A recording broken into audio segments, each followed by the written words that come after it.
EWC Wildcard at EWC 2026 marks several firsts. It is the first Tier 1 MLBB international tournament to be hosted on European soil, and the first to introduce a one-of-a-kind format. Yet one objective remains. Folks, MSC is live. We're streaming the Wildcard. Make sure you come and join us. I got the link here. It's going to be 8 best of ones. We're going to watch the whole thing, so come quick. Folks, MSC is live. Matches played in a best-of-1 series. Every win is crucial, as the first-place team from each group advances directly to the final day of Wildcard, while the last-place team is immediately eliminated.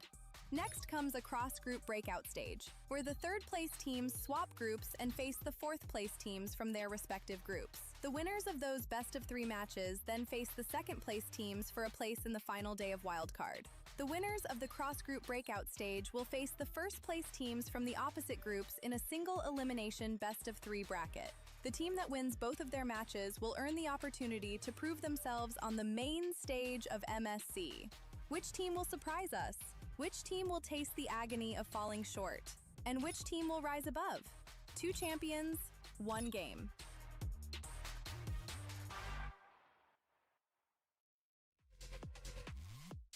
So there's a lot of teams in the wild card, but only one team makes it to the main stage. Only one team will get that golden key, right? Because here's the thing, here in EWC, the trophy system, there's actually 4, but we got to talk about that key first. You got to get that key to qualify, but that is precious because if you lose, we're going to see some key crushings. And for the grand champion of them all, they can choose up to 3 of the crushed keys to have on their trophies. It's just EWC here. No one else has done it. All right, it's one of the best, I think, little tidbits here for EWC. You get to see that crushing, get to see the smiles of these players who've gone through the relentless stage, the cruel stage, and hey, it's a completely new challenge here in the wild card, going through that entire gauntlet, the group stage placements, especially with best of ones. Hey, yo, what's up, what's up, what's up? I'm good, guys, I'm good. Here in the wild card, but you're going through 3 different stages. So you have the best of 1 round robins, you have the switch. I'm good. I'm hopefully my audio's okay. It's not terrible. I'm streaming from my hotel room, so yeah. You know, we're gonna have 3 best of 3s, but also for the teams, we got to talk about the club championship as well, because they got a big prize pool, and that is the reason why a lot of teams are investing so much in a lot of different games. But with that being said, we got to talk about the wild cards for now. We got to talk about the attending teams. There's about 9 teams here, and again, it's just 1 slot. That's brutal, man, because in themselves, we got 2 slots. This time, it's just 1. Yeah, in the past, we've always had 2 slots. So to see now that the wild cards will only have 1 slot, it's really going to get relentless here. Yep. So now in Group A, we have FT Esports, King of Gamers, or KOG, Alpha 7, the Mongols, as well as Victory Song Gamers, VSG. For Group B, we got Nightmare Esports, Sunset. What's up, folks? What's up? As well as Team. The draws are done, yeah, long time ago. 1 more team in Group A, but again, for today and tomorrow, it's gonna be just best of 1s. Yeah. Later on, when we go to the CGBS, and we switch it up. I know some of you may consider that Group A is the group of death, quote unquote, and it's the group of death. What's up, guys? There is a horizontal stream as well. There is a horizontal stream as well. Regions, whereas in terms of Group B, I think this is a group we're all looking forward to just because we're seeing a lot of newer names and emerging regions. Yeah, I think the Group B is, it's safe to call them the group of life if the group is group of death, right? It really just seems like for Group B, they can really experiment a lot of times here. They gotta run through the gauntlet anyways, but they can find some little wins here and there when it comes to comfort picks and cheese picks. Again, wildcard, that's the stage to do it. Yeah, very revitalizing. We'll be looking at the brackets here. Just hello. You know, we're going to be looking at a prize pool. Hello, everybody. Fighting for. This is the total prize pool. 260. God. 1 mil for first place. I believe this is one is for God damn, bro. That price pool is insane. Life changing. Establish-ish and EWC meta just to see like what everyone. Yo, what's up, Ellis? Nice to see you. Most of the wildcard teams. KRONOS, how to counter the super fast express Khalid Rome. I don't play it. Bro, just play like Atlas, bro. You'll win. Atlas is really good. Increase the brightness? Bro, I did. Oh, it's terrible. I see what you're talking about. Is it better now? Checking out his schedule very soon. I don't know. I feel like sometimes assassin jungles might work, but that's the key word, sometimes. Okay. I think the one time we'll see those assassin junglers might be in our first match, man. Yeah. Foot Esports, the Mongols, both have really gotten a lot of wins through those assassin jungles for Kazue and Zixora, respectively. Yeah, for the next 3, or maybe especially for the 4th, because we're seeing Team Falcon's Mena, I think that's where I'm really expecting the utilities to come in. All those tanky frontliners who've just recently got buffed to just really show up, because I think that's been Team Falcons and their specialty. I hope it's better now. And also, whether or not they yeah, the brightness is low. Hold on. Impressions that they've left previously in their recent international Yes. appearances. And again, we have 8 vessels. I can, but then it'll come on the TV, and then I don't know. Bro, traveling is such a pain in the butt, bro. Esports going up against VSG. I don't have a multi-plug. On the desk, just to help us out. But yeah, Hold up, guys. Hold up. Let me fix this stuff. Killing the dictator, not letting me do it. So far, I've seen teams try out different things. Ling has not worked. No. That cannot. Like with Akai running around with Fred, that's not possible. I believe I've seen one rare saber. No, that was not even good. That was a different one. That's MPL Indo right there, Albert. Yeah. No, even in Malaysia. Yeah. Hazel. Thank you very much. Thank you very much. Shout out to my boy Hazel. I think I actually see a bit more Yeast and Shin. Ooh. Which I can see the reason why, right? Like, as long as you scale long enough, you delay the game long enough, you know, double marksman still works out well, especially because Hive and Claude are just so strong, especially the Claude, mostly because it's hard to catch the guy. Yeah, if you have a solid front line already, good. Yes, I'm fixing it. I'm fixing it. Is it better now? Still make an appearance here, especially considering, again, yeah, it's really no in between. It's either you steamroll the game, is it better now? You play super late, wait for your carries to scale. So if you have a Easton Shin, Yves, Claude with 2 really tanky boys in XP in a row, I'm not going to Paris. That's the way to do it. Oh, speaking of, maybe just some Lilia as well, because there's so many lines that maybe. Belier. Belier, yeah. Which I also think plays a huge role, because if steamrolling and just getting the early snowball matters so much, then it'll be really difficult if you get to the point where you need to just fight for the objectives overall, because the junglers that we're seeing right now, it's better now? there's so many ways to guarantee crazy wins in terms of the objective takes. No. Objective fights have been It's mine, guys, so it's not my internet exactly. So right now, It's just the fact that my laptop has to take so much juice. Wild cards here. Let's talk about Mongols, because for both Better. Mongols as well as FUT Esports, they're kind of the wildcard specialists in the previous M series. They made it through to the wildcard, both these teams. But again, this time it's just one team. So let's talk about the Mongols, right? Some of the players are there. Zixora, the coach Summer, and K. Yeah. I don't know. It's always really weird. Again? To see, these shakeups in Bro, what the? Is it because I'm charging my laptop? From M7 wildcards. Now they're swapping things up, and yeah, the Mongols, I still think they're still kind of a slower team. They need a lot of time to build up. They got the download time as usual, just kind of a signature for Mongolian teams. And for Foot, they like starting it quick all the way from the start. It's all about tempo. It's all about that aggression. And they were able to get 6 games in the grand finals up against the clear favorites in MTC Aurora. Yeah, and what about now? They met, and that was then still dark. They actually won. Bro, this I want to do it before the game start, bro. What is going on? They would definitely want to get, or they're no longer boost gate, but you see. I don't have a second screen, guys, so like I'm not able to put. I do have a second screen, but I don't have a goddamn plug. If I had a plug, I would have been able to do it. A wise decision to make. Picking up the cores of Boostgate, who had a really impressive run in their last appearance. Oh, it's better now, isn't it? Just gotta talk about the Mongols just a little bit more. We will be looking more forward towards Zexora. Good. But yes, now we're looking at FUT. We're thinking that they will be the ones starting off stronger here, at least in the early and mid. Yeah, I rated them as the second top team here, as the second best team. I'm not going to parry, guys, but I'm going to be casting EWC. Looking at them, talking to them a couple of times as well.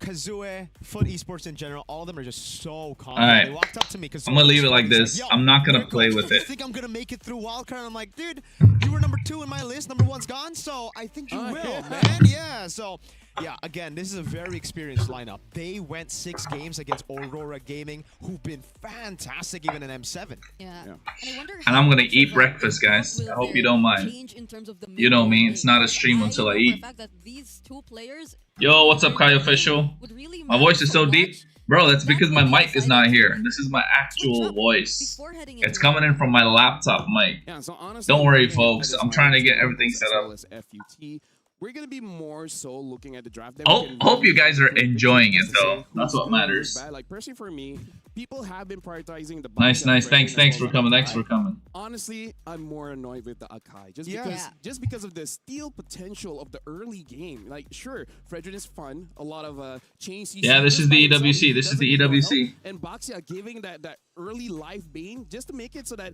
sometimes you can see Zushin rushing that Sky Piercer. Oh, we're still didn't going for disband, the folks. So each They jungler, just I believe, for they didn't get the Meta, chance to we play have Wildcard, so right? I feel they, like Zushin is so like the strong. org Baksha disband, but the Baksha players Kimmy, will stick together and find a honestly, different like, team to who play doesn't with, like like a Fred? different Yeah, org your to play under. opponents. That's true. Just them. He's a good all-rounder, man. So everybody has their own. Okay, strengths, and I think it doesn't look champions underwhelming. Really are very, It's very important in because- this current meta, but it then How do comes I say down to it? the players and their This play styles. If they're more EWC, of a brawly team, all they the will wild card play always those looks like this. brawls, Right, the long wild card brawls. always looks like this, so don't worry about it. Utilize those Akai. It's 'cause They have to go Wild for card the is reductions, inside for closed tempo doors, so picks. the arena's not open to Akai is everyone amazing yet. pick if you have an The amazing wild card team. and then the opening if ceremony. When the you're opening ceremony disciplined happens, enough that's when it's open to for make everyone. those abilities That's work, what the wild because card you're is about. very Get reliant it? on a cycle. You get a chance to It's feel that you more want to on be what there.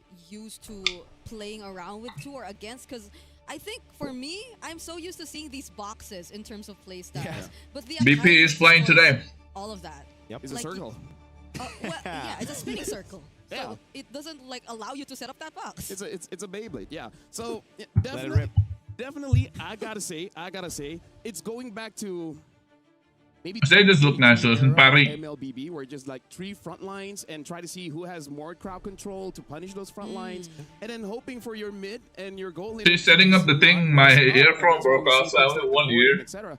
Even against divers from the EXP, most of the time they do survive. That's the thing. Thanks, That's my why friend, I for think thank you. the highest skills. It's just that I'm work, bro. I'm actually working out of a hotel right now, so I'll be doing this for like 2.5, 3 months. Great XP. So yeah, that's why my setup. I got my mic, but I didn't get the wire, so I wonder who, but yeah, I Dumb. feel like let's list down those great EXP heroes that can dominate this meta. Paquito. Vendetta. Yuzong. All those heroes. it's not the org fault, bro. belong to someone that we know. Alice is not damage E, but still very, very strong, right? As long as you can dive to the back line. But we see in the current meta, there's still a lot of Terizlas, a lot of Phobias. But again, Blues even. but here's sometimes. the thing. I feel like if you pick up 18 Okay, EXP, it's Skitty super ups. unsafe with the Yuzong. I think this season, Yeah. So This gone are year, the days where we Falcons learned won't win. Uranus and the EXP. Like, at least not first pick. Like, I think the ones to win will be okay, sure. Vitality's in prime position to win it. If not Vitality or Liquid, one of the two. That just can prolong those fights, especially Where am I considering working now? So I'm working cycles nearby the on beach clock. side. So if you have someone like a Near the Uranus, coast, still in just England. put out those cycles Well, and like then on the come back. east side of You can still England. control neutral objectives So, really yeah. well. And if you're playing tempo, if you're talking about that Selena pick, For like that we a saw short in games as period. well, then Uranus is a great pick to just get tempo early. Especially Yeah. because if I remember correctly, during the Asia games, when we do see a Uranus, it was a red 4 pick. I have the mic, guys. I can set it up, but I don't have the wires connected. I can't believe I forgot the wire. Or the wire is somewhere and I just couldn't find it. Even 5-man gank the Uranus, he'll get away, and his team. Who you is rooting for the getting wild 2 picks cards? For free. The VSG and Alpha 7. Okay, I think FUT will play well, but I still think VSG and Alpha 7 can make it. Nowadays, we did talk about this off stream. It's more on the Claudes and the Harrods. Yep. I really hope VSG or Alpha 7 make it because we want to have teams that have never like Like, won, If you can play that or box, everyone in doubts the to kind of Asia like games, Teddy, amazing to on get that them carry. to get that big Basically just win. carried the entire team. You know, like even during the cast, I feel like Nepo Miceno needs to step up. Vitality, no, not just MWI, bro. They're playing MWI, they're playing MSC, they're playing guys overrated, Counter-Strike, they're Carl playing and Sanford over those two StarCraft, guys. they're playing chess, they're playing Honor of Kings, they're playing No man, King Bob or Alabu. I think PUBG, You know what? Yeah. You're right. Street Fighter, He has King EAFC, Bob. so they're playing. They actually Fatal Fury, Vitality qualified for all games. Mention the coffee, you know, you just do it. Yeah. Oh wait, did I just see Hirara? You know a lot about XP. You know a lot about EXP. No, I agree. I feel like it's one of the most. Oh, we're starting. We have a Harara. What? Whoa, okay, let's crazy. Let's talk about the draft here. Mongols first pick, FUT second pick. The map is gonna be dangerous grass. The Fovius, Kalia, and Valentina banned by Mongols. Freya, Matilda, as well as Boxia banned by FUT. Now go on. I love the fact that we were, you know, teasing the fact that Mongols, they're the calculated boys. They don't. This is the tough one. They want to download their opponents. And Foot, on the other hand, they're aggressive. They're not too calculated. They want to go and, you know, just shine on their mechanics. But it's the complete opposite if we see in the drafts, right? The Hirara is risky. Mongols with all the individual flair, even a Hirara in the first phase. Yeah. And Foot, this is what we expect the Mongols to go for. Objective heavy comp. Yeah, but they don't need strong. As long as they finish podium, they get points. Hirara is just so flexible. He has the capability to keep herself immune. How bad is my voice, bro? Wait. Is this for real? Why did they ban the Novaria? There's already an Atlas. There's already a Zushin. I don't know if there's a misban or anything because you already have the mid and the roam. So where else? Oh yeah, it sounds robotic. Unless FUT just has some crazy strat, like I don't know, Novaria Gold. Wait, that's true. Indian teams are not invited to Asian games because the Indian. Interesting pick. Excuse me, the Indian this is the guy who brought up like body or whatever, the governing body rejected the proposal to go and play Asian games. So Moonson invited India for Asian games, they just rejected it. So yeah. Well, Claude has been banned out. Bricks, the last ban here coming in from Mongols. Isn't it crazy to see that the Claude is banned all the way and the Marcel? I'll try and fix my audio, folks. I'll try and fix my audio. Talking about Marcel Claude being first phase. I mean, like, look at Mongols pick Paquito, the Gord. Hirara is the new one, but I still think the opener is pretty good for both teams. FUT a little bit less for me. I know we talked about like cheese strats and best of ones, but I never expected it to be this kind. Let me fix it right now, guys. Maybe it's not a cheese. Maybe this is their perfect strat, because let's put this into context, right? Both of these teams are the favorites because they've done it before, right? They faced each other before, and now they're batting out the Obsidia. The Harv is still open, but maybe that's not a concern for them. I guess not. The Moscow's a great pick. They need someone to just deal a lot of damage, but also not be reliant on just a cycle of skills. The Harv is a pretty good choice, but I think I like this a little bit better, you know? Just constant DPS coming through, and then the XP later, I think is going to be a damage one. We've seen that matchup. It has to be. The Arlet fits. Yeah, 100%. I can't see if they really want to set up a box still with this kind of draft. Because they have very high mobility heroes, maybe apart from the Gord. Oh, wow. Even the Grok comes in here. What? Wait, was it a Grok? I mean, the Grok... I guess the Grok just showed himself.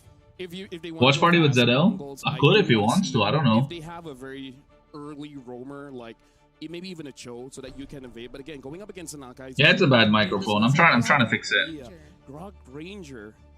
A skill-based marksman hasn't been working that well unless you're a Harv. So very interesting to see how this Ranger is gonna play out. Yeah, it really just seems like Mongols have taken. You guys hear me now? Right, because it's all about snowballing. Yeah, hold on. I would like to use on, but I don't know if that's in their repertoire. So this is assuming the jungle and roam already, right? So it is the EXP that we're looking for, despite the Novaria ban. Maybe even Benedetta wouldn't be bad. Yeah. A lot of damage EXP should work here. Like you have a Zushin, Akai, and an Atlas. You kind of don't need any more defense. What about now, guys? How's my audio now? Up against the Paquito, unless your name is King Bob Venuia, one of those guys. But yo, what's the Mongols draft? I mean, a lot easier. The Granger, all right. Did I miss the patch? No. They're just trying to overwhelm the Mongols with crowd control. Man, look at the amount of crowd control they got. I mean, like personally, my thoughts. In the first phase of that turtle, as long as no aggression happens in the first 2 minutes, I feel like FUT has got it, especially if the sword just dives in with the lightning form. They should have enough damage and heal to secure just that did it. turtle. Oh, better now? Being said, we're throwing it over for Mirka and Brigida. Is that better? This game, Mongols against FUT. You guys got this. Thank you so much, Lafel. We are now officially heading into the first best of one that we're having here it's better now? in the wild cards of MSC 2026. No. A lot of surprises. Oh shit, bro! I got it. The draft, approaching the second half already. Nasal voice? No way. Even the bans heading into the second phase were a lot of. All right, folks. I'm trying. Okay, I'm trying to fix this as we go. How are we trying to fix this as we go? It's a lot of crowd control on the other side, and a team fight that could get just really messy on the other side. Yeah, I mean, if I'm looking on paper, I definitely got to side with Foot on the draft. Think they're gonna fight on side. It just Zixora? seems like That's the only this is way. the Let's see. standard that we've Already seen, getting one. It's a standard wild from what card, we've seen guys. from our own leagues as well. But Mongols, again, they're coming into the best of one thinking comfort. We've seen a lot of that. We've heard a lot of that word recently in interviews as well. I'm so curious if Zixora already considers the Hirara as comfort, though. Like, for you to be confident enough to pull it out in your first series. Oh, speaking of. It looks pretty comfortable on it so far, but this is the problem without the Hirara early on. Once, well, where do you have cooldown? It's going to get really tough. XC. 2 flickers. Flicker tries to go in, but the Lantern Flare knocks Ox 2 out. flickers. Rotation as well. Ox, he's going to have to flicker Okay. out the safety. Psyche, no mana to take him down. Good they baited out. They really wanted to bait out the Grox flicker. That seemed like a very TR matches? No, not yet. This game number 1. Well, understandable. That's, Is my voice better though? One of the more common rotations you're seeing. Guys, tell me. They're still sticking with a quote-unquote assassin. Somebody I think type, you consider please. the Hirara Yes, your assassin voice is still. better. But It's then not Vogue, they robotic were like so before. aggressive to fight I back. put a That was filter flicker through it, burn so it by should be XC early okay. on. But my camera, They really my wanted camera's to not protect terrible early, as well, man. so. They really wanted to stop the snowball from happening here for Zixora. Great start to the game for Foot, I'd say, man. Again, with the Hirara, you're just constantly going to have to take it in an early game. You're not going to have enough cooldowns to just spam your skills. But look at this rotation quickly into the bottom lane. That strong side, as we mentioned, Zixora. Zoning RX, Retri even going to go for Zixora. Whoa. Retri even going to go for the kill. RX has to flicker out early. Survive that. Yo, this But Hirara's it got seems some like crazy Mongols damage had early their game. eyes set on the Okay, thank you. bottom side of the you. map. Could this be the approach? They do not want to fight FUT Esports in terms of objectives, considering that that's an Akai, and he's already an entire level ahead of Zixora because of that rotation.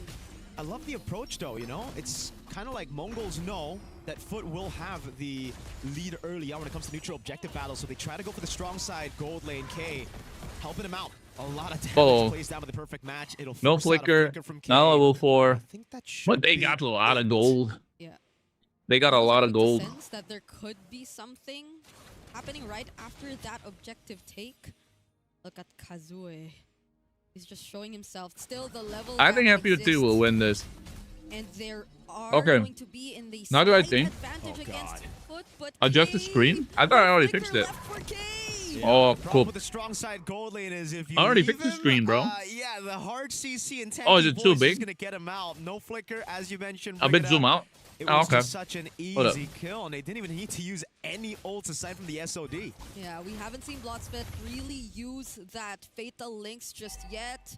Not even the heavy spin, because there was no contest whatsoever to that objective that we saw. And now they take half of the energy shields down bot. RX is having a really good time. Ox doesn't have level 4 yet.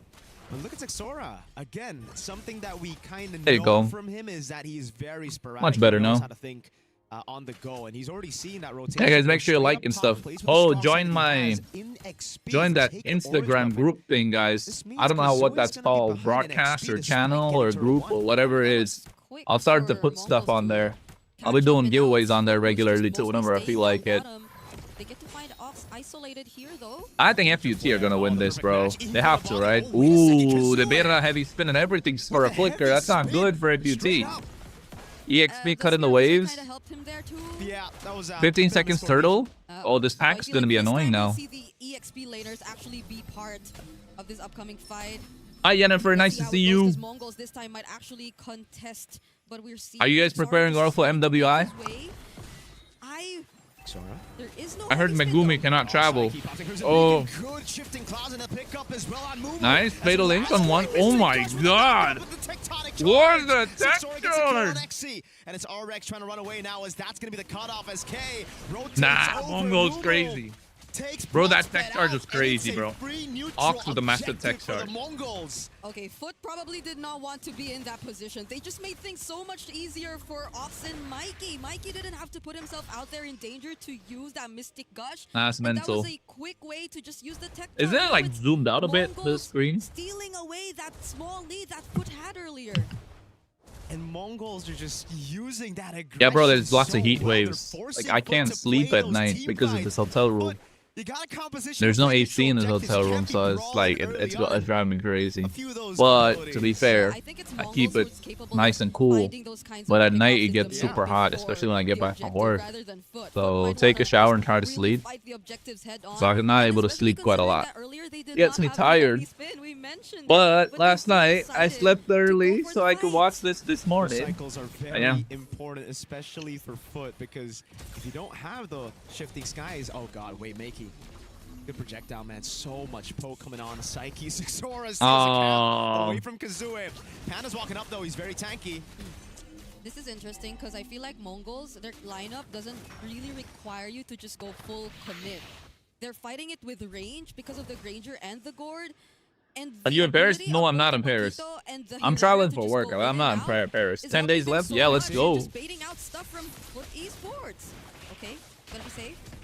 But going back, I could go to Paris, but I didn't because I got other work for myself. Find their footing. Like, when are they going to So I didn't get invited to cast in Paris, okay?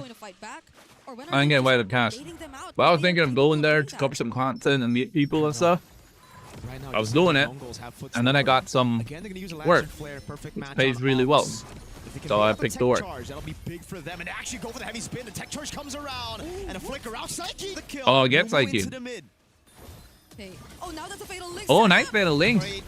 Oh my god, what a shifting skies. The moon was cooked, right? They gotta take this power. They can't even get this power. And this is a foot win. They go to the turtle, the last one of the game. Hoon in Mongol? It's interesting though, because it Bro said Hoon is like in they Mongol. used up so much just to get those small wins, when in fact I felt like it would have been easier for them considering the amount of crowd control and how low effort this draft overall could have been for them. But at least Mongol awakened the Genghis Khan power? Tell me about it. I know I've got some Genghis Khan blood somewhere in me, bro. It's all good zone. But I can't believe it's been 7 minutes before we Genghis Khan's like one of my ancestors. There with the Moskov. I think I'm part Mongolian somewhere. I don't know where, but like someone's grandfather's side or something. Sort of with a rotation in mid. Psyche taken up. Yeah, the Hirara does so much damage though. It's more than the damage, it's more like a crowd control frontline. I haven't really seen professional play with the Hirara so far, right? Yeah, I'll get cooked. Thrown back to the rest of foot. I think that's the second time we saw a Yeah, it's Genghis Khan, yeah. team fight. Someone typed Genghis Khan, so I was like, why am I typing Genghis Khan after a while? Look at the itemization though. Sky Piercer, You can just make those risky plays. Sky Piercer. Psyche needs a couple of kills. These, But no glowing one, no dominance ice yet. I'd say for both sides. Oh, that's gonna be set up on Ox. Yeah. Oh, Ox is cooked, right? Oh my god, Ox is cooked, right? Oh, Ox, bro, Rock can't move. Bro, he couldn't move, bro. Ox couldn't move. Ox is trying to fit the Ox cable in the hole, but just couldn't find it. It's like, he's got cooked. Targeting the priorities in terms of the recent team fights. Oh, yeah, it is crazy, bro. This is back. This match is back and forth. I won 20 that's Romer. In this fight. Is my short stream working? Guys, if you're watching, please make sure you like. In favor of foot, that Mongols are actually still ahead in gold. They've been farming really, really well, and it's been because they have. Thank you about the hair. Thank you about the hair, folks. Thank you about the hair. Guys, make sure you like, make sure you sub. It helps me out quite a lot. Lord is spawning in the bottom lane. Moo Trying to get. Oh no! What are you doing, Moo? What are you doing, Moo? Bro. Oh, wait, quicker! See what I told you. Nah, good, bro. That was crazy. Right, we're gonna savage in day number 1. Oh my god, no way. Oh no, he's gonna get it. He's got it. Oh, he's gonna savage in game number 1 of the Wildcard, bro. Game number 1 of the Wildcard. He gonna got that savage. And game 1 Jeez. at that. We're seeing a savage in as early as that. And can I just say, the ones who were the more aggressive in that team fight and the ones who put themselves up front were not Blotsfeth nor Kazue. It was just really RX and Psyche. They knew that they were that much ahead. They knew Bro, that this they GG, were bro. in This that GG. advantage. Just with Mumu out of the The picture, kills haven't even and now moved. it's an immediate Can somebody, objective bro? Somebody for clip that for me, FUT. bro. I forgot to start my clipping thingy, so yeah. It all started with Momo. What was he doing there, bro? I don't know. It was kind of also Mongols, though. They did not need to batch Momo up. What was that? What was that rock played? I gotta clip this, guys. I can't even make Pikachu jokes anymore. This is why we are saying I gotta record this, folks. I hope you guys don't mind. I'll go back a little bit. Yeah, he's just gonna get chain. He's already used a perfect match. Lord is spawning. Guys, game number 1 of the wild card is the first opening game, and Mumu is just out of position. He goes down. And look at this, bro. Psyche is insane from FUT. Flickers for it. Gets a double, triple. And look at the Grok. What was the Grok doing? He flickered through everyone. A maniac. And then bro just gets the goddamn Savage in game number 1 of the wild card. And we're starting off with a Savage. It is mental. And game 1 at that. We're seeing a Savage. Not that accurate. Blotsfet though goes with. Let's see how this goes. Let's see how this goes, folks. Blotsfet's going in. Oh, and it's a flicker burn down. Ock gets pinned, bro. The Grok. Goes for the tech charge. What, bro? What's the Grok doing, bro? Okay. Oh no! Psyche gets another double. Bro, what's the Grok doing, bro? Like Cold Summer, I'm a fan of the Mongols, but like, what the freak, bro? Oh yeah. So that just explains why you could barely get out alive once you're in that kind of position if you're the Mongols. This is very tough and risky if you're the Mongols.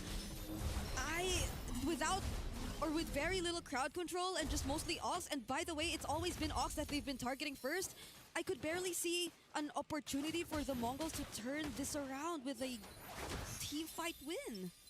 Yeah, it's a composition that really relies on them winning out early game, you know, snowballing out of control, and then relying on their individual flair. Now, I'm not saying it can't happen, but we've seen 2 Grok ultimates go. Yeah, but that's the thing. They out always... of Paris. Right? It's landed on. I thought you didn't see that. I didn't see the first one. Okay. But then the replay showed me. LaFell saw all of it. Yeah, I really want to know how LaFell feels about everything right now, because it's just day 1, game 1, but... Well, he has a thumbs up. Is it a thumbs up? Yeah, if you've watched Project Hail Mary, that's a good thing, right? Like, yeah. We get to talk to him later, but for now, we gotta really talk to the Mongols and Foot, maybe especially the Mongols, and how they're really dealing with everything right now. Let's take a quick look at the items. Okay. Let's not. It's not. Let's just talk about the game. The Lord spawning. Okay. And that's not the new Lord, you know? The new Lord, like, it kind of... See, this is easier if I have my... Yeah. Like, if I have my thing, guys. I want to go for Lord. 13-3, now we see the actual goal lead. It is... Oh, I don't know if this is comebackable. We've had that term, geekable. Do you think it's geekable? Well, I, at this point, could not see it coming for now. Like, even Ox, they've just been very aggressive. Psyche, this is where you really want to see... This is cooked, guys. This is cooked. What are they doing? He's the one in charge of all the zoning. Mongols just got cooked. It's like Blotsfest will just go in for a late entry and surprise everyone. Ooh. And that's the last thing you'd want to see if you're the Mongols. Yeah, you can't play like this and expect to win. You could already imagine what kind of game-ending plays they could attempt to go for with this Lord. Let's give it to the Mongols a bit. They do have clear. I don't want to say if it's good or bad. They got clear with the gourd. They have gourd. But then I look at the Granger and it's like, yeah, you're not that good at clearing. The Hirara is like, she's bad in. Oh God, no damage to Exy as well. I'm looking for the damage too, but. Maybe you just look at different things when you look at the Hirara, you know. Exy trying to walk off. They're going to go for the mid lane siege here. Oh, RX is piercing through that turret onto Ox and K. Nah, this is cooked, guys. Base turret down below has already fallen. Okay. Blotsfest looks like he wants to do something. But let's see. They still have to clear out the waves. Yeah, oh, he's already below half HP. Oh, this cooked, guys. Oh my God. Oh my God, really good. He's like, what was he doing there, bro? Did someone see that? Zexora's trying to gap close now. He goes immobilized.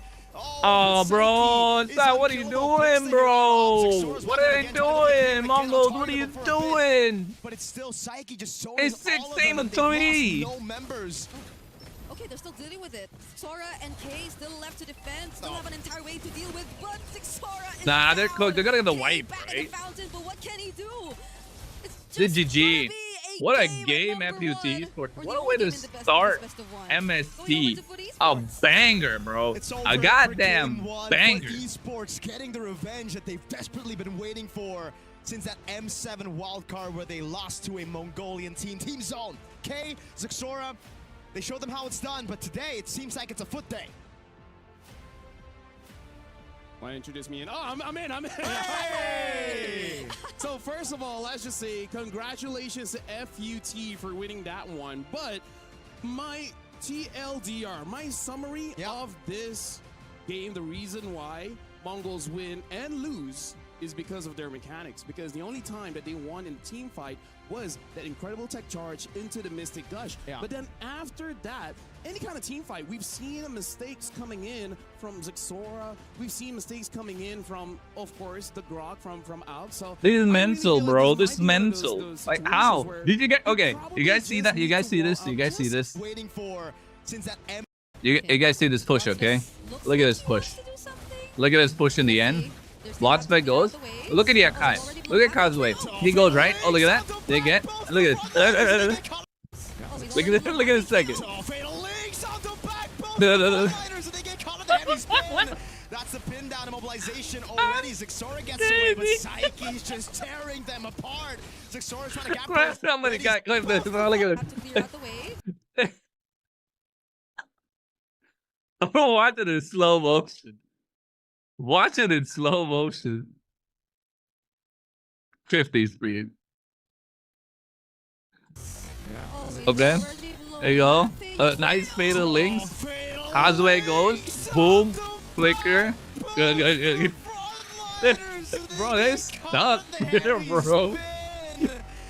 That's a pin down immobilization already. Zixora gets away. That was funny as shit. That's funny as shit. Not gonna lie. Zixora's trying to gap close now. He goes That was funny. but then there's no tank up That forward, was right? funny It's as just well. Ox on the ground. That was He's funny as mainly an well, bro. initiation tool, and then the Paquito is kind of there to deal damage because if you look at the build, it was a 100 strike C halberd. Yep. Usually, if you want to go for a bit of a tankier build, you go for maybe Fury Hammer straight into the Queen's Wings and then full tank so that you can provide a bit more utility. That was funny as well, guys. That was funny as well. Let's talk about the Savage as well, right? I apologize. Game one at what? 9 minutes of the game, and we're starting to see something change here in terms of the items. As a roamer, I haven't been reading chat, guys, because I don't have another screen.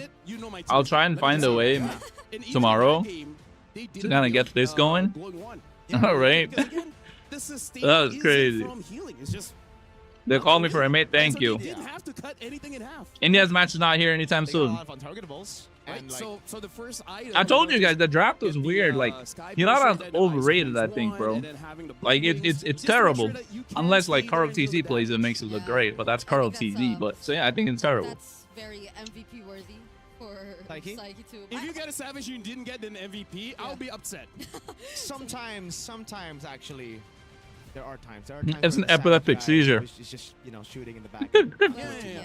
But this one, the Trinity, they're more reliable. So I would say in this game, like, yeah, you're not that Oh, good. that's crazy. This is funny. I want to see that again. Look at the Hirara, XC trying to walk off. They're going to go to the mid lane siege here. Oh, RX is piercing through that turret onto Ox and K. And the base turret down below has already fallen. Okay. Lotsfest looks like he wants to do something. But let's see.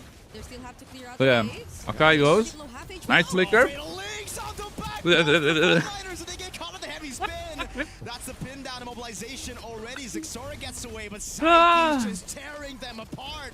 Zixora's trying to gap close now. He goes immobilized. That was funny. Psyche is unkillable. Picks the Hirara up. Zixora's walking up I again.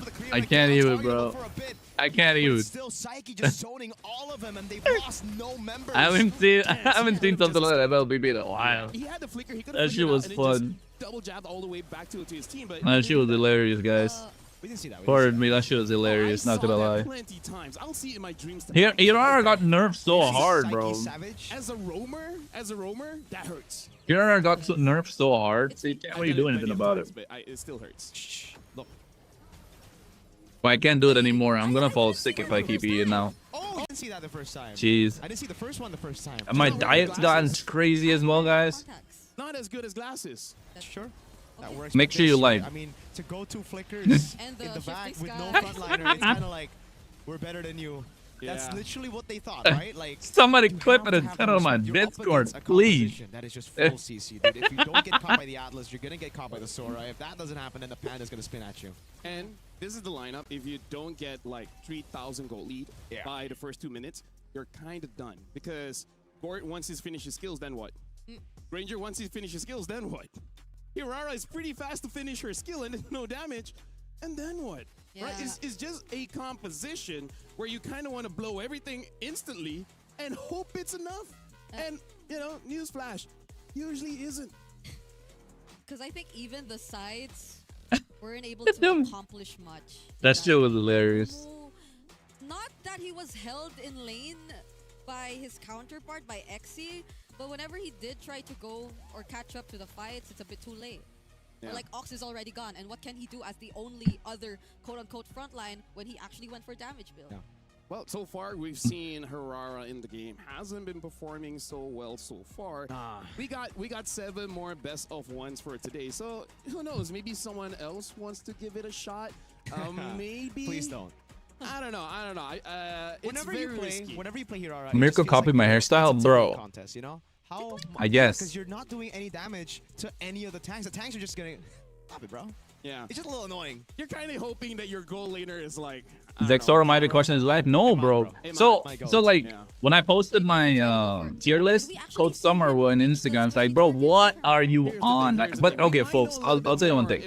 Before you guys go crazy on Mongols, don't forget it's against FUT, right? FUT, I consider FUT kind of takes the whole thing after. But only thing is VSG have skirmished against them, so they kind of know how to beat them. But yes, Mongols still definitely have a chance to get better CS. The Qiddiya City interview. So once again, congratulations for this first best of one. How did it I call it Qiddiya City, but like it's happening in Paris. Güzel bir turnuva. İlk maçı oynadığımız için gayet mutlu hissediyorum açıkçası. Güzel bir maçtı. Hatalarımız var. Daha iyi olacak. Burada olduğum için çok mutluyum. Bu kadar. It was good to play the first match, and we also win the first match. That's also make us very happy, and we love the city, and we want to go to the main stage. Okay. We did little mistakes, but we will fix them in the next matches. And we're excited to see your Bro, next you few spoke matches. a little bit. That's too much. Did he really translate, guys? My church. He said something a little bit, and there was like so much more than the translator spoke. How does it feel to find this win against them?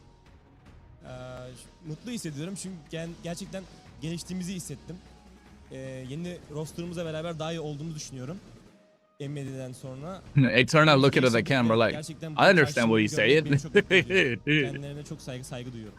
But it's crazy. We respect them, but we changed our roster, and now I feel like we really improved ourselves from last tournament, and we are also happy about it. We also respect them too.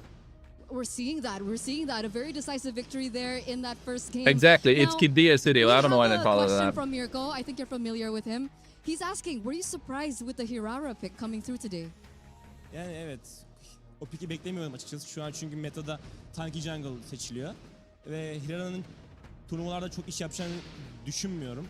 Çünkü bence güçlü ama ranked. Although so sad the versatile time can't compete. Yeah, I know it's sad, bro. It's sad. I feel bad for them. Değişti ve Hirara çok slow dönüyor bence. Yavaş dönüyor ormanlara. They were definitely favorites to take the whole way. I was not expecting the pick.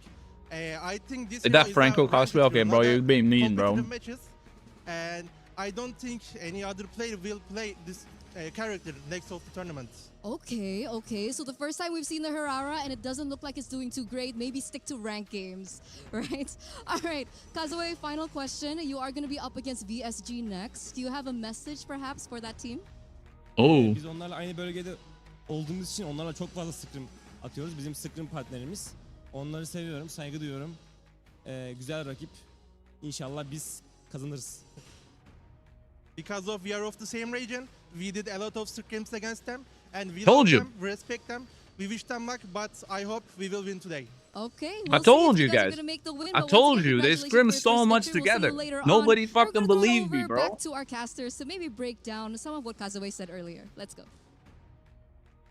Are you drafting CRQ? No, bro, I was drafting for Yama, but then like the last game was crazy. I couldn't draft because everybody just wanted to play their own pick, so I was like, fuck it, play what you want. You know, I think he said this is a 10-key meta. Don't know why he picked that up. I understood what he was saying, don't you? Yes, because of the translation. Look at Mirko. He's cringing slightly.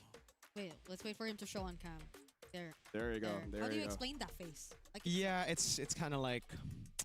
Your headache is killing you? Have water. I disagree with him. You know, it's something that you would expect in ranked games. Yeah.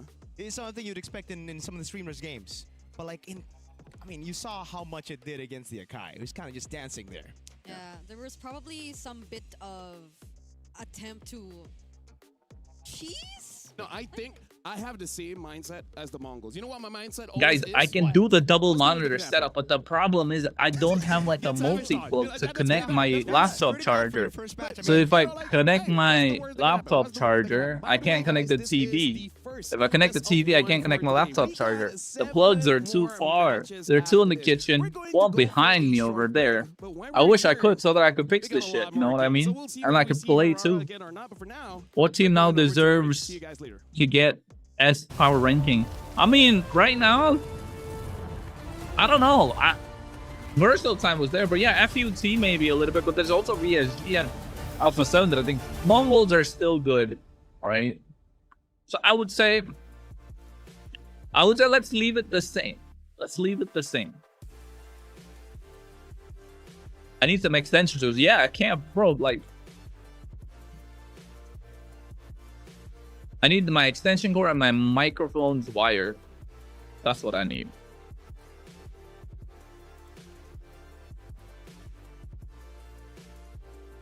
I'm gonna be here for 3 months though, so I might as well get it.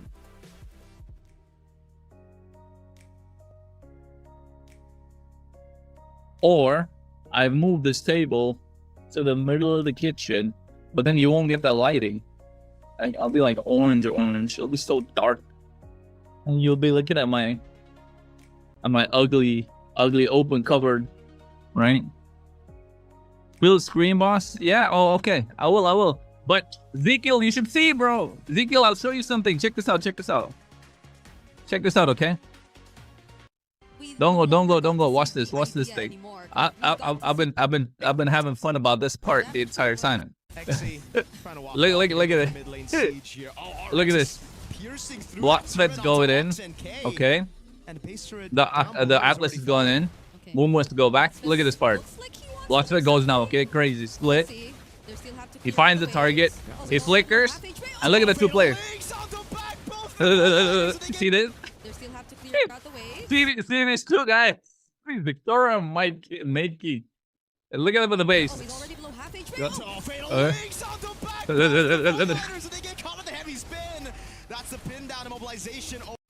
Bro, so funny, bro. Oh, I've been saying it's too much. It's not funny anymore for me, but like in the beginning, it was crazy. Look at this. Goes, flickers, get. Look at that. Boom, and now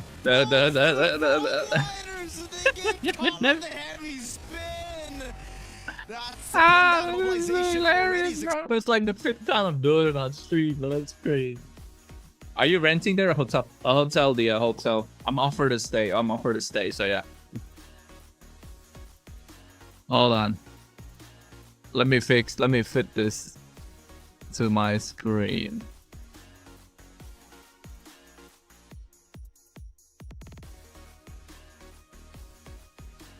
Yeah, that should be better now. But that is crazy. You know what, folks? Hold on. Let me get my shorts chat popped out.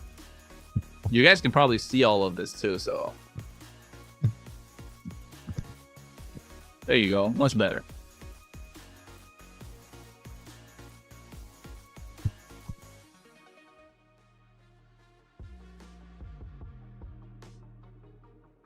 Bro, I have to go out and do stuff. But that was crazy, bro. I'm asking my chat to clip it. You guys, such a clippable moment, like going like that. It's mental. It's mental. I think so. People are mad that I put Mongols in like A tier or B tier on my tier list. I just want to put. I know they're gonna be ahead. I know they're better than all the other teams in the A tier. They should be in a category of their own, put the rest of them like B tier or like C tier or whatever it is. But the idea is, I think as a region, East Asia still needs to grow. East Asia still needs time. Mongols are crazy. Zexora is out of his mind. Don't get me wrong. Zexora is a crazy good player, but sadly, it's just that I don't know. Like, I think the other teams have been putting in more prep time, from what I know at least. So I don't know about Mongols' prep time, right? So I think 100% they scrum a lot of Southeast Asian teams. I see that in the scrum groups and stuff like that. But FUT, PSG, Spirit, Verso Time, these guys scrim each other a lot. Falcons too. So that's why I put Falcons higher. And Falcons can make a difference, right? Alpha 7, because they just got the dog in them. Got the dog in them. How about India? When we get to the main stage, then I'll put India somewhere, right? Then I'll put India somewhere. Look at Crunchyroll, bro. Crunchyroll throw money at EWC, baby.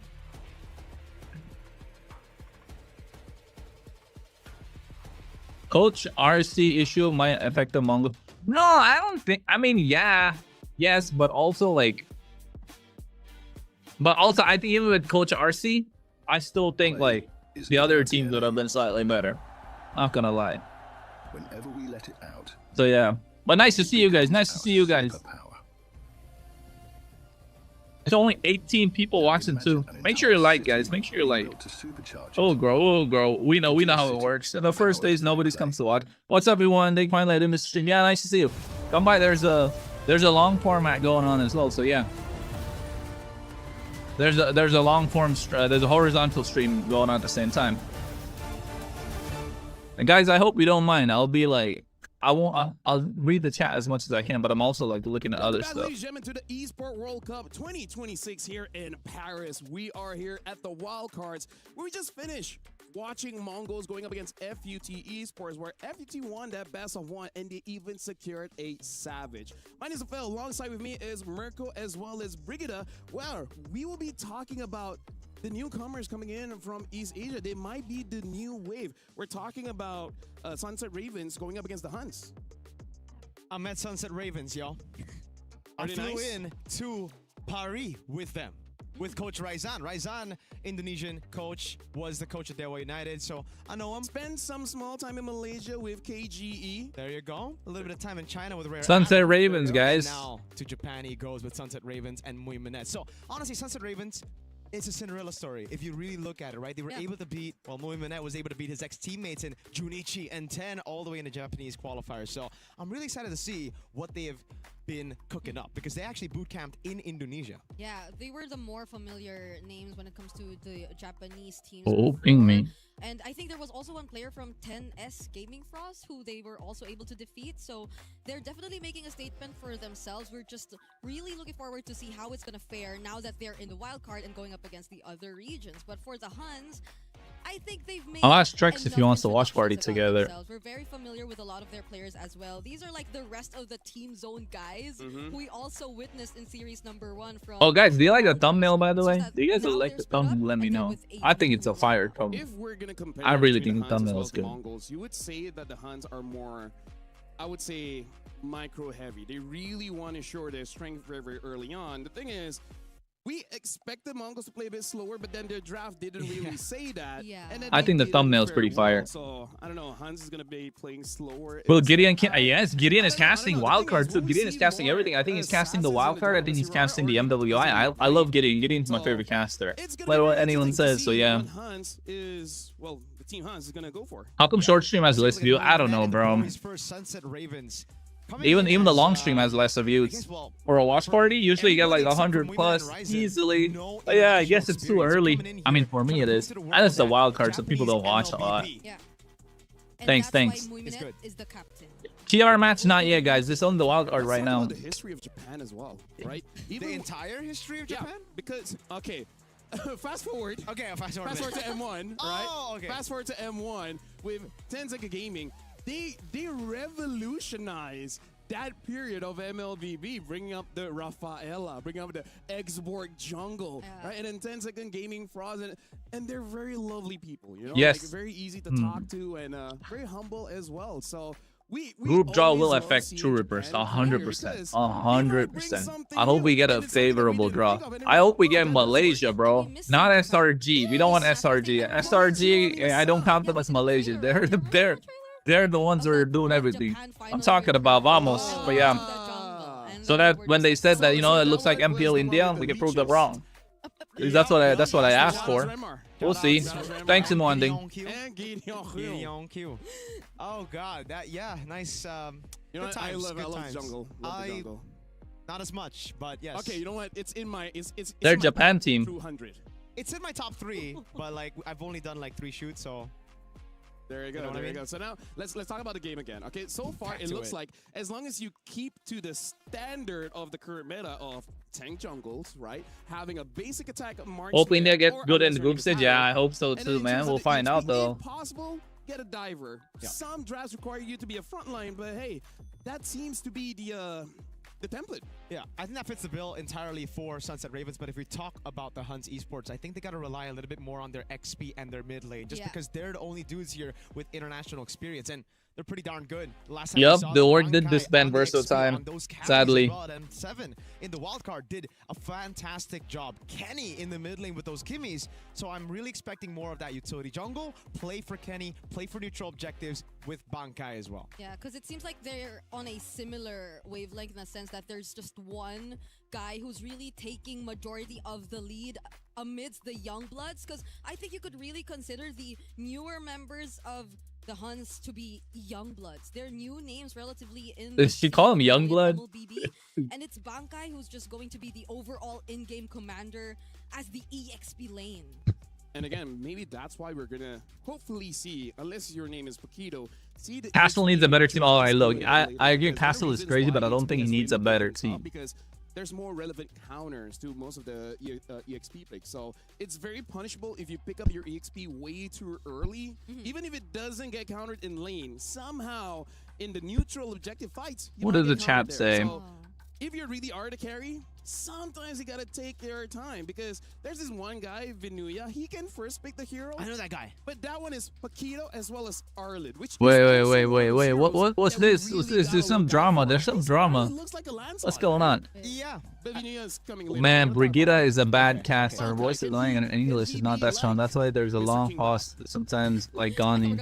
I guess I'm gonna skip. Oh my god. Hey, now that I think about it, Paquito got his first. I can't believe someone's mad at Brigitte. So yeah. In as early as game 1. That's true. That's true. Because he's such a power pick. That's why he's people are mad. People are mad. People got drama. People got drama in EWC streams. Any new leaks about scrims and all? You guys come to my broadcast, bro. I joined the Instagram thing. Alpha 7 played, not yet. Alpha 7 have not yet played. I'm trying to search up. Competitively, but we'll see again. Still, I hope like this is not graying things out. For the Huns. And fun fact is that apparently his name comes from Ling is still meta. Yo, what's up, sad boy? Nice to see you. My short pet peeve. All right. I know, right? They've been hating on stuff. Bro, you see the amount of hate I get, bro. The amount of hate I get is crazy. All LARPers, bro. All LARPers. Increase the clear speed in the jungle, which is one of the problems. Doesn't help its survivability in a team fight, which was one of Ling's problems as well.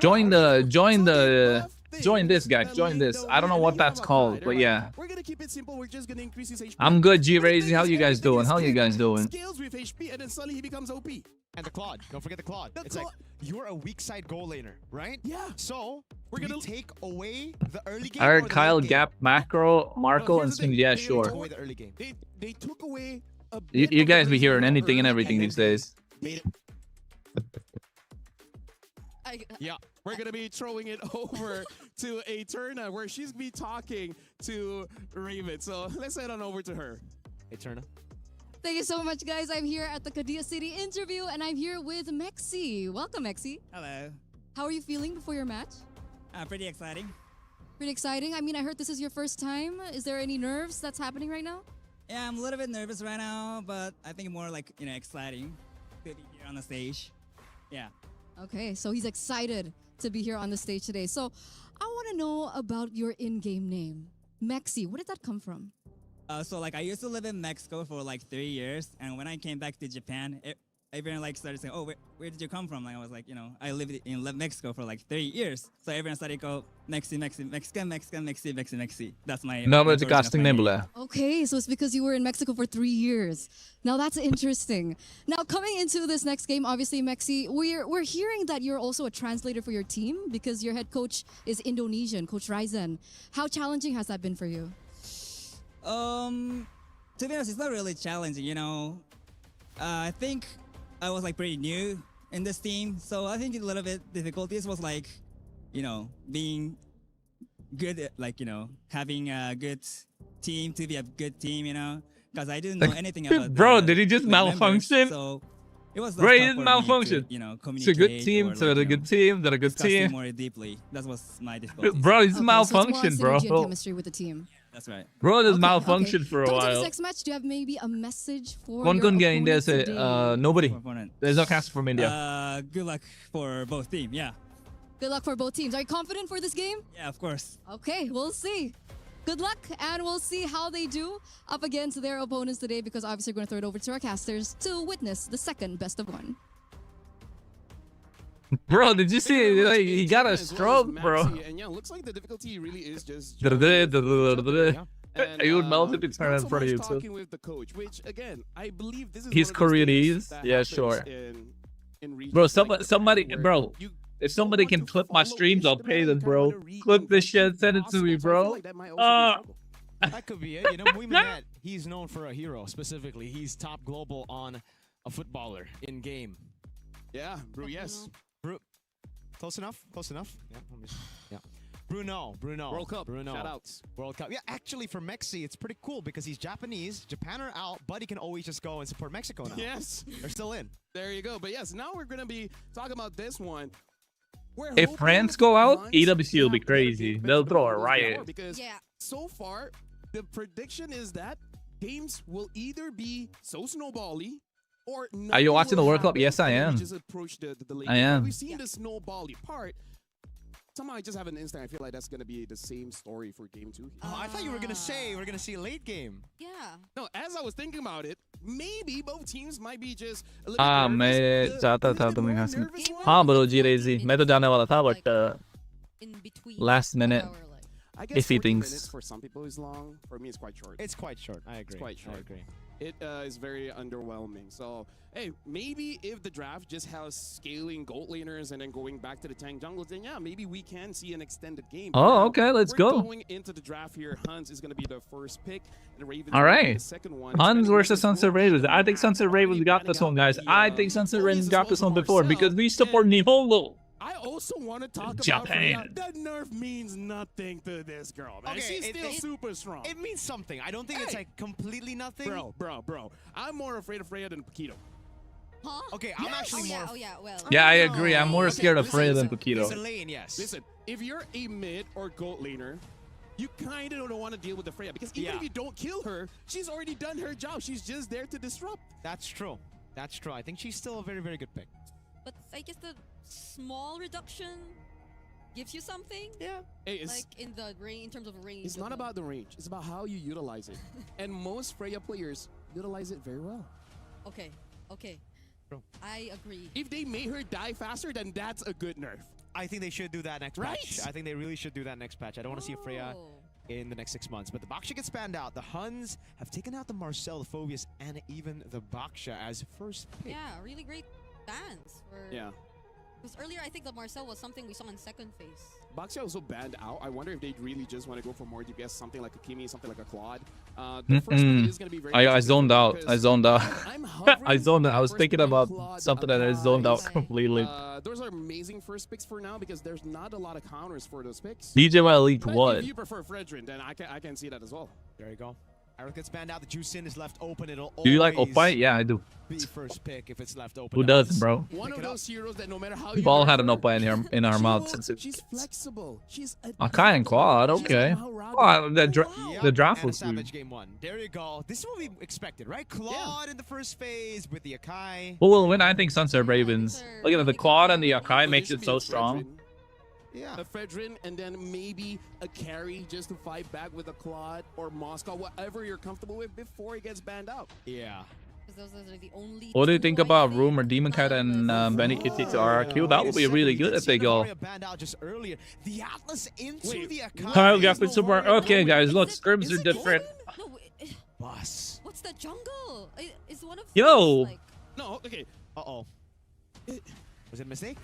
Is Zushin somehow gonna be EXP or something? I don't know. I mean, I've seen that. What's going I've on? seen that too, yeah, but we don't know That Jushin Novari Atlas in the same team. And I think it's a confused Sunset Ravens. You can already see Coach Ryzan say, "Don't think about it." It's not just them. Yeah, they confuse more than just Sunset Ravens. The Eve comes up for that matchup against the Juicin, but or is it the Juicin? Exactly. A good thing about the Huns, they could be like, what the hell?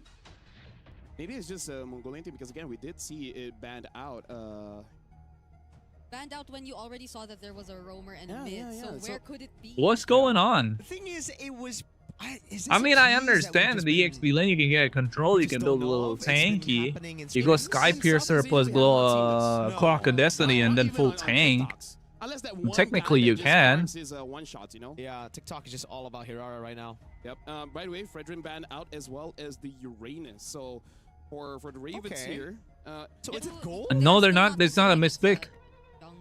So yeah, no, I wouldn't think it's a jungler either. Fredrin gets banned. Where was it? I am so confused. Because the only thing that they know is a Claude gold lane. No. Let's also think about it this way, right? What are you saying? Atlas jungle? Varia early pick because Atlas jungle. The Echo, it makes it so that your projectiles hit easier. Yeah. So the Atlas will benefit. But then there's an Akai who can just push you away. It's like, I'm thinking of the damage. What is the damage setup gonna be? Yeah. Is it just selfish so that she can hit her shots? This is confusing. Carrie gets banned out. Yeah, jungle and gold. No, because if I was them, I wouldn't know what to ban either. Yeah, I just ban out the heroes that are annoying to my composition. I agree. The Khalid gets banned out from the Huns. Sunset Ravens, Even Carry wasn't needed to be banned, but yeah, you can melt out super late game. Against the Atlas, you can get mid prio as well. With the Eve, if it is a Juicin matchup. Yeah, I know Jushin's gonna go EXP, but still. Yeah. But yeah, then in the XP lane for Sunset Ravens. I'll be so upset Dora? if this is Atlas jungle. I'm telling you, I feel like it's Atlas jungle. Oh, Hirara? Okay. I think it's a Mongolian thing. It's a Mongolian thing. They really like Hirara. I mean, I don't blame him, but. And then the Moscow. Moscow. Wait, who is the XP? Zushin or Novaria or Atlas? What would you rather use against the Sora? Bro. None of the above. Okay, you know what? Let's be fans. Close our brains, enjoy the game.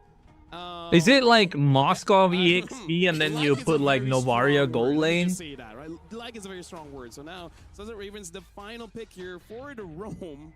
I do agree. The Cho is the easy pickup if you want to go for more, I don't know, healing. Something like Matilda might still be able to work. Yeah.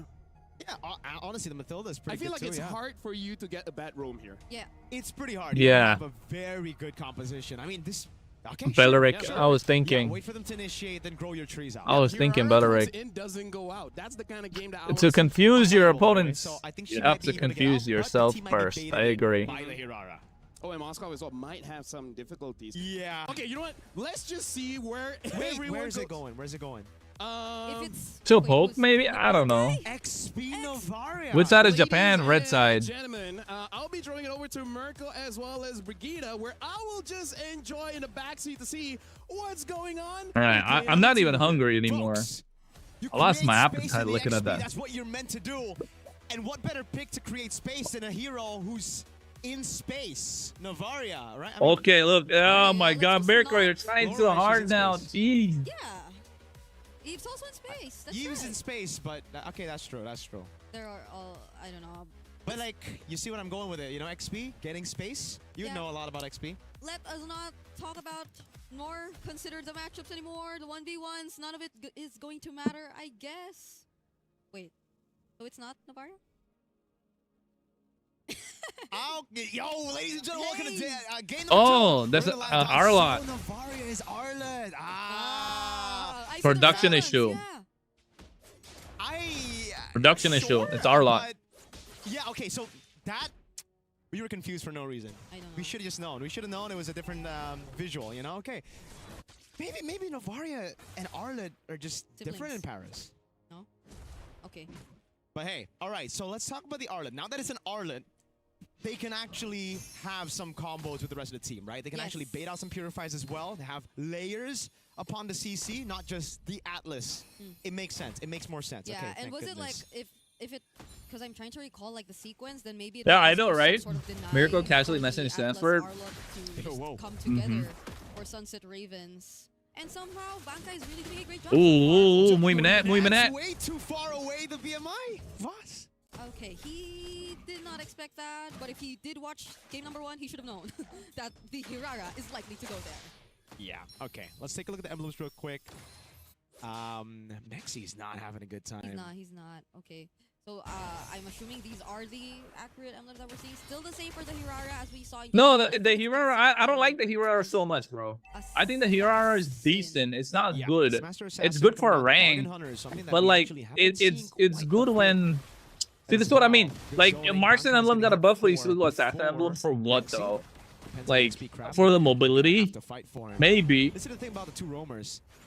And Oyu, they're not going to have ultimates here for the first turtle. Hey, we could say his IGN by the time he uses Wrath of Dryad. That's true. Wait, good taunt. Okay, Nexi here. Oh, nice.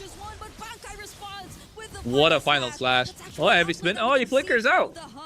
And they force out the heavy spin as well. No way Sunset Ravens lose this, right, guys?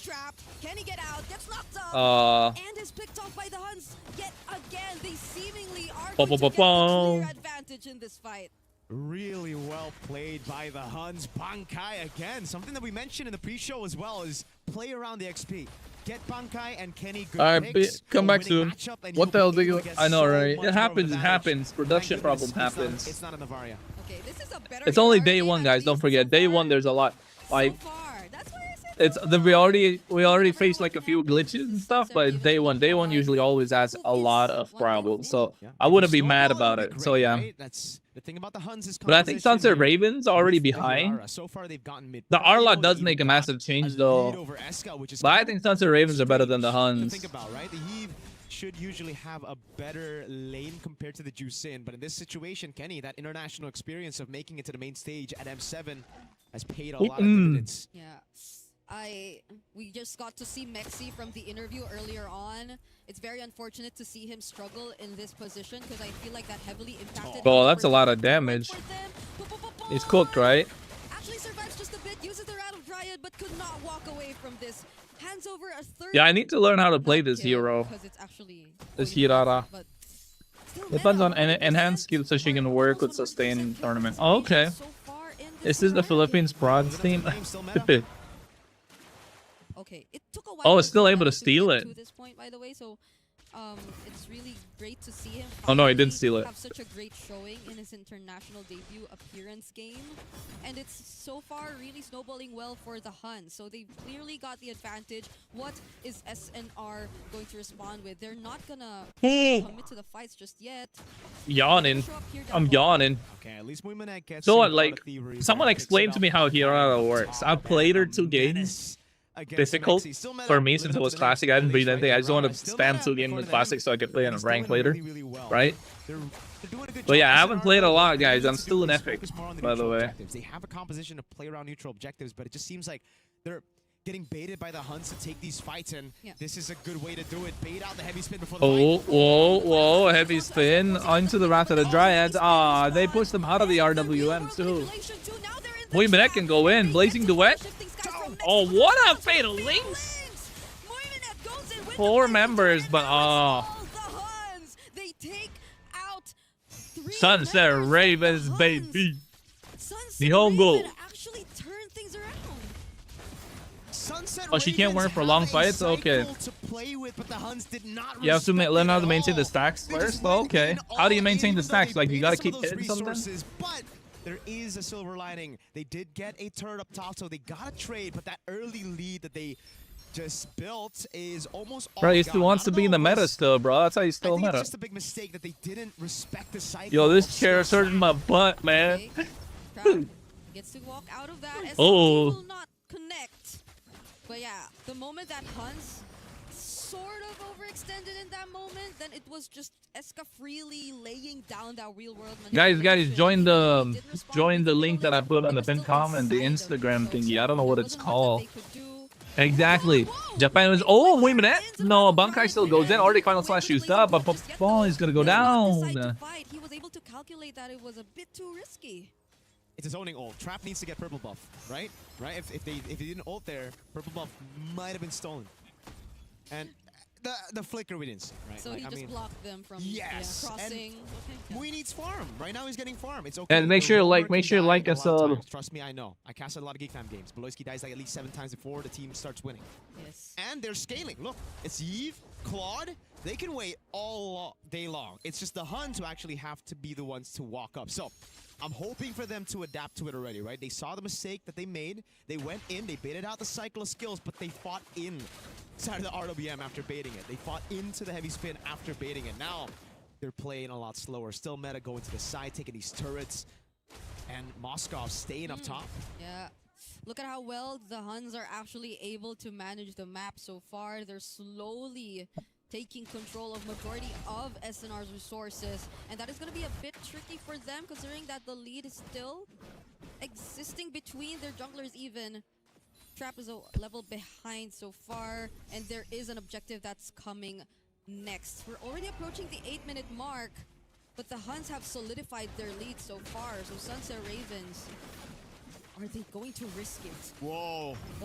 Oh, Trap. Nice heavy spin. Not able to get the turtle. They've already secured the objective long before they arrived. Who knows? Maybe delay it for a bit, right? They're going to go for the siege now, trying to convert on more objectives. And it's just been the Huns who's dominated this game. Yes, a good fight for SNR. But after that, back to the control, over the side lanes. Getting prio all around, still meta. A whole 2 levels ahead of Trap. And it's just been the pattern everywhere. Everyone's ahead. It's Yuki's 2 levels ahead of Muimanet.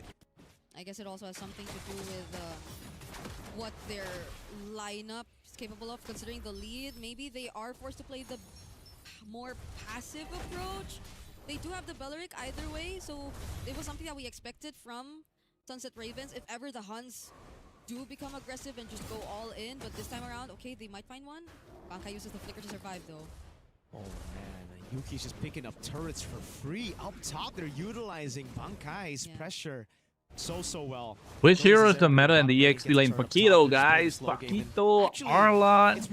They're good. You need playmakers right now. You need damage come out from EXP because it's tankier jungle. That's why.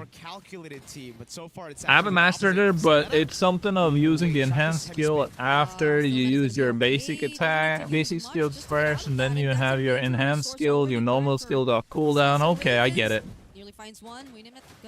What do you think of what I think of Berserkers here? I think it's good, but like very few marksmen can make the most out of it, and it's like super late game. So I feel like the more it becomes tankier, the meta. Oh, what a fatal link! Wait a second. All those free hits, responds with that Wrath of Dryad. The final snatch once again. Bankai with a setup and from behind. Oh no, Sunset Ravens fell apart. They got sandwiched by 4 members. That fatal links was too much for them to take. A beautiful fatal link. They could end this. It's endable. For the Moskov, the Arlet, even the Hirara to take advantage of it. Once you deal with the cycles, it's endable. Why are they trying to end it? Have done that. They can actually go for the end 2 seconds. It's endable. That's what I said. It's endable. I don't know why they're focusing too much. It's endable. Yeah, it's endable. GG. Wow, 9 minutes 41 seconds. I thought Sunset Ravens will make it up, but the Huns got it. Oh man, Sunset Ravens. The Huns got it. They couldn't hold on after that wipeout straight. That was crazy. That's actually crazy. The wave down below, and it ended at That's actually crazy that the Huns won it. It all changed here, folks. Look at this. Gotta call on our good friend, LaFell. You're a good friend. How do you feel about this? It's a this one, no, the burn for. Yeah, I think really shouldn't. Here, guys, here. Look at this. Look at this fight. Yeah, Mexi is too far off. It's too far. Like, what is football? 3-1-1. Like 5 aside. It's not working. Your damage dealers are 2 behind. Akai already used the heavy spin. It's not a good time for them to pick a fight. OU has the flicker, has the fatal links. It's a perfect time for them to go in, and they coming in late from the side to sandwich him. Beautiful. So they waited. They waited. A nice RWM, but look at this. Bro flickered. Bro flickered to get 3 members. Boom. He only Mexi muted because he has that shifting skies, and then GG. Wrath of the Dryads, but this is what I was talking about. See the 2 sides? They flank it in from the sides, and GG. Like, they're cooked. Nobody's able to catch Kenny. What's Kenny gonna do? Who's gonna catch Jushin? They fall apart. Fall apart, like that triple extension song. They fell apart. GG. What a fight. What a fight. What happens to my voice? It's good, bro. Like, okay, I don't have my mic. I'm traveling. I'm in a hotel room setup. So I'm using a filter through NVIDIA Broadcast. Hopefully it's not bad. Is it bad? I heard it's not terrible. It was worse before. With the Hirara this time was just really the snowball through making sure the EXP's out. It's unlike what we saw from the Mongols earlier on, where they just tried to. I hope you find it. Whoever expected Japan to win this is dumb. Coach Mikey, whatever. You gotta believe in Japan. You gotta believe in Nihongo. I believe in Japan, but I know they're not gonna win the whole wild card. Part of it is because they lost all the lanes, so even if they do try to do something, they will probably lose, because the thing with a Belleric lineup, you kind of want to establish like. I sound like I think, yeah, I am sick. Just to make sure that you can get those free objectives, and then Belleric. I got a cold. KRONOS to EWC won next year. EWC brought out this year. Sadly, I'm not going for EWC. And we saw still meta goes to the gold lane first, eventually goes to the EXP, and then once those lanes have won, everything is easy. But this hero like a level 2 hero. It's so strong, level 2. For sure, man. And the mechanics definitely shine through for the Huns here. So many times, Bankai getting those resets with the help of the Lantern Flare. And the mechanically, they're very good. Just staying in. They get a lot of this too. They bait out some of the. Yo, I got 20 people watching on the shorts. Yo, what's up, guy? Oh wait. Breath the Dryad gone. Heavy spin a couple of times baited out as well. RW, nice. Moment though, where I don't like it this. looked like it was great because Trap shoved them away, but Huns were like, nah, I'm gonna do my own thing. Yeah, exactly. They're like, oh no, we're another beautiful fatal links there. Go in on that one. I honestly thought the moment the fatal links was laid down that it could have been like. Next EWC in India, confirmed source. Trust me, bro. Yeah, I know, right? It didn't really happen. Yeah. But sadly, that was the only moment we really got to see Sunset Ravens with the more favorable reaction, because I feel like it's crazy. Reactions a lot of times really didn't give them much value. Like, that's something they might want to, or we would want to see them work on a bit more, is like finding trades across the map despite whatever the opponents are actually doing. Because a lot of times we just saw them like waiting and on standby, I guess. Even especially after that one failed attempt to contest the Lord, if I'm not mistaken. Yeah, and I feel like for you to be proactive in those games, it's an unspoken rule of MLBB. Don't lose the lane in the first 2 minutes. Because the moment you do lose the what is one shape or form in the first 2 minutes, you're gonna cause problems for your team. Imagine your EXP laner being level 2 as the turtle spawns. That's kind of game over, right? Your gold laner goes 0, 3, and 0 at 2 minutes 20 seconds. That's kind of not good. It's right? Your sad to see this. Losing out even by 1 level at this point of meta. You're not gonna be helping out anybody. Yeah, another good example will be mid lane not reaching level 4 for Turtle 1, right? Then you have not as it's a bad start. It's a bad start as well. Eska was not able to walk up, did not have RWM, was zoned early on, I believe. We didn't get to see too much of that mid matchup, but it's something that you would already think as almost a win in normal situations. The Yve over to Jusin, it did not happen here in this game. Yeah. This is why, again, like, mechanical players are so solid, because they just make sure the first 2 minutes they don't lose. Yeah. Guys, I'm reading your chat, by the way, to like type some shit so I can like we can talk about it, because I'll tell you what, bro, my ass hurts, bro. My butt hurts, you know. You sound a bit different. Oh, little like this is like a rough spot. Pretty cool. Now that the camera's on you, stop talking. Oh, I'll break this if I sit there on the edge. Yeah. had to keep the act. It's your so voice. It's your voice. Now I'm about Yo, what's up, Solomon? So yeah, I agree. Because it feels like Nice to see you, it feels like Solo-san. we could go to a break right now. Yeah. You watched their Honestly, gameplay? They're on it this. was a pretty Oh, in short Japan, one, but yes, we have more games for today. bro. But That's they're the Japan, second bro. best You gotta one. believe in We'll just jump into the Japan. third one after this, but for now, we're going for a My short break, butt so you guys hurts. don't go Yeah, anywhere, nice to 'cause see you guys. We'll be back in like what, 5-10 minutes. We'll see you guys then. Let's look at the drama, guys. Let's look at the drama in the chat.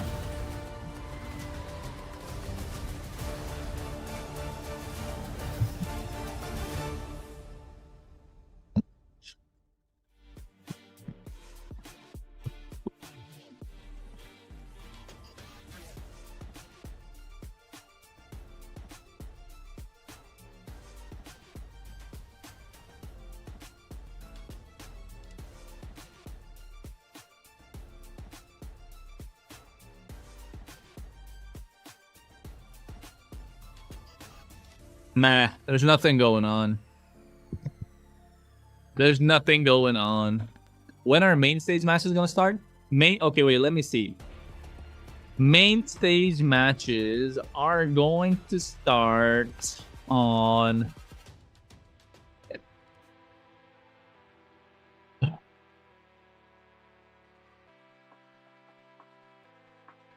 So look, 3rd July, 4th July is Wildcard. 22nd, 23rd, 24th, 25th, 26th, 29th, 30th, 31st, and 1st of August. All of those are matches.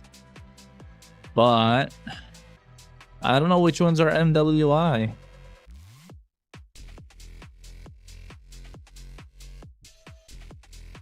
So it's like the last week of July.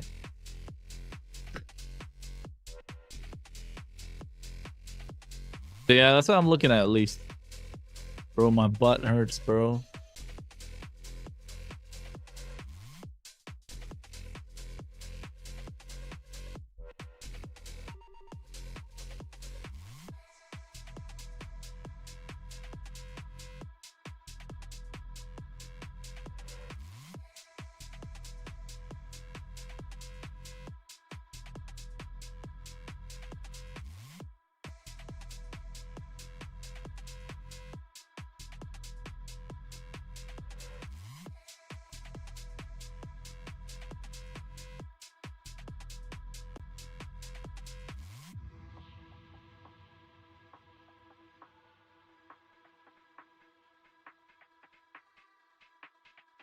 I'm finding out. Why does it hurt, bro?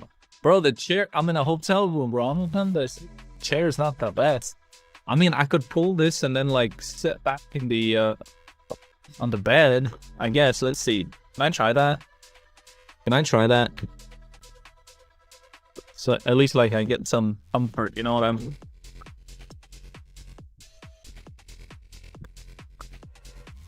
Yo, wait, somebody tagged me in something or that. We're also trying to draw into the...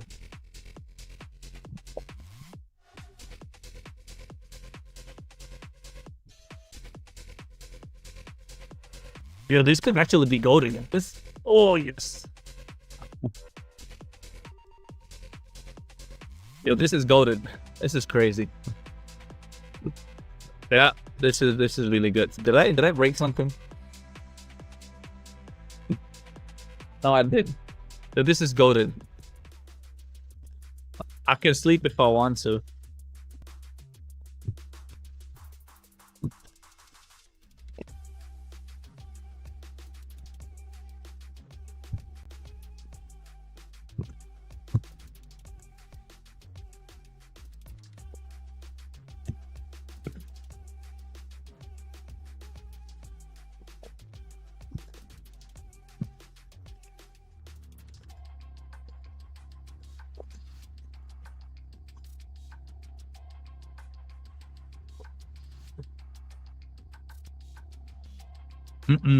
You know what, guys?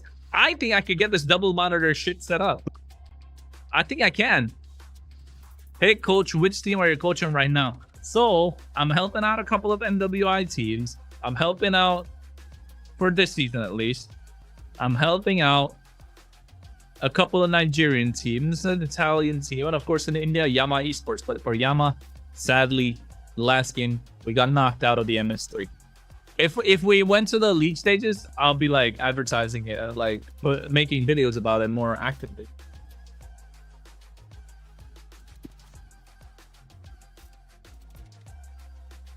You know what? Hold up. Let me fix this. You know what? Bro is searching for comfort zone. KRONOS be like, why isn't it? Yeah, exactly.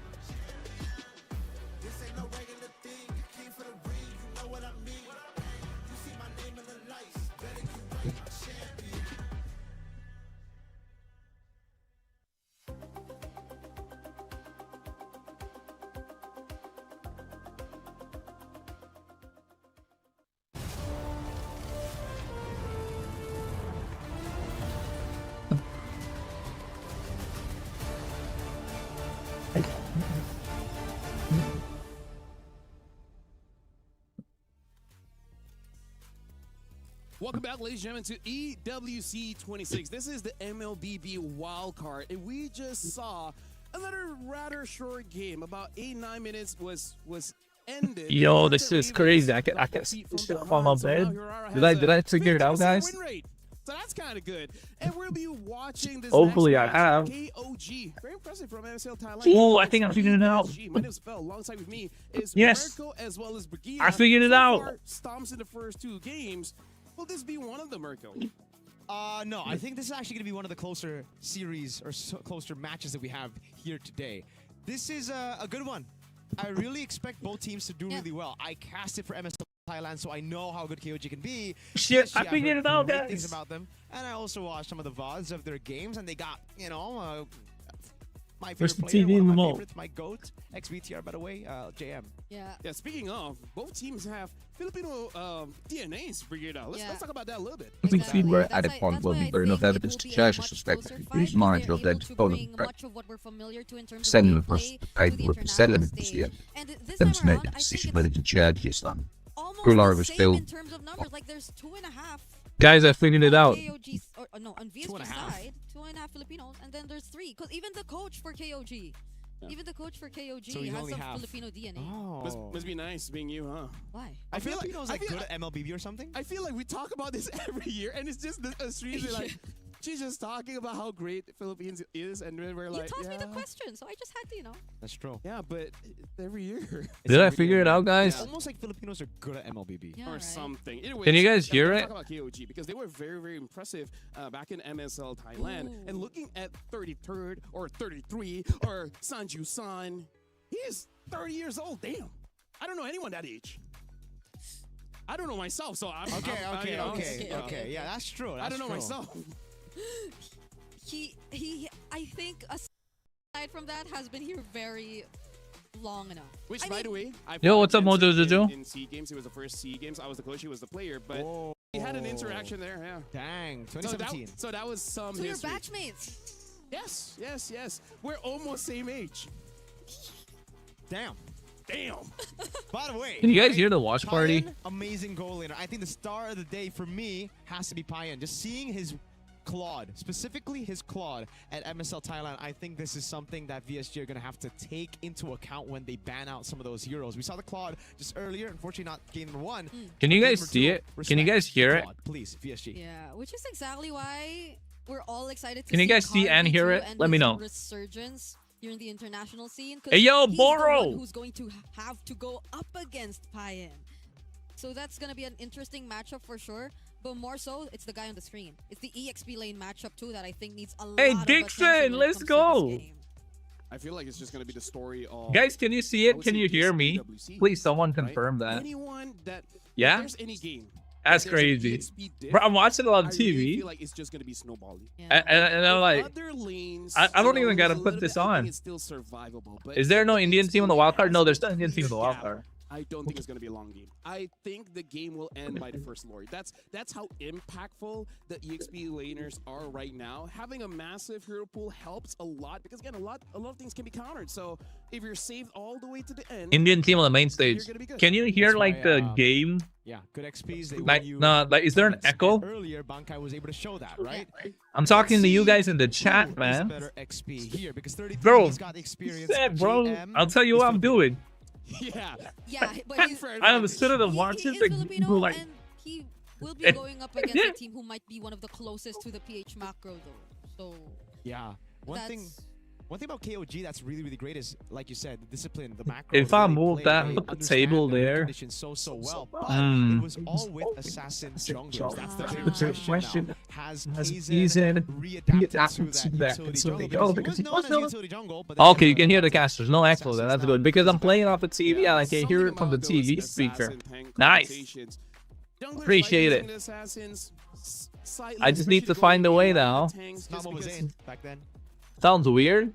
Why does it sound weird? Saber's good. Saber's good. Saber meta-ish in rank with the buffs, making him able to go in and out of the fights. But we're not going to be talking about that unless it has been brought out. But we're going to be talking about KOG. Late to the stream. It's okay, bro. It's okay. Looking pretty good. True Reapers qualified, but they're qualified for main stage, not the wild card, guys. It's not the wild card. This is the wild card. So I do agree, but in the first 4 minutes, if I see a clear gap in the EXP, probably not going to be a long one. Okay. And I feel like it might because 33 in during the time of MSL and I think a bit of Asian games. I think he tried to make the CC work. It worked for him. It didn't work out for the team. Yeah. CC did get buffed a bit, but I think it's not enough. I agree with that. I agree. I think it's also because in Asian games, he couldn't rely on he's just losing his earlier to he can go back to what we see more often in MSL Thailand. Actually, some crazy. Bro, they already blitzed me, bro. Bro, I tell you, you goated. Yeah, I still like to think that this will be our first like longer game. Okay, let's establish what would be a longer game. For me, if it's above 16. I think just above 14, above match 1, I'm happy. Yeah. Around 15 plus. So you guys are comfortable with 14 and 16? Above 14. Above 14, 16 is above 14. There you go. Bang. Because, I don't know, I feel like, you know, 15-ish minutes still...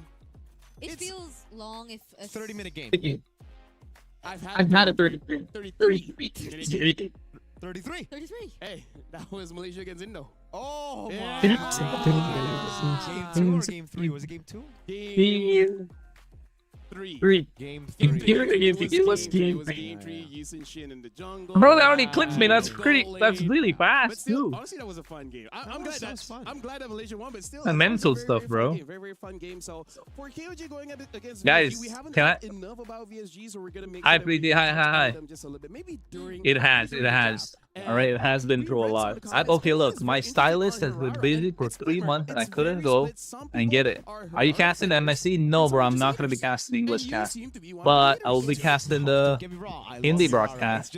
So yeah, you guys, absolutely होंगे कि मैं हिंदी में बात करूँगा MSC, मजा आएगा. It's not a CEO. It's not a CEO? Meaning, like, in my opinion... It's not a Suyo. Yeah. I heard CEO. Okay, yeah. It's not a Suyo. In my opinion, Suyo drops into the same category like Cho, Zushin, where it doesn't matter the change, you can make him work. I don't know. No, because he has the kit for it. Right? He has ways to defend himself. I'm trying to see if I can make this some bedroom setup, bro. Put the table here, put the laptop there, get some mic extended. I'll be chilling back like this, and I just want to say, that actually be so golden. We're like, and I don't know if I'll be.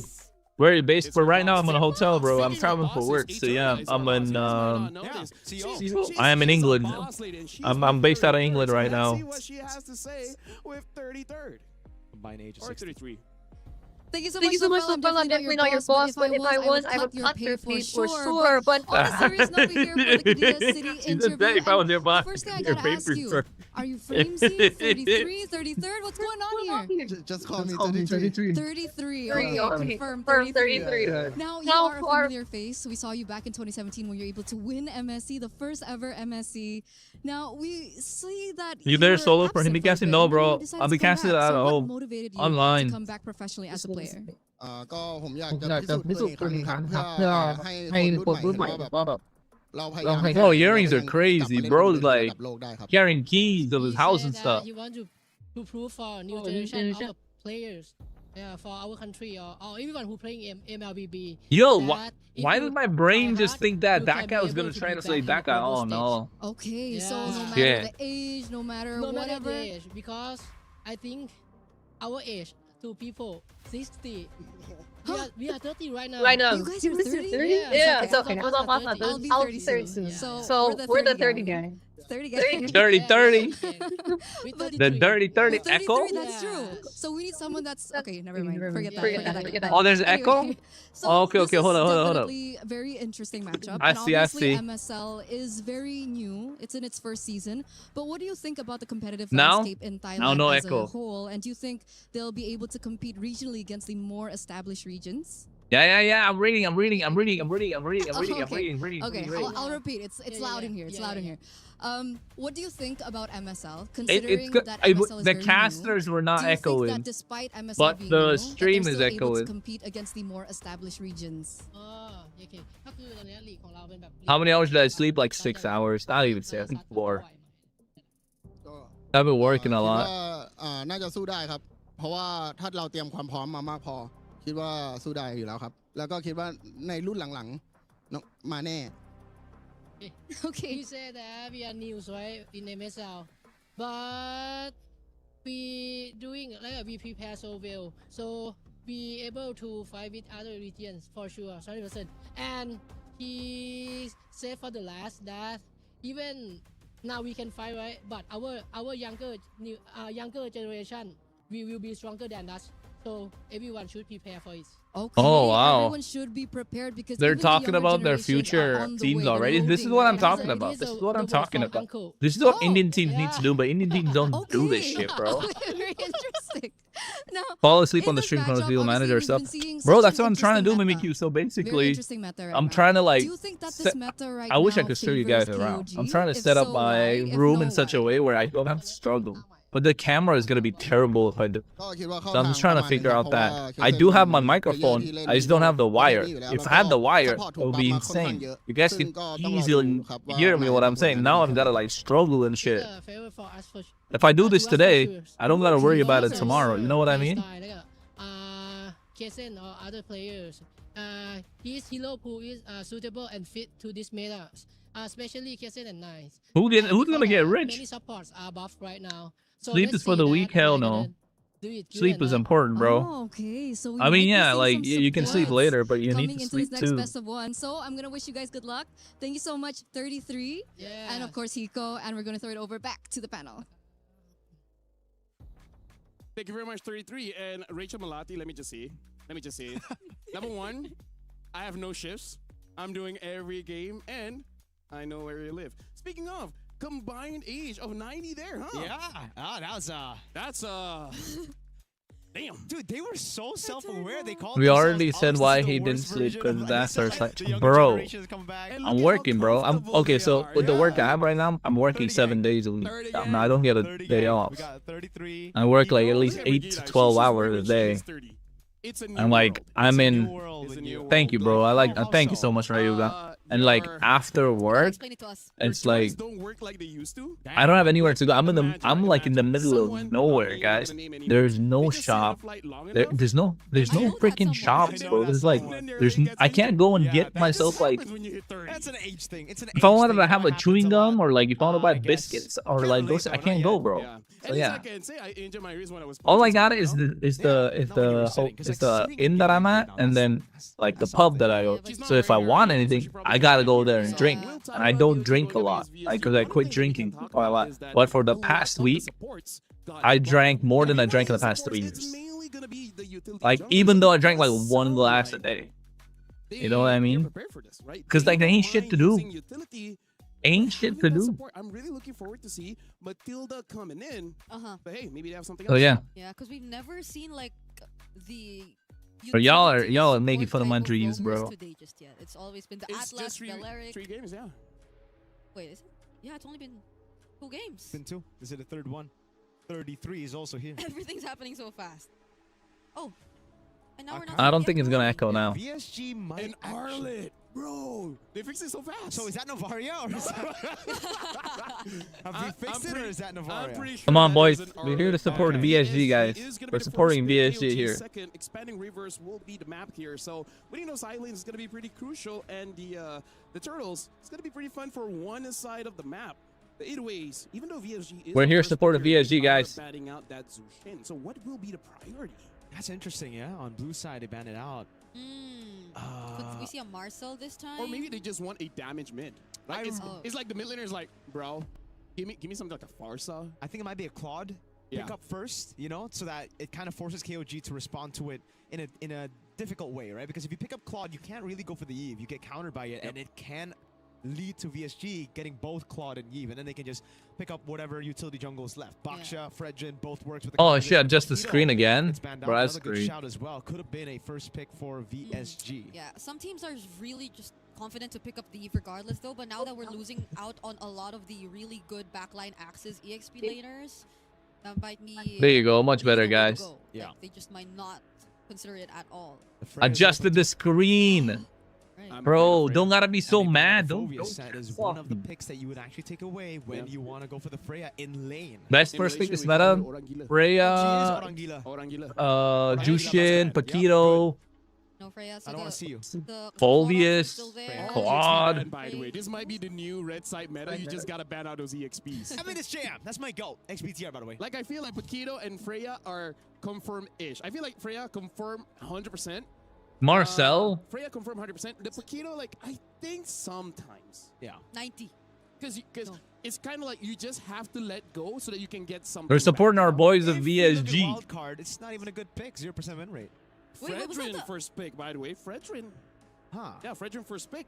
So will KOG later on. Which country is so is Western Europe or is this Thailand? Yeah. But that also means the Claude is open. Purara is shit, bro. Yeah, I agree. Claude Eve straight up, Baksha red 3, pick it up. They can even just go and gotta flex the jungle a bit if they want, right? That's one thing that Kaizen has in his arsenal, the assassin. So yeah, could technically still go for it. That was actually maybe this is one of the series where I might have considered to see an assassin come into play, maybe just because it's Mark TZ and Kaizen going up against each other. Oh, Gord. Well, this was one of the more common responses to the Fredrin back in the day. Oh, so Fredrin. I kind of understand, but was that an Atlas? Okay. Bro, the draft, the animation is so slow. This is a very, very good start to the composition for KOG. They're building their front. No, Arlott is good right now. Arlott's a playmaking hero. He's not damaged, guys. That's why he's banned out. Utilized by the composition. It was a Gord with a Herrera and a Granger. So you have a good back line, but you don't have any front line. Here, at least you already have a Baksha. And they took out majority of the threats in the EXP lane. So like the only ones that are probably left out there that could really pose a massive threat to this lineup could be the Yujongs or the Lapu. Right. Or the Benedettas, if we actually come down to that. And they are still capable of doing that since they have a Fredrin, a utility jungler, so I think that'll enable them to consider a damaged EXP. And what was that they went for? Carvy's not a Fredrin. Carvy is like a goalie, bro. Chill out. If they have a prior EXP, something like a Yuzong or something, I guess. Yeah, that's why, because they can afford to, if it's a Fredrin. Yeah. Marcel plus something, right? The Claude is going to be pretty good. Marcel Claude? Able to deal with the Gord, not so great going up against the Boxia. Or if they just prefer a Harith. I'm honestly a Claude fan. I'm more for Claude than Matilda. They go for Matilda or Atlas and Eve. Yeah. Matilda Baksha as well. So all right. You had some feelings about this. Yeah, I did. I feel like I told you Atlas is gonna come on the blue side. You just get mid prio in mid, then you rotate together with the Baksha. Maybe it's for the Gord. Oh, that could be it. Yeah, That's true. Yeah. You can go circling Eagle, go with the Gord, and you can follow through. Misty Gush just turn things around. Yeah, but I don't know if you want to actually gap close against this kind of composition. Hey. It's just to get out. No, here's the thing. You can go for an EXP or a gold laner as well. Because sometimes they just bring carry forward, And somehow the carry gets free. And Yeah, Matilda's really good, by the way, Mimikyu. If you haven't thought of Matilda, is really good right now. Matilda Baldwin, Matilda Foxy, and Matilda Fredrin, like Matilda is sorted right now. We're back to like Ube meta. Because they can still pick it up red 4. They can pick it away from VSG. And I think they've just done such a good job at denying some picks away from VSG, right? Like even the Gord pick here, it could have been a great combo with the Fredrin. The Lapu gets, yo, how many? 1, 2, 3, 4, 5, 6, man. Yeah. What's left? Benedetta. JM, you ain't playing, man. Eventually, we'll just go to the tanks. The Alice, Terizla. And Sora gets banned out. All right, JM. Okay. Say goodbye to your heroes, bro. Wait. 5 XP bans, bro. 5, 6, 7. Yeah. 6, 7. No, I was counting. Yeah, but like 5 from KOG. VSG 2. What other XP is open right now? Tora Yuzhong, Knowing 33 Lapu. CC. Yep. And Esmeralda. It's still there. In MSL, it did play it. I know KOG is good, bro. Okay. In terms of the dives, I like Bacon Time. I'm a Bacon Time fan. So that was just beef to put KOG bottom. That's why. As long as your gold laner. So yeah, if you know, you know. Super good. And it's Which we don't know yet. Yeah, I think it'll be They kicked my goat's Bacon Time, so yeah. Nice for them to ban Claude, man. Payan. No, I think this is an ego thing. It's like, oh, you trying to ban all EXP? Well, we can play your game. Yeah, Uranus gets banned out. Yo, that's like 1, 2, 3, 4, 5, 6, 7, 8 EXP bans, bro. 8 EXP lane bans. Yeah. Hero over at MSL Thailand, at least in the playoff stage, and he's done fantastic on it. You can go Purify to deal with the CC. You can just walk through the Eve. Everything fits. But there you go, the CC, yo. It's kind of like I know this guy or something from years ago. Holy moly, 33. He's had quite a long career. A journey. CC Matilda. He's been through a lot of it. That is true. Yeah, so now in terms of VSG, dealing with the CC. Suyo EXP? Yet? Suyo EXP, guys. VSG no play that. Jam plays it a lot. Suyo EXP plus Claude. That's the only damage left. Yeah. Suyo plus Claude. Not then what? Is there a reason not to pick up the Claude here? Yeah, I told you.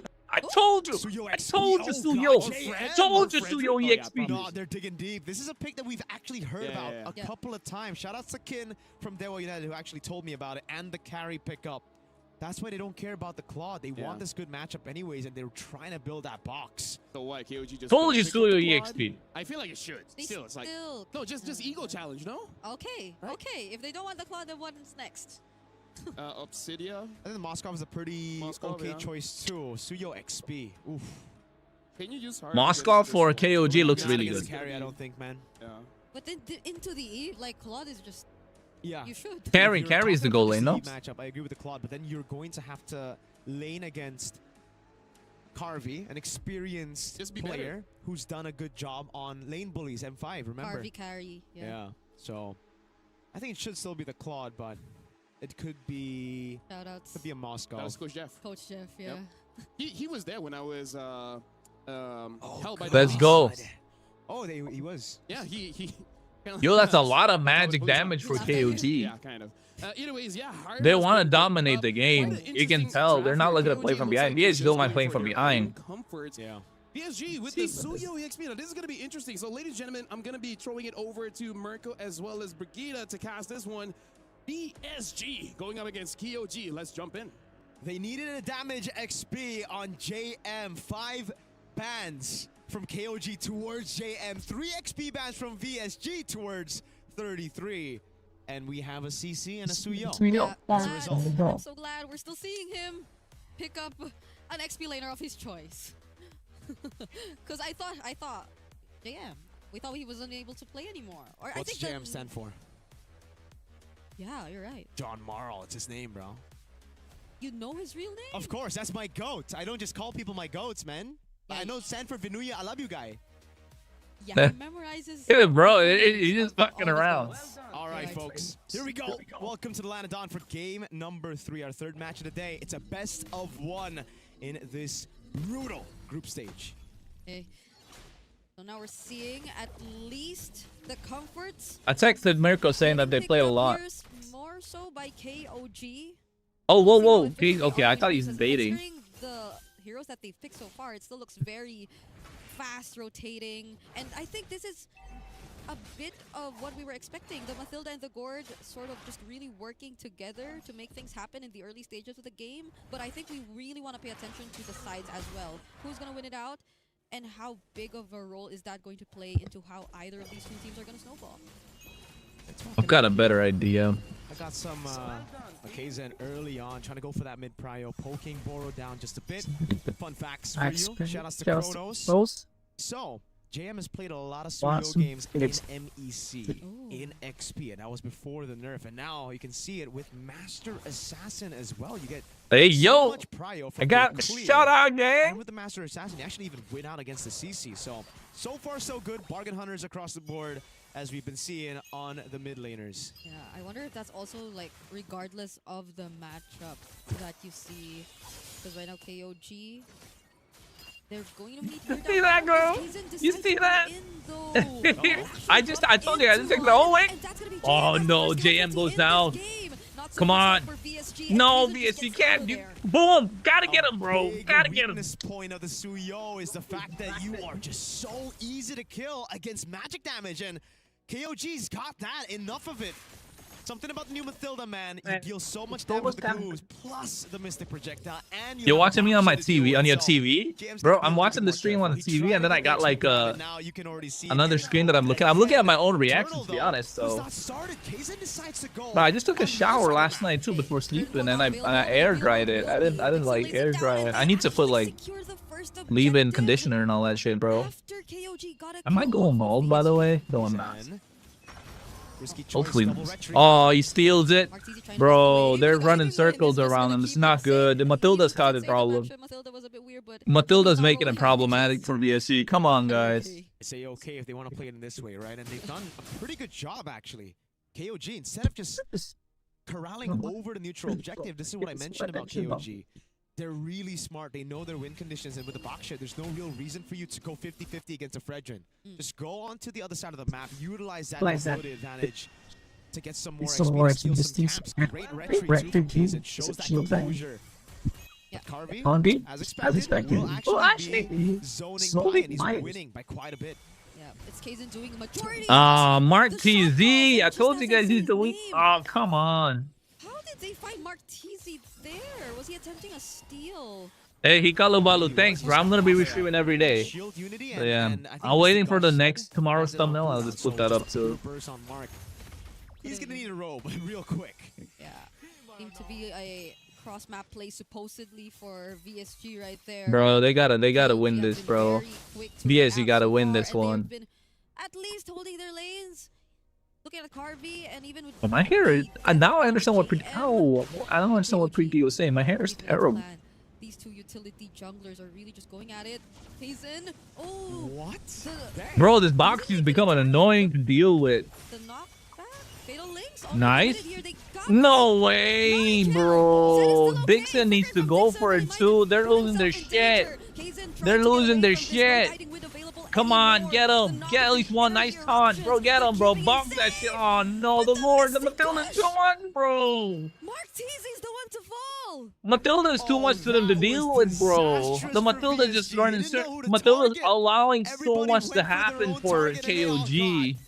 Completely outbrawled. KZen got away with the shield unity. Great escape by Zed with the help of the guiding wind.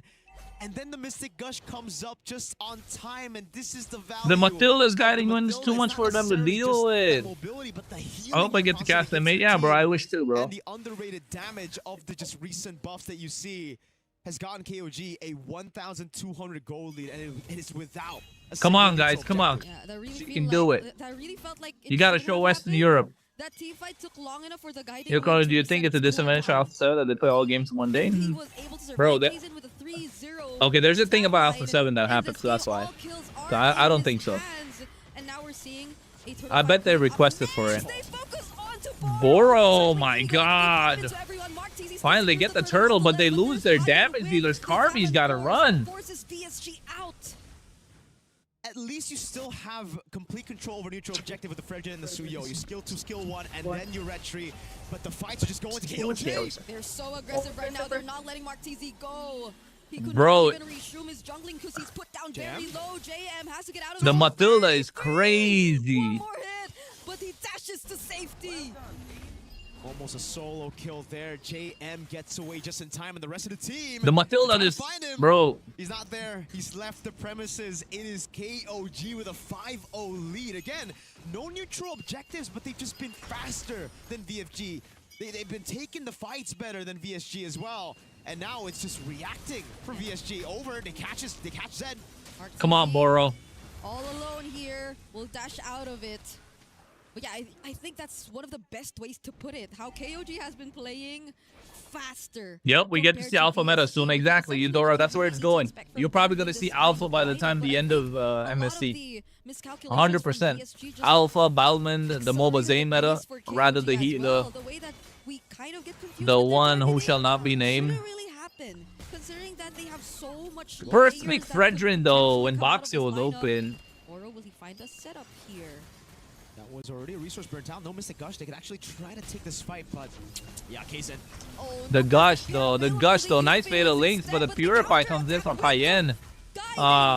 Bro, Matilda's just annoying, bro. Dixon is gonna be okay. Can 33 find him? No, gonna be blocked by Mark TZ right there. And again, it's just clean from this is disappointing. This is disappointing. Come on, Coach Jeff, you know better than that. First pick Fred when Boxy was open. I don't know. Over VSG, they've gotten turrets all without the neutral objective, and now with the turtle buff, it's gonna be a heck of a lot easier for them to force out fights. The cleanest I've seen so far today, honestly. It's only been 7 minutes in. They're good.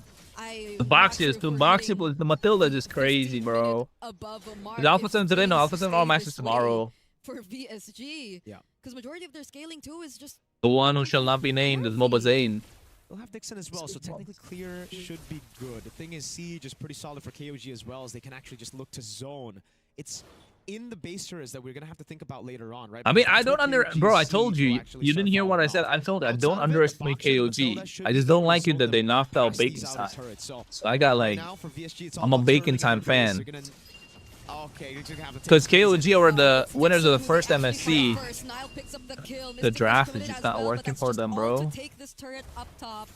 While the only trade VSG could find is this tier 1 turret down bottom. That's the only thing they're able to take away from KOG at this point. No, bro, you can't move, bro. Payan still has the Purify, but there goes the Holy Shield. Oh my goodness. Damn. Dang, that's the only thing they could do on Suyo. You usually bro, see you the need jungle just going to the side lanes, clearing it up, going for trades, but yeah, getting a Holy Shield before the Lord even spawns in the game is a massive advantage. Dixon, bro, Dixon was there from a long time. He can't do anything. They get far late over this first Lord. It'll be crazy. Equipment check real quick. It is the photo for Nile. He's really been able to do such a good job healing. Kaysen hasn't died a single time thanks to the healing, and the holy crystals built up for Payan. That's the massive power spike. Dixon's position has always been a problem, but the rest usually show up. But here Carvy's not gone down a single time, and Carvy's behind in gold, so he needs to go. Boro knows that. Boro's got to protect him now, and even with the fatal links that he can play, he doesn't have his single target damage. It's not AOE, so it becomes a problem again. That's why I was saying Claw would have been better. At least they can die one of the gourd. The Matilda just allowed so much in the early game that KOG just cooked, bro. JM far away, they're not gonna do anything. This is a free Lord over to KOG. Got tier 2, right? This is. Wait, they're chasing. No, okay, they won't catch up. Good decision by JM. It's a tier 2 in the bottom lane. They know they can't fight. There's no way they can fight right now. Radiant armor for Mark TZ. That should help a bit, but right now I think KOG... Payan is rising star. Yeah, he is. That's why they go to Thailand, bro. Because they don't get opportunities in P8, so they gotta go to other places to earn some money. But I'm telling you, I want Western Europe to win just because of the fact that you need like competition on the west side. And if Western Europe win, then you're gonna get a lot of you're gonna get a lot of sponsors and a lot of bigger teams come to the picture. It's here, and he no longer has it before this Lord Siege. Imagine that. Payan also burning the Salmon Force, and he's able to drop Mark TZ's HP down to half. A good rotation by Jamie. Clears it out in the mid lane. Circling Eagle. Okay, now Yo, that's a lot of damage from a goddamn Matilda. JM still survives. It's Boro instead who gets Oh, Boro's gone before the Lord. This could be it. Yo, this is embarrassing for Western Europe. 0 kills. Once again, but they're saving it for when they actually Ooh. make it into the base. There you go. Zamanforce already committed. Oh, this is cooked. They lost. Coming in from Dixon, it actually pushes them out of the base. Okay, get some time. Carby didn't get a chance to play, bro. KOG did not get the far lane, but still, it's still bad. It's still really, really bad. The base turret fell with Lord 1, and VSG just seemed to have no response to it. Even with the Harith walking up, Carby just has so many people to target, and he cannot get just a single shot onto these tanky boys. Kaizen constantly moving back and forth. Yeah. And now even the mid lane, Payan looking to siege it down. They're going to force at least... I don't know. I think the draft fucked up, bro. First pick, Fred. You give Matilda and Boxia and Gord. And Gord is a comfort pick for Dixon as well. Almost 8k gold lead we're talking about. They barely or have 0 kills yet on the board. Massive goal difference. You can already see it here right in front of you. Even the level difference is quite massive, man. 2-level lead on Nile against Boro. Boro is a squishy Atlas, and those 2 words, you don't want to hear them together, bro. He got the Irradiant item first, but not even that is able to deal with Nile and Zed and their early capabilities. Dash already. Yo, this feels like a 30-minute game. It's not 11 minutes. And they're gonna play it safe 20 seconds before the next objective. It's so fast. Yeah, I agree. Like, so fast paced. This is what someone is asking about Matilda, right? This is what Matilda is. A lot of damage. JM did not expect that. KOG just waited for the perfect opportunity, and now they take out 1 right before the objective. Now what's the call? That was pretty Kumar of my go. JM just walked up. That was so naive of him, dude. And this is a free lord. I think it would have been a free lord anyways, but VSG could have had some more of a say with the Suyo still up right now to clear out some of the waves, to stagger some of those waves. But now KOG, they can just walk up straight up to Boro. And they do that literally just now. Oh my god, what's that damage? HP left! And he's gonna survive. God damn. Who do you really assign? If you're VSG, who do you assign to walk up to those? Just like that. Or maybe you just don't. No, you don't? Okay. Oh, nice. Only 1. Nice. JM got him. Boro still goes down. Harvey can't play because there's no front line. Looking to be next, but at least they walk to safety. But JM needs to buy some time. Come on, folks. Come on. JM only gets to cut the defendable. That's still enough to force a reaction out of VSG.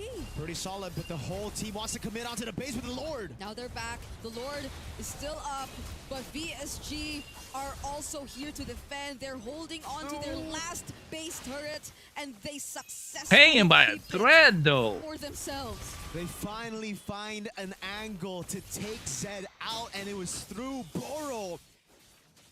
Disregarding the front line, going straight. No, they play Matilda as well. It's just they played a different composition. composition. So VSG have been boot camping in Indonesia, right, for like a week or 2 weeks. So they know what they're doing, guys. He jumped in, popped in skill 2. I think I said ULJ is the best utility jungler and my AF support called him. Okay, no. I think if you're Eudora, even if you're not joking, like in India, the best utility jungler is Raren, bro. Raren's the best utility jungler in India right now. No doubt. Sadly, he just doesn't get proper teammates to play with.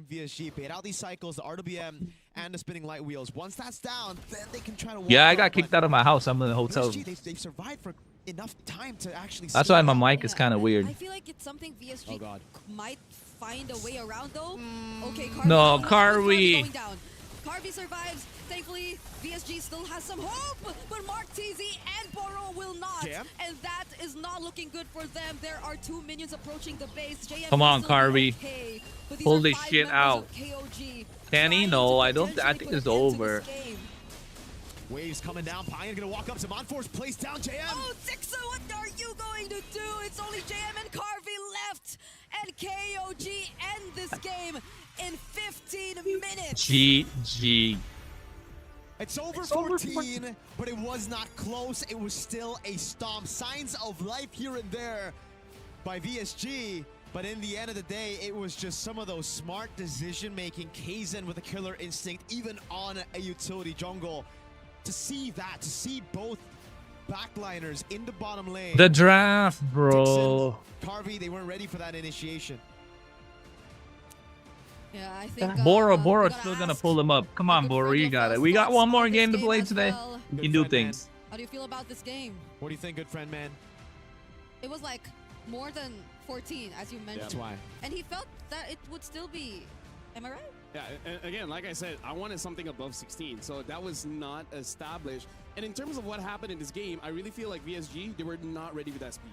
They really weren't, because looking at how they've been pathing in the game, they expected for the timing to be different, right? They expected for them to the Matilda, bro. The Matilda fucked them over. Much ahead. So in this game, it really is about that tempo that could not be stopped, right? Especially because we got to talk about the early game and the changes in the jungle. Matilda, bro. What really happened is, I would say for KOG, instead of playing for the team, they just made it so that the jungler VSG just couldn't play, right? Yeah. In their first 2 turtles, they're like, let them get the turtle, let all 5 people be there with the jungle completely unguarded, take everything, and then by the time it's done, it's like, well, what do I do? Yeah. Right? What do I do? Especially because the jungler, the first 5 minutes, you're not going to get much from the minions, so you can't even recover from there. So honestly, very smart play just to deny all of the jungle. Yeah. And that is where the desperation we saw.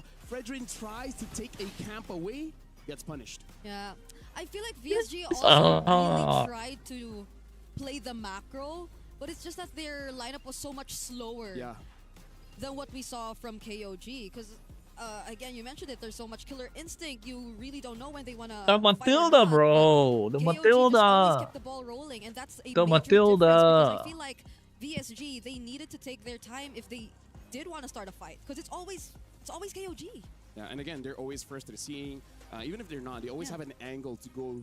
Yes, Matilda's being used a lot in scrims, just a little bit on the change of meta. We're starting to see a lot of mystery shop in the mid lane just because there's a lot of protection. Before this, you just want more movement speed, but now you don't need it, right? You don't need that. You just need to make sure that you're strong early. And then looking at Harif, it has become a meta where he can just go for the swift crossbow first. That gives a lot of attack speed, and that's gonna be enough. Getting the Holy Crystal first, making it so that his damn. And that was. I almost don't want to blame him, but I don't know, man. That's just a difficult spot to be. Yeah. Definitely is. This is the one moment that they were able to actually, you know, get a win. The only moment, and it's not even a big win. It's just they got Zed, I guess. The thing is, there's just no shutdowns, and that's what's great about KOG's playstyle that we mentioned in the pre-show. They're so good at just understanding their win conditions, building leads on objectives, and it just takes away from that comeback potential of any composition. Even VSG, with a late game composition that scaled up at minute 14, who had their items, they couldn't do much. I mean, having a roamer that does a lot of damage is kind of unfair. Right? You do a lot of damage, and you heal your team, and you give a shield. Yeah. And here's the thing about true damage. You get the true damage when you hit the HP, not when you hit the shields. So as long as Matilda is there, the damage of the carry will not go through that early. Right, so that makes it so that burst coming in is going to come very, very late. I feel like that's one of the worst games for an Atlas roam. Aside from the fact that you eventually get called a squishy Atlas, because you have to like walk around the Matilda and the gourds. Combination of words you don't want to hear, right? Squishy Atlas and transaction declined. That happened both times. Yeah. That happened both times. They weren't given gold. They were taking everything from VSG's jungle. Yeah, it really is just like, you're hoping that you want to go home, and then dinner is done, and you came by and it's like, oh no, you got to go out again and get food. Yeah. And then when you go try to get food, the shop is closed. Dang. And then you just got nothing. That's the experience VSG got. You were trying to hunt for a bargain, but instead, you're, I don't know. I was trying to mix it up, you know. Yeah, no, I get it. It's just something that you experience when you live long enough to be 30, right? You just have a lot of those days. Oh. Is it the age gap? I salute the CC though. Like 33. JM, he nearly got solo kill there. Yeah. Yeah, but you know, there was like 2 gangs coming towards JM, and then it's like, okay, like what else do I do now? And then just play safe, Lamau. And then what does the CC do? You press your first skill, and then you move the joystick towards your opponent. I love very, very high skill expression hero, you know? Just a little bit higher than Hylos. Hold on, guys. I'm just like checking if I get copyrighted for some things for like making content and stuff. So yeah. It's something you won't believe. When is India's match? India's match is later. Can't believe it. We've already gone through 3 games. Yeah. We're about to go to the 4th one, which is going to be your final game. Afterward, it is going to be getting Q as well as Naisu jumping in. And looks like PhonPe stomps. Like, this is just the meta. Like, I call this since the Asian games where it's going to be very rare for us to see very long games. But when we do reach those long games, it feels like it will never end. Yeah. Yeah. We've been through so much last Asian games. I've been wanting to see one here in Wildcard. I don't know if we're getting it before our shift end, but... What? You want to see it? What if we see it in the next game? That's Sunset Ravens versus Team Falcons. What hero? What hero? Oh, what do you want to see? The 30-minute game. Oh! I don't think we're going to see it, honestly. What's next? Sunset Ravens Falcons? Okay. I don't think so. Yeah, you know what? One thing about Falcons meta. Every time you think it's going to be a long game, yeah, doesn't happen. Just don't think. Just do. Yeah. It's honestly part of my motto in life. Yeah. The more you think, the less you do. The more you think, the... Yes. It's called analysis paralysis. Analysis paralysis. Happens to me a lot, so I stopped doing it. Speaking of, we will be going for a break, a very short break, for us to get ready for the 4th game of the day. If you guys are here enjoying Wildcards, thank you very much. We're going for a break. We'll see you guys right after this. Yeehaw.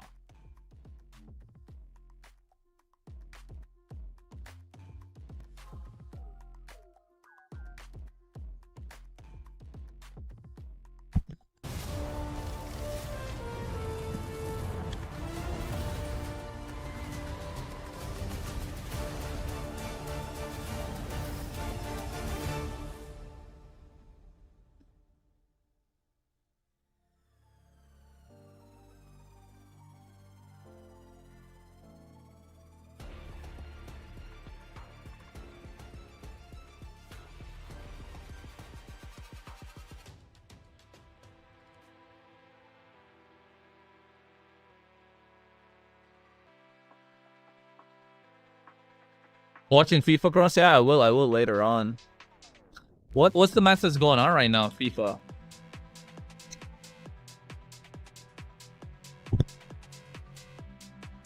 Yo, Ryota, what's up?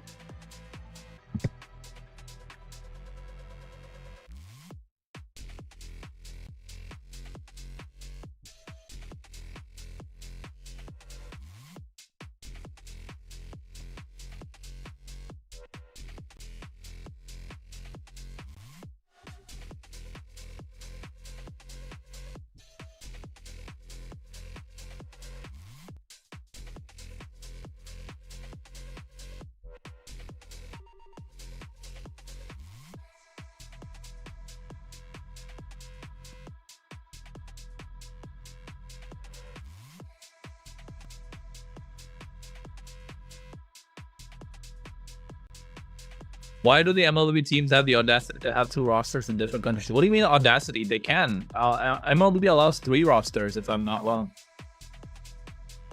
Just know Portugal is cooking around at 32. I don't know, bro. We'll find out. We'll find out. We will see. When is Alpha 7 match? Alpha 7 matches are all tomorrow, guys.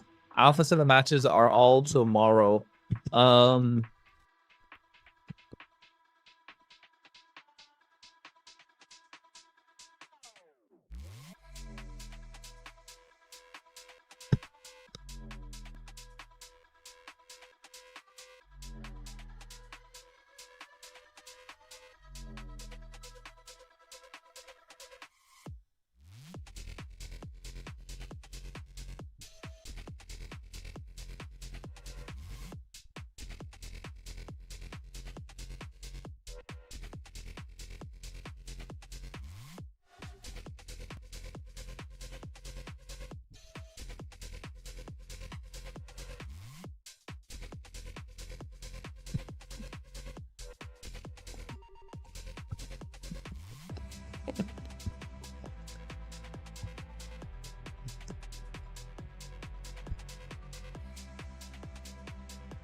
Hi. So guys, so basically, EWC has like crazy rules. Okay, for those of you who are watching me right now, EWC has some insane rules about making content out of it, and you can get like copyrighted and shut down to make content out of stuff like this. So yeah, it's crazy, man.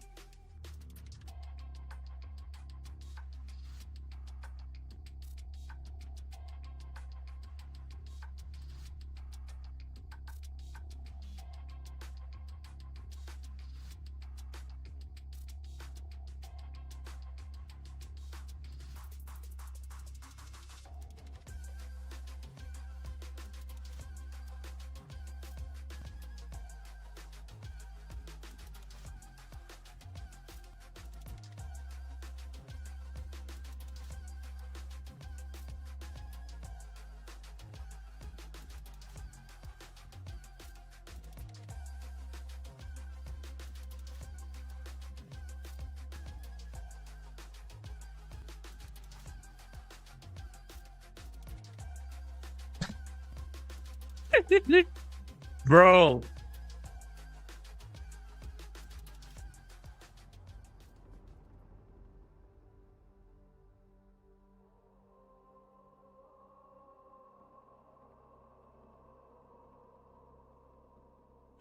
Bro, EWC got crazy rules, bro. TL, PH, TR, whoever wins will be the MSC champion. Bro, if TR wins, we play them.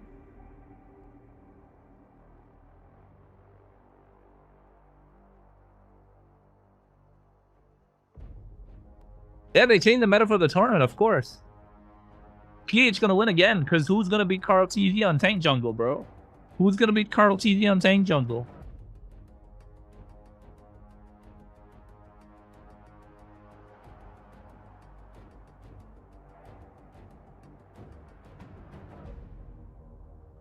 Tell me, bro, who's gonna beat Carl TZ on tank jungle? Like, seriously. How many games does VSG have to win to stay in the upper bracket? I think they gotta win 2. At least 2.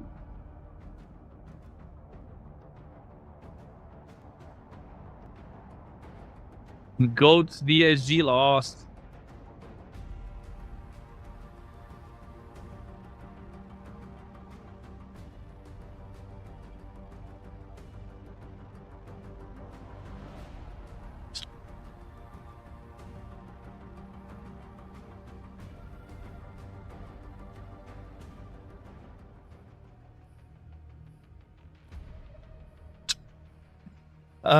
How do they lose, bro? Not like this. Jeez. Oh my god, I'm asleep, bro. I'm falling asleep on this bed. Oh yeah, guys. Let Professor, why are you hating TR? Aren't you supposed to... Bro, how am I hating TR, bro? Whatever, bro. I'm telling you, TR wins, we'll be champion. I agree. I'm not hating TR. I want TR to win, of course. I want the regions that I'm a part of to win. Like 100%.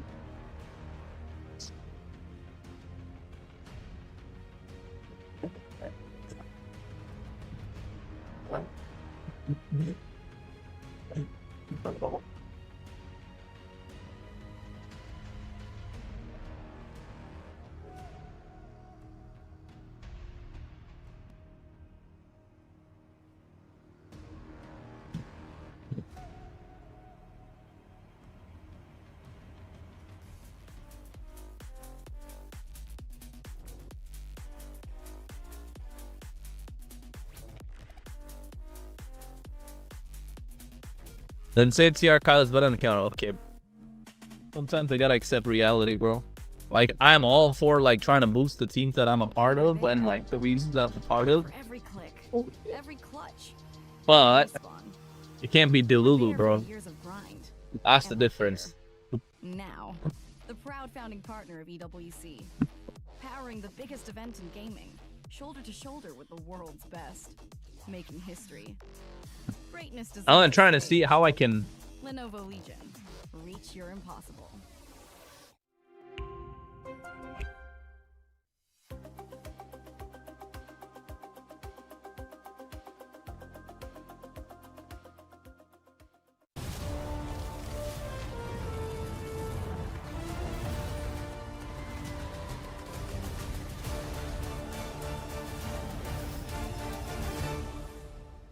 What?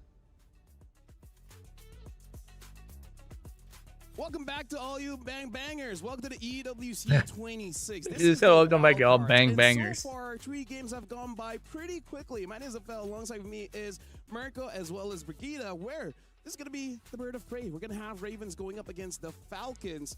So far, games have been quick. 9 minutes. The longest is like what? 14 something? 14. Yeah, it was 15. No, was it not 15? 15. It was 15 earlier. I am an official bang banger, by the way. I play MLBB. We all bang bangers. Yes, sir.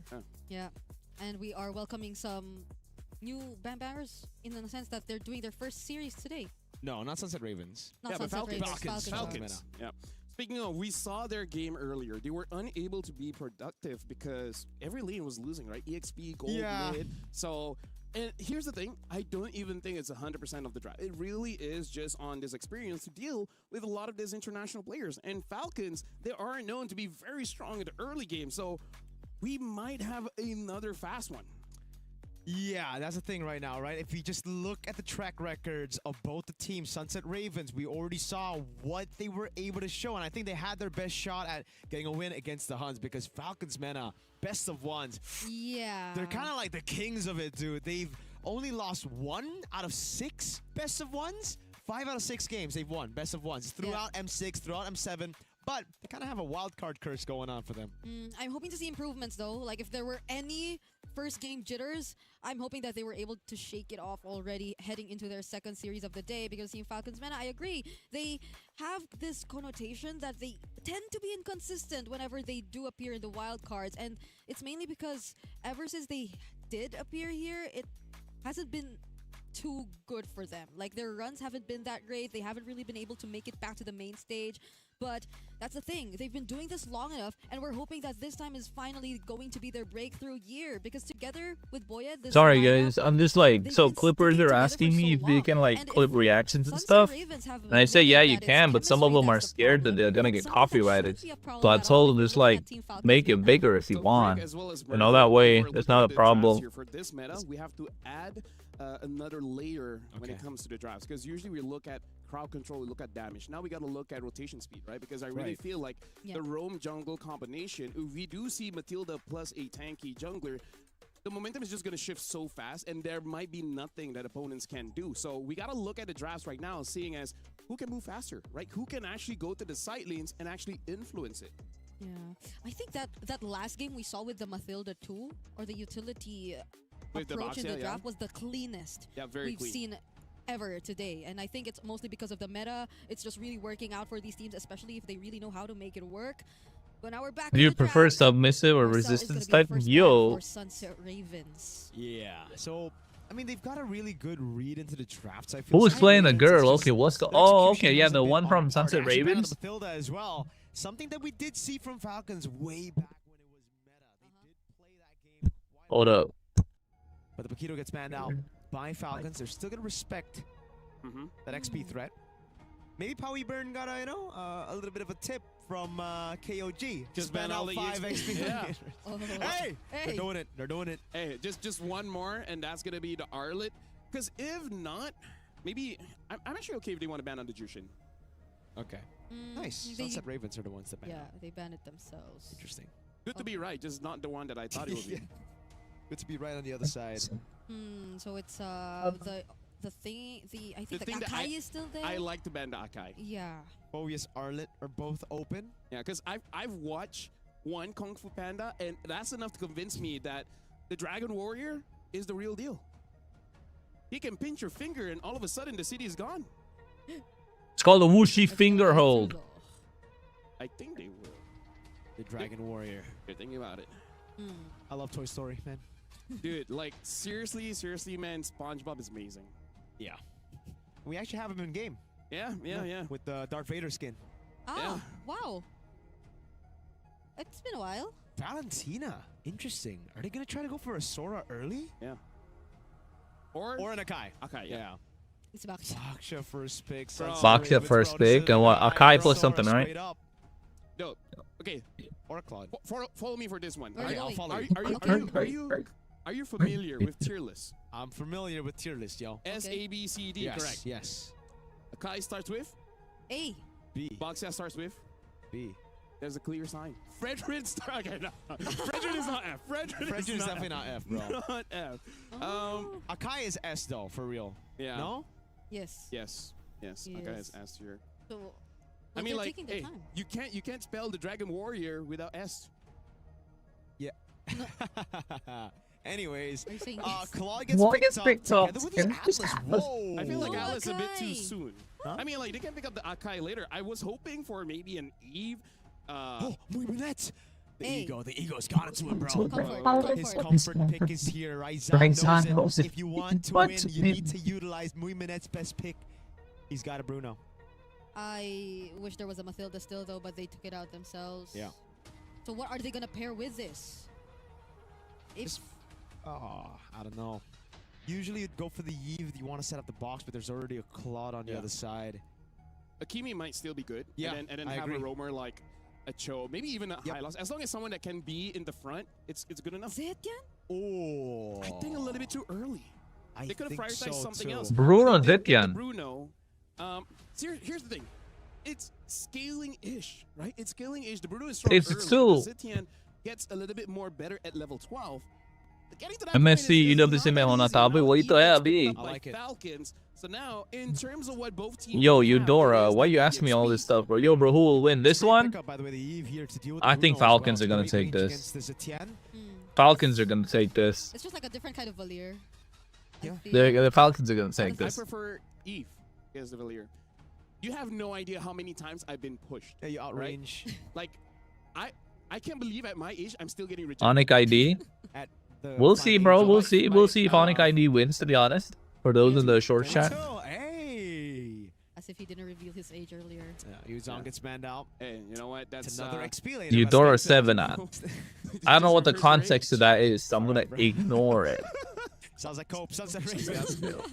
What do they ban out? Shout out Yeah, to EWC चालू हो गया, bro. हम वही तो देख रहे हैं. What's he called again? Something.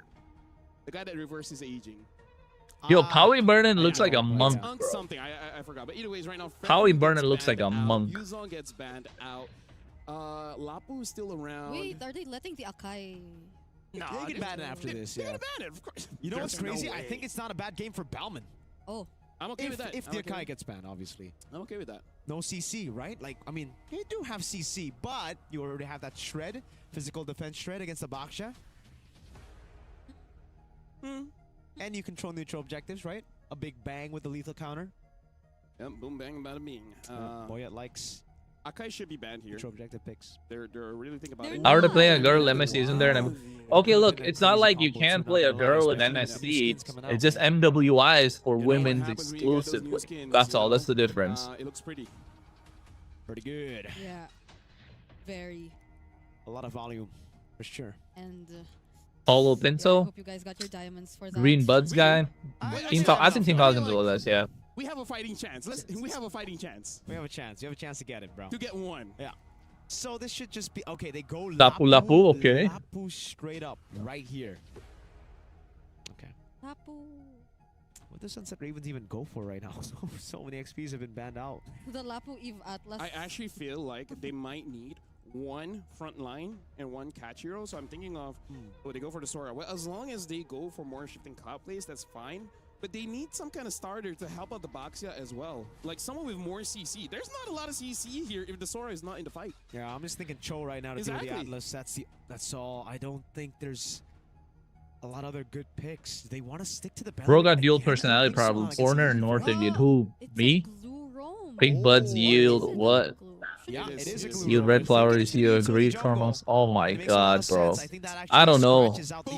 Depends on the flower or depends on the bud. How can pink become red? Knows his way around that lance, but I don't know. My mind's thinking too dirty. Glue is crazy. Glue and Sora is mental. Sunset Ravens. Falcons, on the other hand, what can they go for? Yeah. Well, backwards, bro. Sitting in this position, I need the wall, bro. So I need to kind of like find the spot for my laptop. Right now, we are jumping into the game. Two birds going head to head here. So I'm gonna be letting Mirko as well as Brigida be in charge of this one. So good luck, guys. Thank you so much. And this is going to be the 4th best of one that we're witnessing today. I said you look strong long time and but yeah, they are. They're always very strong. You following GLS MLBB tournament? TRC follow your thoughts. When is that happening? I'll watch party that when it's happening. But how are you feeling about this? Do you lean towards the Akai draft a bit more, or are you looking at the glue?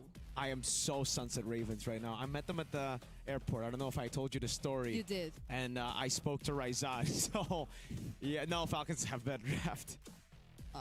Coach Raizan, by the way, shout outs. We've been commending his drafts ever since their first showing here today. But it's just that we really want to see a bit more of the execution right here, that we are officially heading into their second series of the day. Team Falcons Mena though. No way. Is that a different person in Hindi? Anyway, the Dragon Warrior's a thief. Sort of. He just took it from Trap. Yeah. That's not very honorable of the Dragon Warrior, not gonna lie. Trap though wants to go in. Shield Unity. Oh. That's a lot of damage. Oh my god. Yeah. It's I think the first time we saw the Akai come back again, they gotta hype up.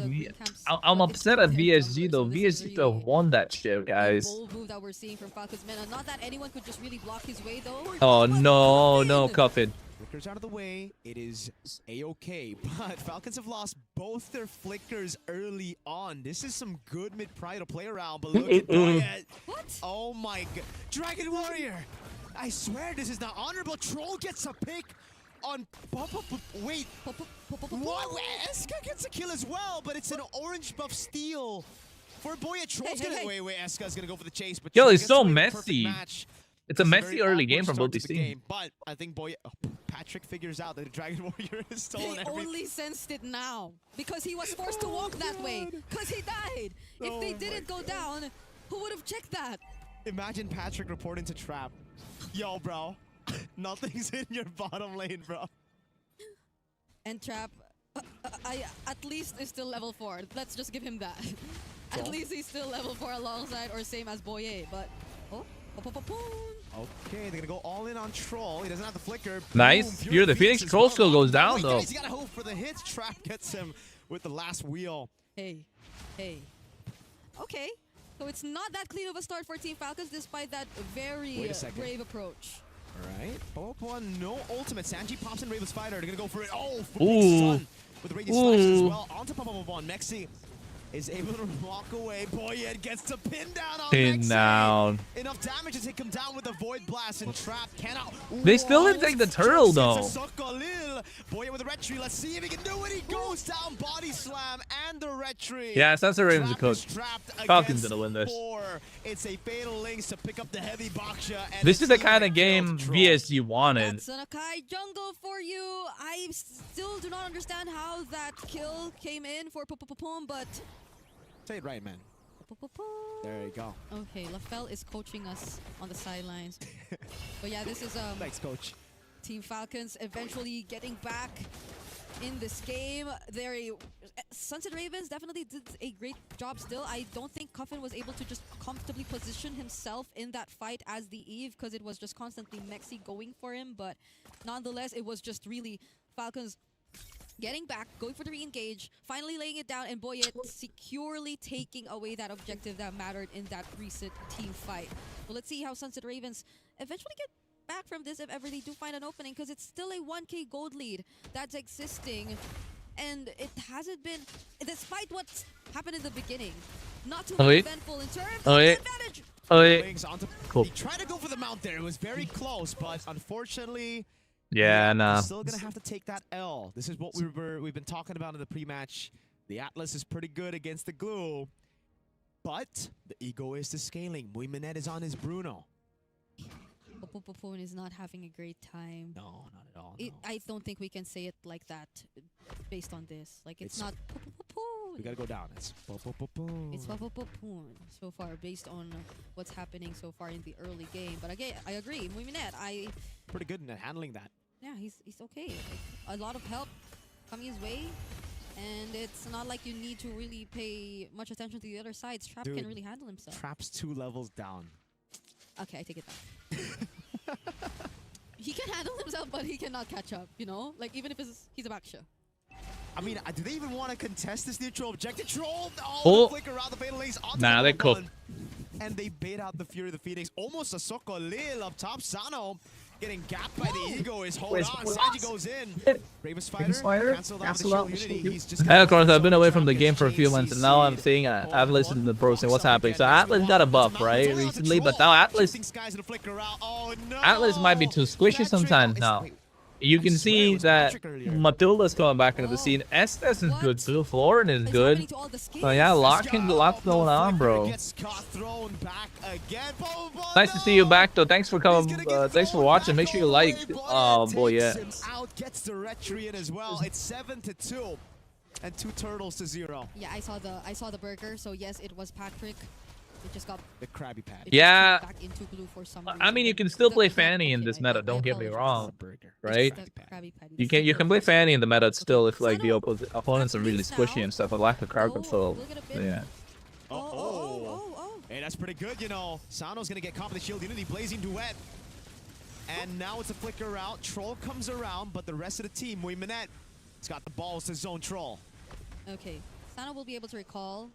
Troll now all alone here alongside Boyet. Still goes for the fatal links. Under turret, Boyet's gonna try to go for the combo with a heavy spin, I believe. Trap is trapped. Nah, he's gone. Cook, bro. Cook. Sunset Ravens are gone. This is what I'm talking about. Falcons are good, guys. Falcons are good. Okay, I'm cuffing because it's not going to cuffing.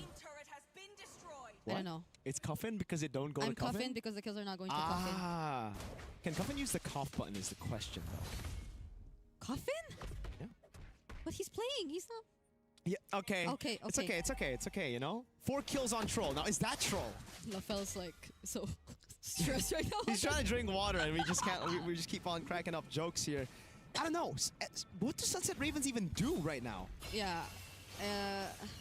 Because I'm trying to think of like what are the best hero synergies to work around with if you want like a major turnaround play, but I don't think even a team fight would be like the major option if you're Sunset Ravens at this point, because Falcons are just clearly outscaling you. So it's play for Minette. It seems like that's the... Yeah. Minette has to be this game is cooked, guys. There's no point in watching this, to be honest. Falcons do well in technical. Exactly. That's why I put Falcons higher, guys. He's ever experienced this. He spent 3 years in Mexico, but a Panda and a Filipino Estes and Florin, you can play Estes and Estes is really good. Right now, you can play Estes and like Florin, Matilda. You try in your rank game to win. If CR want to win MSC, they go for a generation. Of course, bro. If they want to win, they gotta like put on a generational performance. Oh no, what a pick to the wall, bro. Oh my god, Sanji with a flicker too. They get themselves a double for Cuffin. And Mexi asks for a pause. He is going to be safe. Like I don't know though. I don't know he's gonna be safe. If we didn't. Okay, yes. He's safe because of the It's more delayed than safe. But Cuffin doesn't have the flicker anyway. So like wait. That's true. That's true. What? No, I mean they were trying to chase for him, and now they burned majority of their resources. Sunset Ravens in Japan team, yes. That wall because none of their heroes can. Hey, why aren't they censored this guy, bro? I think the Akai was even adjusted. The Atlas was even adjusted to not be able to. Bro, the gooner. We're just like putting out so many theories right now. I don't know why. Fun facts, because like it's why are you talking about shit like that, bro? Get out of this situation. Fun facts, I believe the Falcons oh my god. Above in the food chain compared to Ravens.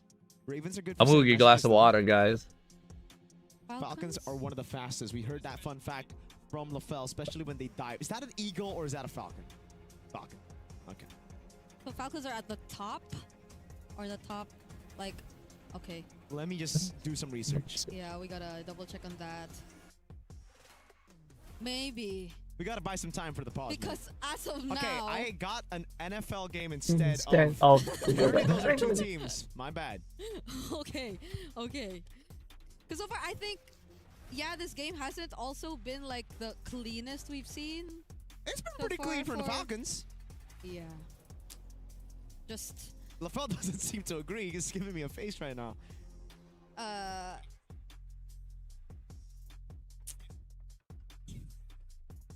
It's pretty loud. I think your voice is pretty loud. Yeah, I don't know if you guys can hear. They could catch it through our mics. Maybe. One way or another. But Sunset Ravens, it's unfortunate because like how many best of ones do you play in total per group? It's like it depends on the group right now. Because if you're in Group A, you have to play 4 best of ones. No, they're in B, so it's like so 3. And you are on the verge of losing 2 out of 3. Yeah. So it's a not so good spot to be in because if we recall that previous format that we did, it's only. No, you're guaranteed to get to the gauntlet because you're in Group B.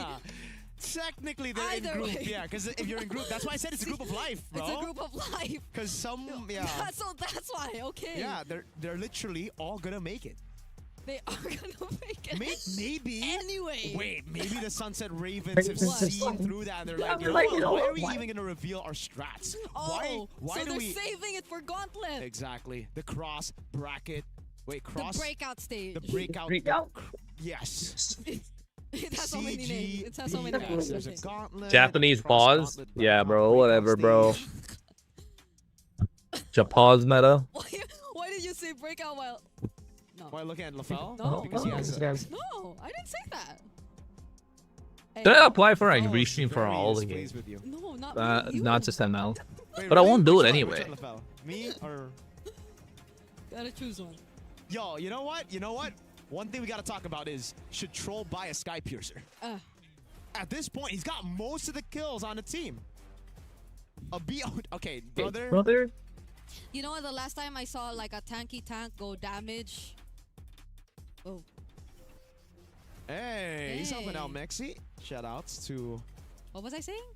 You're talking about Sky Piercer. The last time BOD. I saw like a tanky tank go semi-damage was when an Akai in Asian Games. Yeah, the overrated player. Nepomuceno, right? Yeah. Yeah. Carl's so much better than that guy. Tank. Yeah, Chessman's better than that guy as well. What did he get again? Was it the...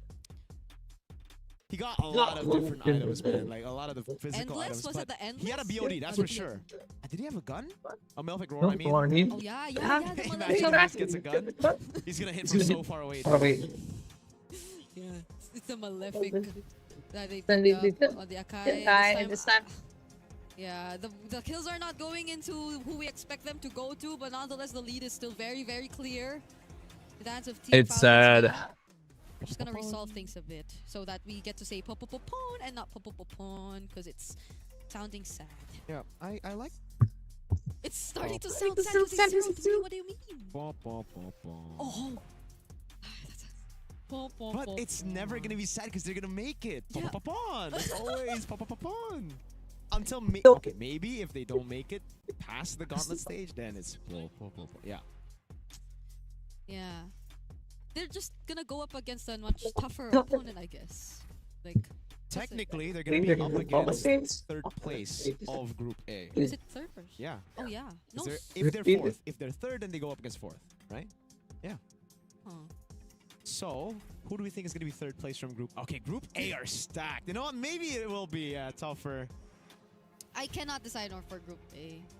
Like, at least not now. Because even like teams we were really expecting to deliver have been struggling quite a bit. I guess I'm pertaining a bit more towards the Mongols. Listen to the caster just to give us some time. And like, yeah, they have their next series after this. Who? The Mongols. Oh. And that's going to be up against VSG, so maybe we get to see them bounce back. That's the 20-minute game. Mongols VSG? Yeah. LaFell can see it. Oh, I if can LaFell see it. calls it, then there's a chance it will really go. I swear, that's the one. That's the one. Now that you mention it, and after you see both of them play, I think that's the one. Okay. So we're not getting it in our shift. Or are we? Look at this. What do you mean? Just because the technical pause happens, we're not going to get an extra match. No. We were asking for the long games. This is it. Oh. I mean, yes. Yeah. Yes. Like, is this just BO1? Yeah, it's all BO1. 8 BO1s today. Hello, Soulsky Kesil. This is it. Nice to see you, bro. Hey, is this the last match? No, it's not. There are like 8 matches today. We've seen only 3 as of now. This is the 4th one. Mexi? Is that not Mexi? That's not Mexi. I'm sorry. Mexi's the guy on the left. I'm sorry. That's Mexi. That's my boy Mexi right there. See, this is what happens. So yeah. When there's a pause. When the Atlas gets all the kills. Okay, when the Atlas gets Bro, all you know the what? kills, Like, we saw squishy Atlas. I'm trying to like Assassin. find a way so I get my back in your breast and I'm not just lying down. Y'all I wonder see what's my in the minds of like Cuffin, Sanji as they look at Troll with 4 like, seen other stuff. So yeah, I'm good. I'm good. Hey, welcome everyone.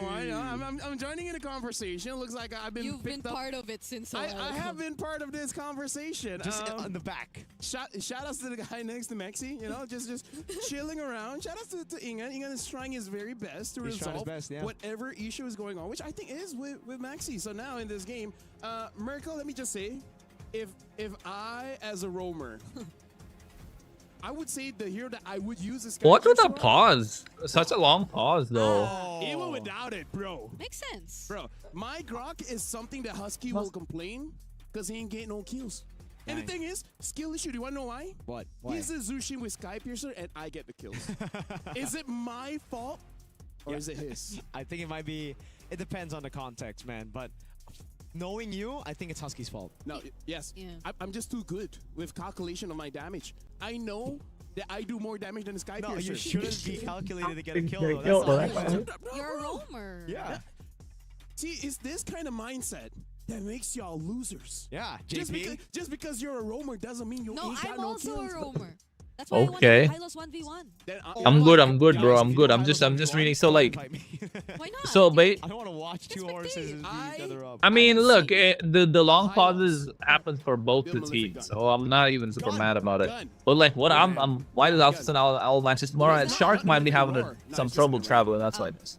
If anyone wants to know, Shark was still in Texas till yesterday, I think, if I'm not wrong. So probably having he got delayed with visa issues. There was a point where he might not even have played, but he finally got it, so he's traveling, I think, today. That's the thing.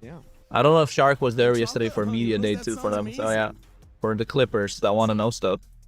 But yeah, also, I'll put it up on my broadcast thing. That was one of the first conversations we had. Yeah, I would say our friendship really bloomed. Yeah, our friendship really bloomed. We were walking through a mall yelling out. Even Brigitte, she's getting better. Better at what? You were nice before. No, I'm not so I'm much. still nice. No, just in front of the camera. Yeah. Like, guys, Brigitte behind the camera, bro. She's a menace. She's not controllable. What do you mean? Not controllable, guys. She's raging. I need Eterna to help me out on this. Well, like, she will understand me.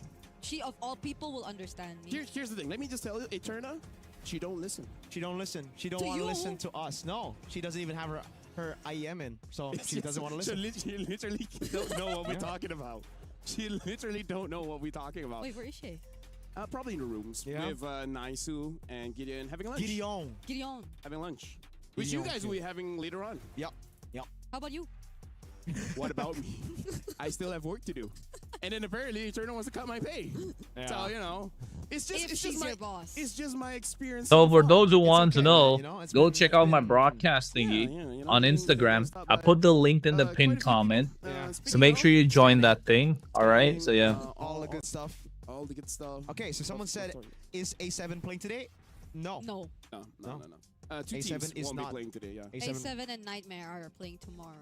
How do you know that? The schedule says so.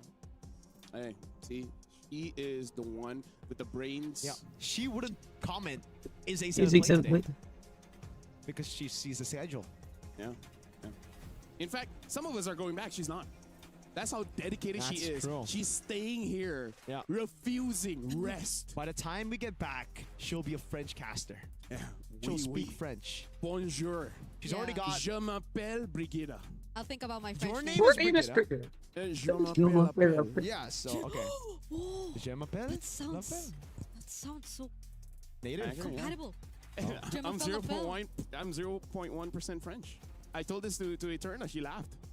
Why did she laugh? She said it's insignificant. What? 0.1%. Bro, insignificant? Everything counts. Yeah. 0.1%. Is VSG out? No, VSG is not out. VSG is not out. My back is fucking going out though. Like, jeez, man. Like, I want to sit here, but you guys can't see shit. But I can because I got a massive TV. So what I'm trying to do By the way, is isn't it wild that in JJK, top 3 healers, Sukuna is there. Top 3 healers? Yeah. How was he a healer? He healed Megumi. Enough for him to stay alive. Yeah, that's true. Yeah. And he can I'm not up to date. No. Don't spoil me. Oh. No, listen. He has the reverse curse technique that is so good that he does it on himself and other people. See, he's a healer. Yeah. Gojo does it to himself only. Yeah, Yuta can heal too. And then here's the thing. When he's cut in half, he doesn't use it. Not good enough. What did someone say I'm crazy? What did I say? What haven't you said? Okay, that's fair. Oh. That's fair. I should have pressed the cup button. No, sometimes you just don't know when it's coming. That's what she said, yeah. Oh. Falcons. Speaking of Falcons, Boyet, Akai, Dragon Warrior. He's not so Dragon Warrior-like, man. I thought the Dragon Warrior was supposed to be honorable, supposed to be good. He's been stealing jungle camps. That's the second part of his training. I thought He needs to go to save the world, right? There's a teaching in the ninja world. It's kind of beautiful guys. If you want to protect the world, you gotta stand up and face it back. Yeah. Why not? Meaning to say, if you really want to protect someone, then you gotta do everything you can to protect them. Meaning, like, during that time, you don't think about honor, you don't think about pride, you're just like, okay, you know what? You could kill everyone, so I'm gonna kill you first, and then that's it. Problem's done. Someone's asking him to do a Hirara plus one. What do you think? I would pay not to see that. I'd pay not to see that too, but unfortunately, I think it's gonna happen. Saying like Bigachon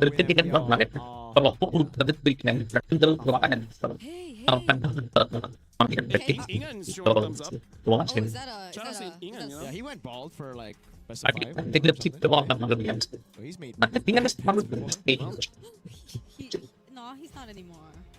His hair grows fast. Tim was, I think, a year ago, so I think it's. I think If your hair I grows feel like mine will take some time. Oh, Because I age. thought men had like It depends on the protein. Hey! Here we go! Women that survived, you're right. Thank you, LaFell, for the facts. Yep, now respectfully. Respectfully. You coughed after. Alright, folks. Steel leg plates coming down. Alright, Queen's Wings. No damage whatsoever from Mexi, just pure tank. Okay, I wonder if this is going to somehow slow things a bit for Suns and Ravens to actually find back their footing, because the way that it seems right now... Oh my god. Yeah, he was forced to retreat. Trap got it. It's okay. Yeah. Still using the retreat, but Moiminet is still untouchable. That's one thing we're, I guess, looking at for this game. Whoa! That's a lot of damage. He really wanted to take on Sano. Yeah. He had a lot of backup here. Popopopon and Trap were ready, but now it's Falcon might just actually respond. Oh, nice dash away. That slide tackle. Boyet has already used a big resource now. Wait a second. They might be going for the reinitiation. Mexi goes in with the shifting skies. Oh, Fatal Links to bring him into the RWM. The Puritan Phoenix knocks him down for a bit. Sanji gets away. Popopopon on Troll. Gonna try to bring him back, but he's gonna go and fall. Sanji taken out. Moiminet doing a good job hiding away, but now he's gonna get caught in a perfect match. And that's the all-in. Moiminet taken down. A double kill for Cuffin. But finally, Troll gets shut down. Yep, it doesn't seem to be enough just yet. Oh, another heavy spin from Boyet! Eska, no, he gets caught by the Blazing Duet. Boyet takes the kill, and it is a 4-2. Yeah, now it's better, right? It does seem like we need... What about now, folks? My audio should be better now. Let's fucking go Falcons. Yeah, I know Falcons will win, bro. Falcons will win. So it definitely took some time aside from the existing gold lead. So now it's a free objective over. It's too easy for Falcons, bro. Too easy for Falcons. Still in the lead, still taking charge. Sunset Ravens. We were I don't know. Caster was talking about JJK because they wanted full time. From behind to be just playing around Moiminet, but in that particular sequence, it was a slight miscalculation. I guess they put the rights in such an area that Falcons just easily reached them. Or easily reached Moiminet. Oh no. Again, Eska could not flicker. When you're out of time, Sano is doing so much damage. Yeah, I just changed it. Now it's better, right? And it's a free tier 2 in the mid lane, the bottom lane, even up top. Okay, they will lose this. Oh, they actually use the retribution, so they still have mid. We're still 11 minutes in this game. It's all been happening so far. So after the last time, and also goes away. That's a killing spree for Boyd. He gives him that next scene. And when they can still find a stun, and oh, bro, Sunset Ravens are gone. Straight up troll into it. Sano the flicker in the blaze and went into the back line, but he gets nah, I don't know why Sano went in. It takes too much damage from the towers. He actually is still able to get a kill in the end. It's muy minute for Sano, and it needs to kill it for the first door. Bum, bum, bum, bum. I don't think even if he timed it well enough, it could have been enough to save him in that situation. He was being chased by three, even right onto the base. And now the Falcons are on the way. What's untouchable? No, this is seeking such a problem for the Falcons. They're just waiting a few more seconds before they actually get another opportunity to go for the siege. But as of this moment, Sunset Ravens. Looking at their lineup, I definitely want to think that they just go all in on the team fight. But how could you just go in? Can I use this and like sit sideways? Oh no, trap's cooked. Oh, dude, they're gonna try to stagger the timers as well. Bang, giving a kill over the coffin. It's a free kill and Nexi. Damn, this shit hot. It's still 40 seconds for the Lord, so technically will still be on. Yeah. Quite expensive or oh no. Is dead. It's a very sad. Cook, bro, cook. 8. Oh no. See, that's why I told you. Even if it's the group of life, you can't help but feel sad. Bliss technically needs 10 deaths to come back. Who's to say that Pon can't do it? Okay. Nah, they cook, guys. I don't know if that's gonna apply to this, because Falcon men are just really rushing this. Enhanced? No. We're 12 minutes, right? Yeah. It's always in this work nowadays. And then there's a long one later on. Trap. Oh god, he's trying to move much slow. In the back hallway. It's chocolate and raging flashes. Show the flicker of the late green. Whoa! Can they? No. This is just so one-sided. Why do they have 22 kills? Just end the game. They're really trying. They're really trying to get him on 10 deaths. It's because you mentioned it. But it was very unfortunate that Moiminid had to go down with him. Yeah. The main carry, big voice. Yeah, oh, conceal play from Falcon's Vena. They get to take down this Victor in the mid-turn before anything control. Yeah, definitely going to be down, gives through the blaze to the west. After the kill, Traver's going to get belted down.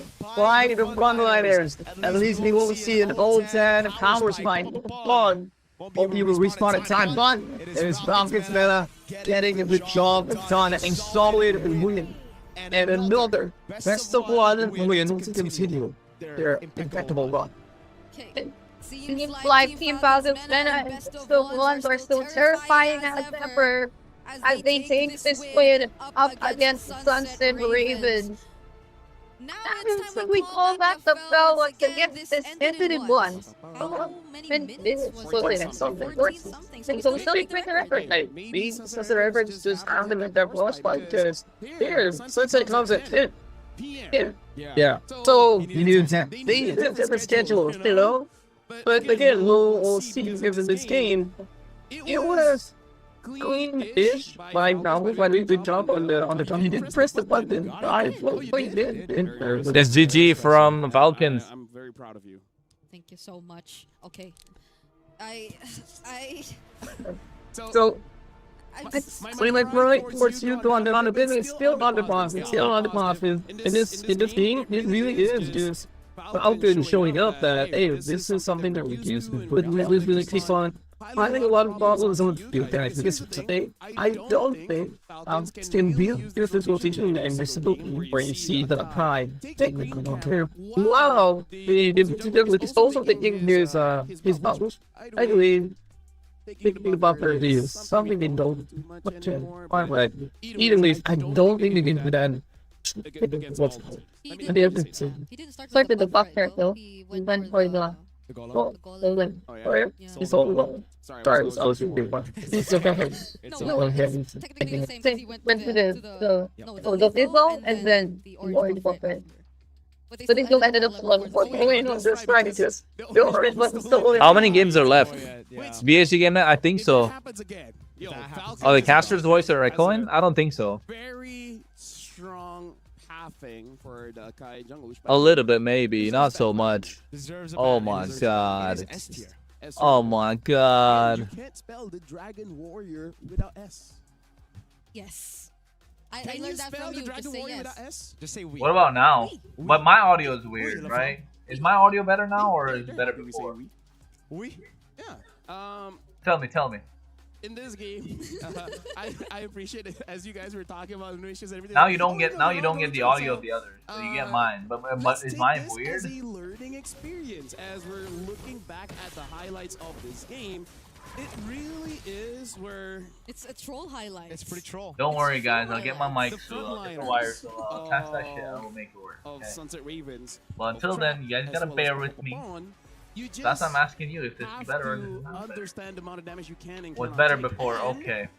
Let me just say, as a roamer, and if I'm playing a tank jungle, I would really only play okay. There you go. So much better. Faster so that I can survive. I kind of don't like Zitian. If they're gonna be this far forward, but yeah, I'll yeah, I am outside, bro. That's the simple formula. That's better.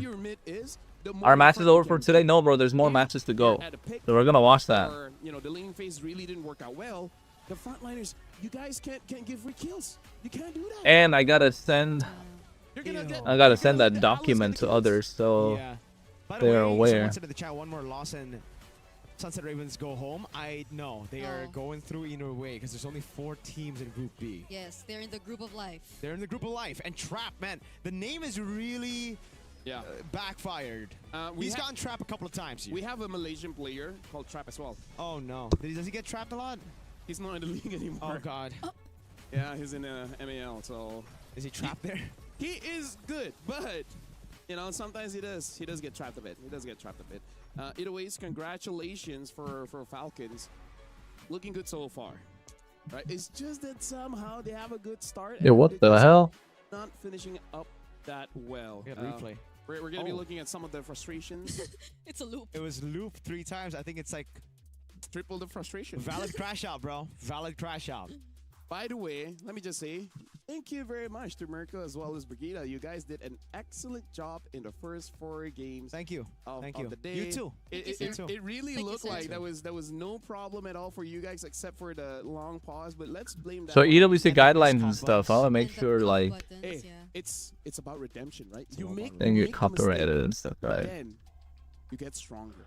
You get wiser. Your reaction speed gets faster. In Naisu's words, tomorrow I will be having athletic fingers for the cuff button. Oh, was it flickers? Flickers? What? Athletic flickers, yeah, not fingers. I've never heard Naisu say that. He says that a lot. Athletic flickers? In MPL? Yeah. Bang, done. I swear, I don't know. No, here's the thing. Did the decree host forget to download resources? With Naisu, yeah. Will I see Aurora this meta? She got buffed. No, Aurora's not gonna be there. How much do you lift, bro? This is 30 grams. There are 9 wildcard teams. Supposed to be 10, but unfortunately one of them couldn't go through. Torn apart between VSG and Mongol. Don't want both to channel. I want VSG to win, bro. For the next 4 games. We're gonna go for a break, but when we come back, more MLBB wildcard action. Catch you guys. VSG gotta win, bro. Do you got any idea how many wildcard teams are there? 9 out of 10. Oh, I just read that twice.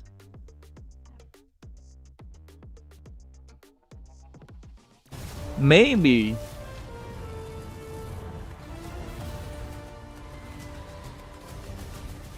If I push my bed there, I get the wall. I do want the wall, not gonna lie. The wall helps out a lot more.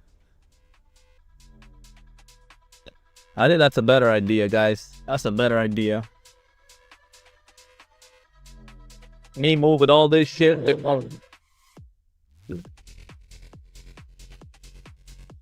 Oh, I got a light. Somebody give me a lighter.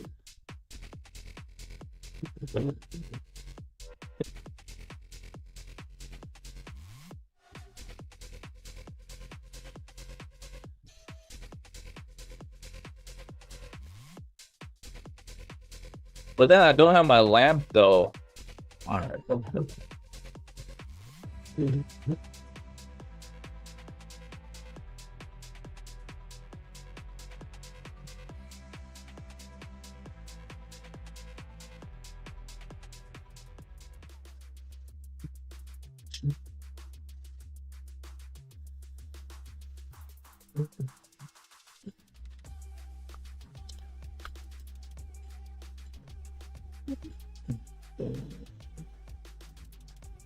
Oh shit, I locked myself in.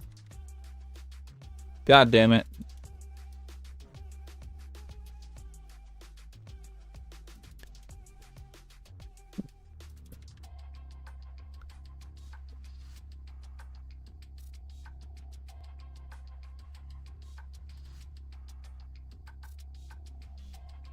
Ooh.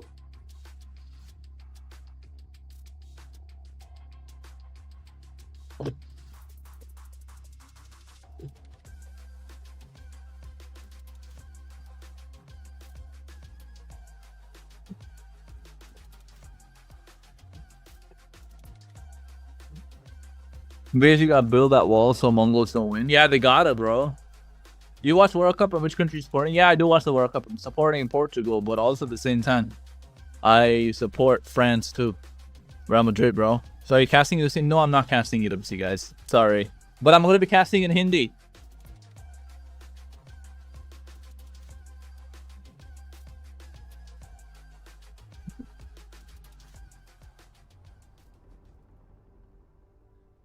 Oh, okay. I see. Bro, like, well, the things I gotta do to fucking watch that MLBB. Rather than the things I do to watch them. It's crazy. The commitment. The level of commitment. Code Z official, nice prediction, my bro. About what? Oh my god. About VSG? I'm telling you, bro, VSG playing well. The draft wasn't good. They'll play well. I believe.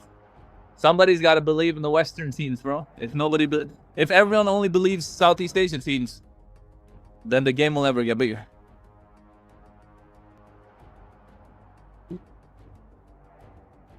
So yeah.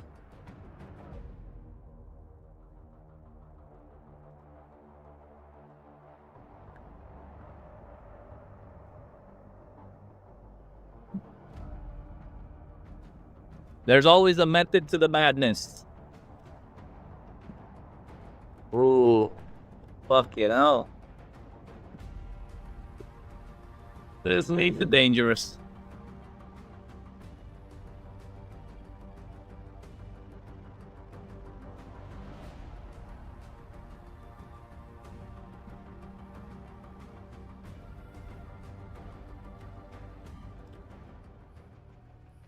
Playing a dangerous game here. They're gonna kick me out of the hotel room, guys. Since Japan lost, I want England for Canada. I mean, Japan were not gonna win the World Cup. Although I do like Japan's team. I like Takefusa Kubo. Takefusa Kubo is really good.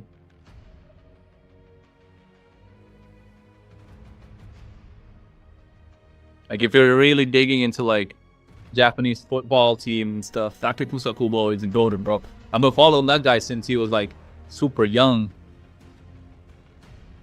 FUT or BSG? I think FUT will win that.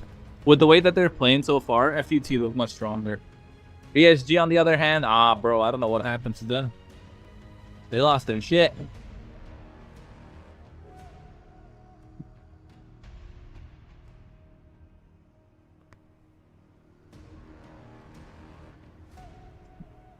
Some astrologers predicted England to win. Yeah, whatever, bro. England ain't winning shit. Even the English people in the country know they're not gonna win. So I'm not even like counting that. Oh. All this just for my back. Mental. We're back, guys. This is a good position for me.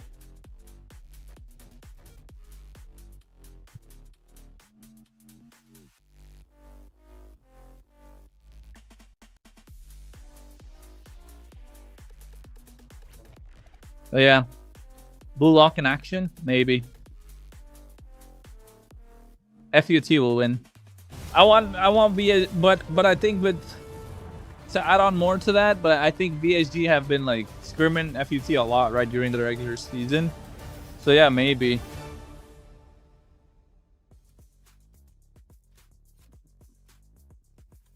Welcome to the EWC. Oh shit, you guys can hear that too much, can't you?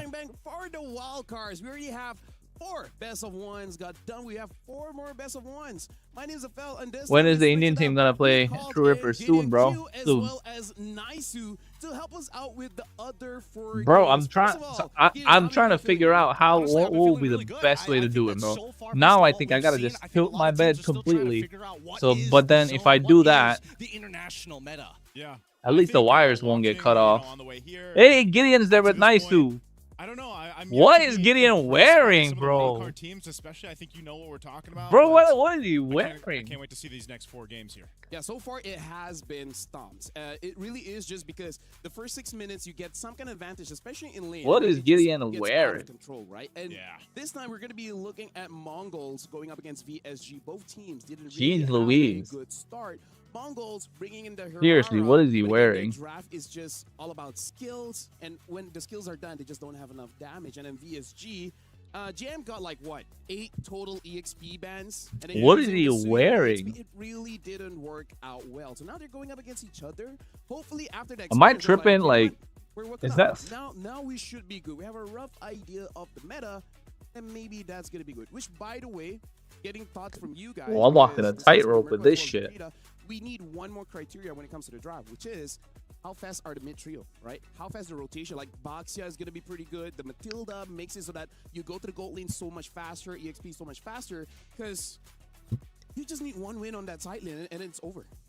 I don't think he's there entirely wrong here, Naisu. Personally, I think that, yes, the rotational speed of that mid-trio makes a lot of sense, but at the same time, there's a lot of outside factors. Number one, we have to start talking about the lineup and how these guys want to rotate in the first place, especially since we are hoping that this team that we see before us is going to make the difference. Too slow in their first game. We need to see. Hopefully these guys make it this time. Hopefully they win this game. Have kind of spoken for themselves in a way, just how fast they've gone. You know, I know we've had a little bit of a wait, but leading into this, I think one thing that sticks out is, how fast can teams rotate? Of course, you guys just briefly talked about this before you closed to the break, where you're talking about, the jungle, right? The choice of camps and your rotation and the early on where you want to go, what you want to do. And we've seen teams kind of adjust from that ever since that patch came out. And teams have kind of opted of, do they highlight that jungler route and lead into their first big team fight being that turtle, or do they go a different path? Is that a girl? Yeah, bro. Japan's got a girl player, like a female player. In the jungle, because we already know around the map like a madman, right? He literally rolls around, but also just that tankiness is really valuable right now. I think right now, the only thing that's really going to shape how the meta is going to go, especially for teams who are more macro-centric, I want to play for the late game. I want to go back to the old meta where it takes 15 minutes before I actually come online. Well, 11 minutes if you're what, guys? Really good. I'm tired. I'm not doing this table setup and shit no more. Fuck all that. I'm going to sit back and watch and enjoy peacefully. What do you think is going to win? 15? Yeah, 15 is the Wait, is this Sunset Ravens versus VSG? The shortest one is around 9 minutes. It was barely 9 minutes. But I think then. Here's the thing that we do have to say. Almost every single team, their jungle pathing is much different, right? For example, we've seen level 1 invade. And then we've even seen sacrificing 2 turtles to clean up the jungle of the opposing side so that once they're done with the turtle, there's nothing left to come back. I think this one's got to be VSG. Where we see how teams really progress in understanding what is a better trait. Is turtle a better trait? Or just taking the jungles of your opponent is the better trait? Yeah, VSG Mongol sounds about right I now. know that in the Philippines, you guys have like a general idea of how these traits need to look like, but I think now that the meta has kind of progressed in a certain way, there are more creative options. And I was expecting that maybe we'd see a little bit more during the Asia games, but right now, your starting protocols matter so much. I think that EXP laners need to stop the first walking 2 into minutes were so crucial. Stop walking into the lane. You can actually hold entry points of your own jungle and wait for the right timing before walking and still lose nothing. And that's why I'll say we mentioned this last MSC too. The meta from Wildcard to what we see even later on in MWI and then MSC main stage, it develops over time, you know? So like what we're seeing now is teams kind of figure this out, while meanwhile, all those teams waiting the main stage, they're watching this too because they want to see what is this going to shape out to be. I mean, this is why so many people love MLBB, right? It doesn't get still. It just evolves. It evolves over time. But some people, they just get so good in a certain way of play that even with changing of times, they can still stick to what they know and it will still work out. Now, let's talk about Mongo, sticking to what they know. Usually, they play a slower pace of game, but game number 1 today, they tried to go for the Harara. It really didn't work out, especially when we see their counterpart, Hans. It looks like they use the Harara just a little bit better because they are able to control that mid game, and it helps that their side lanes all won the individual lane. Right? So I guess the question here, Harara. So yeah, I think this is what I'm gonna stick with. Fuck all that moving, bro. I'm back also. I'm back to square one where I was in the start. Of course. I get it. Right? I do, man, but I don't know. We had a discussion about he took that thing off. Yes. Like I just realized. Yes, being the first. You guys are right. He went from mafia to a salesman, bro. What is going on? Team fights and everything. I mean, we already saw a sample size of it, and there's still something lacking with Harara's kit in her. I feel like the damage, the valuableness that she can bring to a team composition. I think that's the only way that they can balance her. Because if they gave her that early game damage, I don't think there's any other jungler that can deal with her at level 2. Like, that's just impossible. I think right now, Harara's in an interesting spot, but you need a composition that can bring your opponents down to that 20% threshold. And that's when Harara can say, all right, now 100 to 0ing you, not that bad. Yeah, I feel like part of it is understanding the build, because some people in TikTok has experimented. They say when there's an endless battle, it does a lot of damage, but at the same time, it might be a little bit awkward just juggling your basic attack in between the skills. But yeah, either way, I kind of feel like if the damage comes later, you know, just at the scaling so that by level 12, you already have much better damage. But for now, we will be throwing it over to Eterna, where she's going to talk to someone from VSG just to see how they feel as we're going into the match between VSG as well as Mongols. Let's show it. Come on, guys. Thank you so much, Lafel. We're here now for the Kadia City interview. And of course, right now we are with the roamer of VSG. We have Boro. Welcome, Boro. Let's go. Nice to be here. It's finally nice to talk to you as well here up on stage. And we got to ask you, after your first few matches, how are you feeling right now coming into your next? Of course, we lost the first game, so not ideal. But we have a saying with VSG, the first game is always warm-up, so expect more in the next game. Yeah, let's go. We're really waiting for that, for sure. Now, Boro, you seem like a familiar face, and I think a lot of people understand that you've been to MPL MENA. The German Panzer, bro. He's the German Panzer. Could you talk to us a little bit more about your journey, your background, and how finally you ended up with VSG? It's been a long journey, you know. I started in MENA, like you said. Got an offer, took it, obviously, because I want to play Esports and MLBB. And there was no place for Esports in Europe, like where I'm from in Germany, Western EU. So yeah, I went to MENA, then I kind of made a name for myself. I went to MCC in the ECA region, also made a name for myself. And now finally, with Europe having the first spot, you know, I instantly joined the European team, obviously, and made it to the world stage. So yeah, I'm very happy about it. And we're so proud of you. I think everyone out there is very proud of you. The story is unreal. And I like that you mentioned that you are from the Western European Union right now, because technically this is the first time that we have a representative officially from WEU. Can we talk about that landscape just a little bit further? What do you think about the region as a whole? Europe, Western EU. It's a big region with a lot of potential. Sadly, it took a little while for us to finally be recognized, but I think with the years to come, it will only improve and show way more talent, because right now there are already talents internationally like Kid Bomba or Pagu, you know. So yeah, it can only get better from here, I think. Okay, it's the start of something new for sure. So once again, thank you so much for being here, and of course, good luck for your next match. Do you have final words to say? Thank you for all the supporters, and I think in the next game we're gonna do a lot better. Thank you.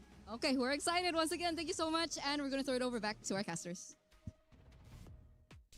Thank you very much. It's Let's and go. Yes, quite a nice journey starting from MENA and then finally getting here with VSG. And they have a saying, first game, it's a warm-up, which it's, you know, it's... She was a good host, yeah. I feel Tour Ripper team has improved a lot, man. What do you think it would come? I haven't seen, bro. Let me know when the Geoblast tournament is.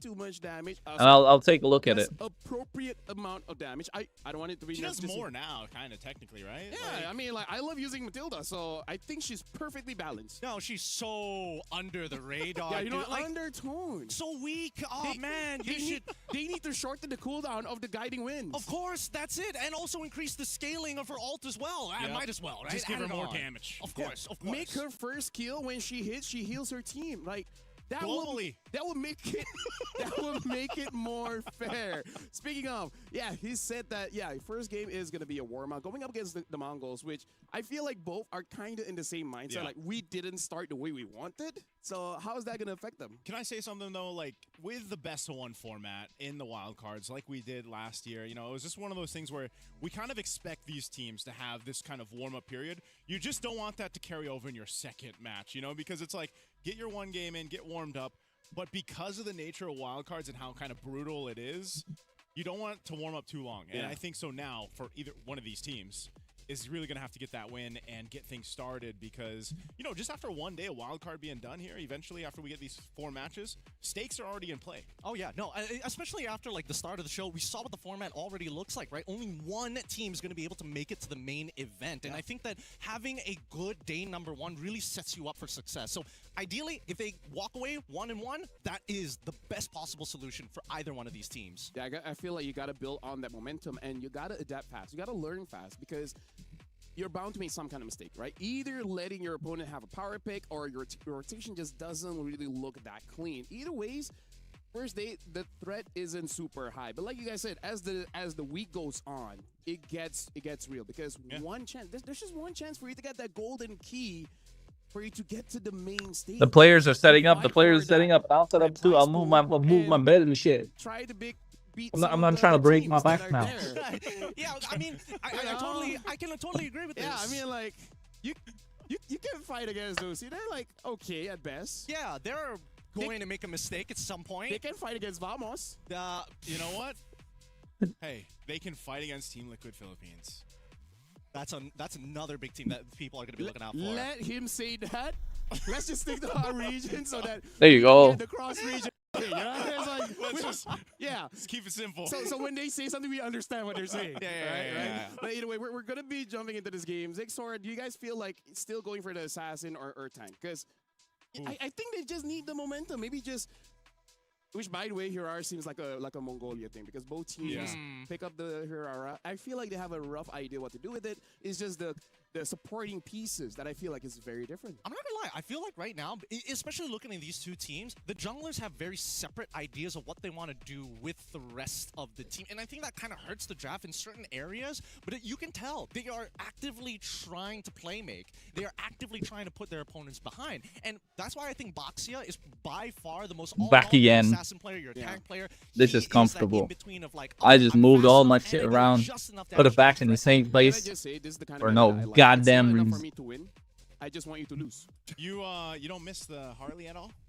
But the Harley Suyo jungle matchup. Let me just at least tell you as a roamer, I don't care. But if you now I know not to mess with it. Might be like, you know what? I'm glad that Harley is not here. I'll do all the other stuff later. I just want to watch MLBB now. I don't care about Harley. But you know, I don't know. Like, are people rejoicing to see the likes of the utility jungle? No. I think that's why also some teams are trying to force the Hirara, man. I agree that they're trying to... I refuse to change. They're standing on that hill and they're willing to die for it, right? And I'm down for it. I'm always down, but there needs to be a little bit more support and polish. Yeah. Right now, I'm looking at the EXP because this is one of the few times that we actually have a pretty open meta of what the EXP needs to do and also a very clear direction. Hey, you're going for backline, you know exactly where you're going. If you want to deal with frontline, you have your options as well. I feel like I've had this, well, you guys talked about this, how we talk about everything. There's some XP laners out there that are really, really prominent. It has multiple names out there. They're like above average, you know? And I think a good depiction of that is when, like you mentioned, with JM, everything was banned towards him because right now the XP lane sits in this place in the meta where it is even more impactful than it has been before. We've talked about this in our own regions and even in other international tournaments where the value of an XP laner is so apparent for a lot of teams. Well, even more so now, I feel like, and maybe that is... I finally found a good spot, guys. Over the course of MSC entirely, finally found a good spot. Miracle number, Gideon number 2. Nah. Gideon number 1 for me. Gideon's the GOAT. You guys don't know ball if you don't know Gideon's a great caster. Careful on letting some EXP goes because I really feel like Freya can change the game. Keto can change the game. I'm of the opinion that Freya is a bigger threat, but hey, that's subjective. No, so now we might be jumping into the draft anytime soon here. Any initial thoughts from you guys that we have to look out for VSG as well as Mongols? Or do you guys feel like we're just not going to see the same draft that they showed earlier? I think it really depends, right? Because day one is always special for these types of events, especially when it comes down to the wild cards, right? Yeah. Everybody's coming in, done their homework on every other team that they've done in the group. Which, by the way, they're scrim partners. Well, they're in the region that they scrim against each other. So there's a chance that they've met each other plenty of times. Thank you for bringing that up. And that's exactly why I think that this particular game, I don't think, since it's the best of one and both sides are 0-1, I think they're bro asked me a question for scrap the plan. We need to feel good about ourselves. Gideon is on par with Miracle, bro. Gideon is better than Miracle, bro. Might be the case, man. Like as a pure caster, I think Gideon is better. But like, who am I to say? You guys will take your opinion. Gideon is more experienced. Gideon is way like crazy. You guys don't understand. Miracle is good. Miracle is goated too, of course. For me, I like Gideon. And the way that they kind of played, Gideon is the reason I'm casting. Already kind of different with what we VSGF coach, yeah, VSGF coach, Jeff. I'm wondering if that adjustment period for them from the time of qualifying now to the wild card has either honed in on some skills they weren't able to show in that qualifier, because I felt like it was a little chaotic, man. Honestly, when I was casting it, I was like, bro, what is going on in some of these games? Yeah. And it just felt so quick, messy, but like they pulled through. And I'm wondering again, now that you're in this position in the wild card, that's not going to cut it, man. Even if you survive the wild card, you can't hope to get to the main stage and play that way. So that's why it's crucial that for both these teams who have a very different type of experience in their own regions, in their own competition level, can they pull it together here? I feel like, just to summarize, it feels like... Why is Dixon not wearing his headphones? They don't have that calmness to go through the storm, which is why we see forcing plays, sometimes make a mistake. Miracle is good, bro. I think Gideon better, bro. Even in MLBB. Listen to what Gideon says. You got a brain, you'll understand what Gideon is saying. But at the same time, we also have to look at the supporting staff, right? The coaches. Because in this particular case, we're coming in, the Mongols, I want to see what they want to do with this current meta game, because after watching MCT, there are certain elements that are still there, but it feels like they've kind of pivoted away to try and broaden their scopes. On the opposite side, I think making sure that you already have like an experienced coach on your side naturally is going to lead you to be more macro-centric. And I want to see them. I thought they don't allow other tournaments Can I just say, gentlemen, to do at the same time of the. In terms of highlights, I agree. I don't know. A Vista built different. When it comes to the side laners, there you go. The laning phase. After that, not much interaction. The mids also. Oh, somebody asked me about their phones, right? EWC provides the phones. There was a Savage Day. That's about, on the Jushin. That's about it for mids. It's given, Yeah. It wasn't super. let me just say that, right? Yeah, but it really is just because, like, if the bro, even Gideon has the crazy hype moments. You guys haven't heard it now, because now he doesn't have to do it because there's Miracle. Kind of tap a few buttons and then things will work. But yeah, that's the thing. I feel like right now Miracle is better play by play. The problem with the meta is there's a lot of heroes with. But overall, as a caster, Gideon for me. Which is like kind of unfair for certain heroes. Like obviously, some are supposed to be good in the early game, some are supposed to be bad. But then you have like Gideon's play by play is crazy too, bro. Like I'm telling you, I started. Whoa. Dude, Akai's okay, second skill is that's the previous draft. That's like what, the draft already over? You can't spell Dragon Warrior without S. Dragon.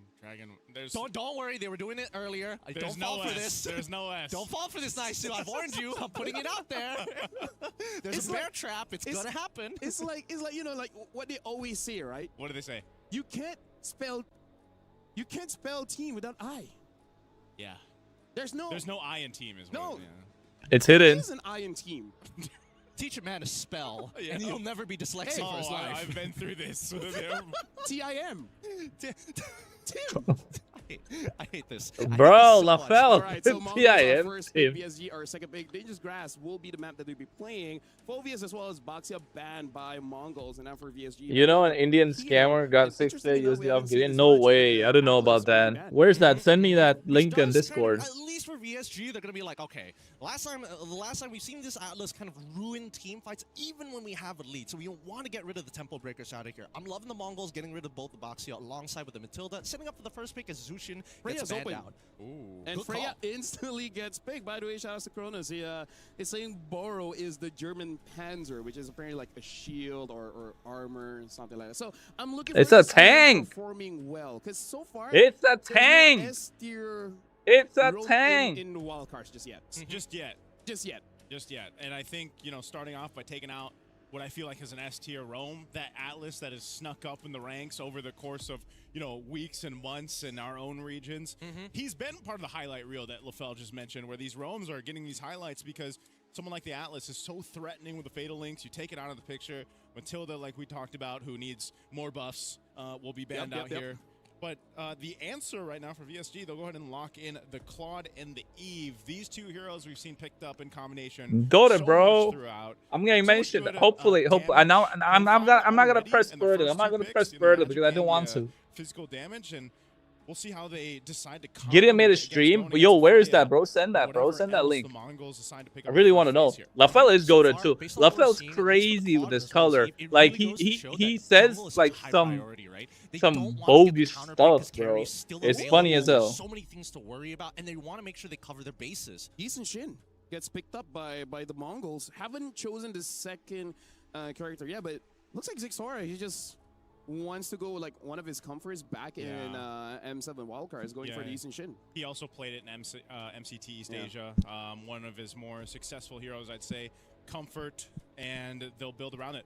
Gord, as the Gord guy, I'm still happy. You know, we make it to the MSC He could use a wildcard. few more buffs. He could. Maybe make his board useful. Maybe actually be able to get some mobility with it. Give him a dash that goes through. Just fly slowly like the new Kaja. No, they need to change the Mystic Gush to be like Hunt of Bone, so you get attached to the guy and just beam the one dude the entire way.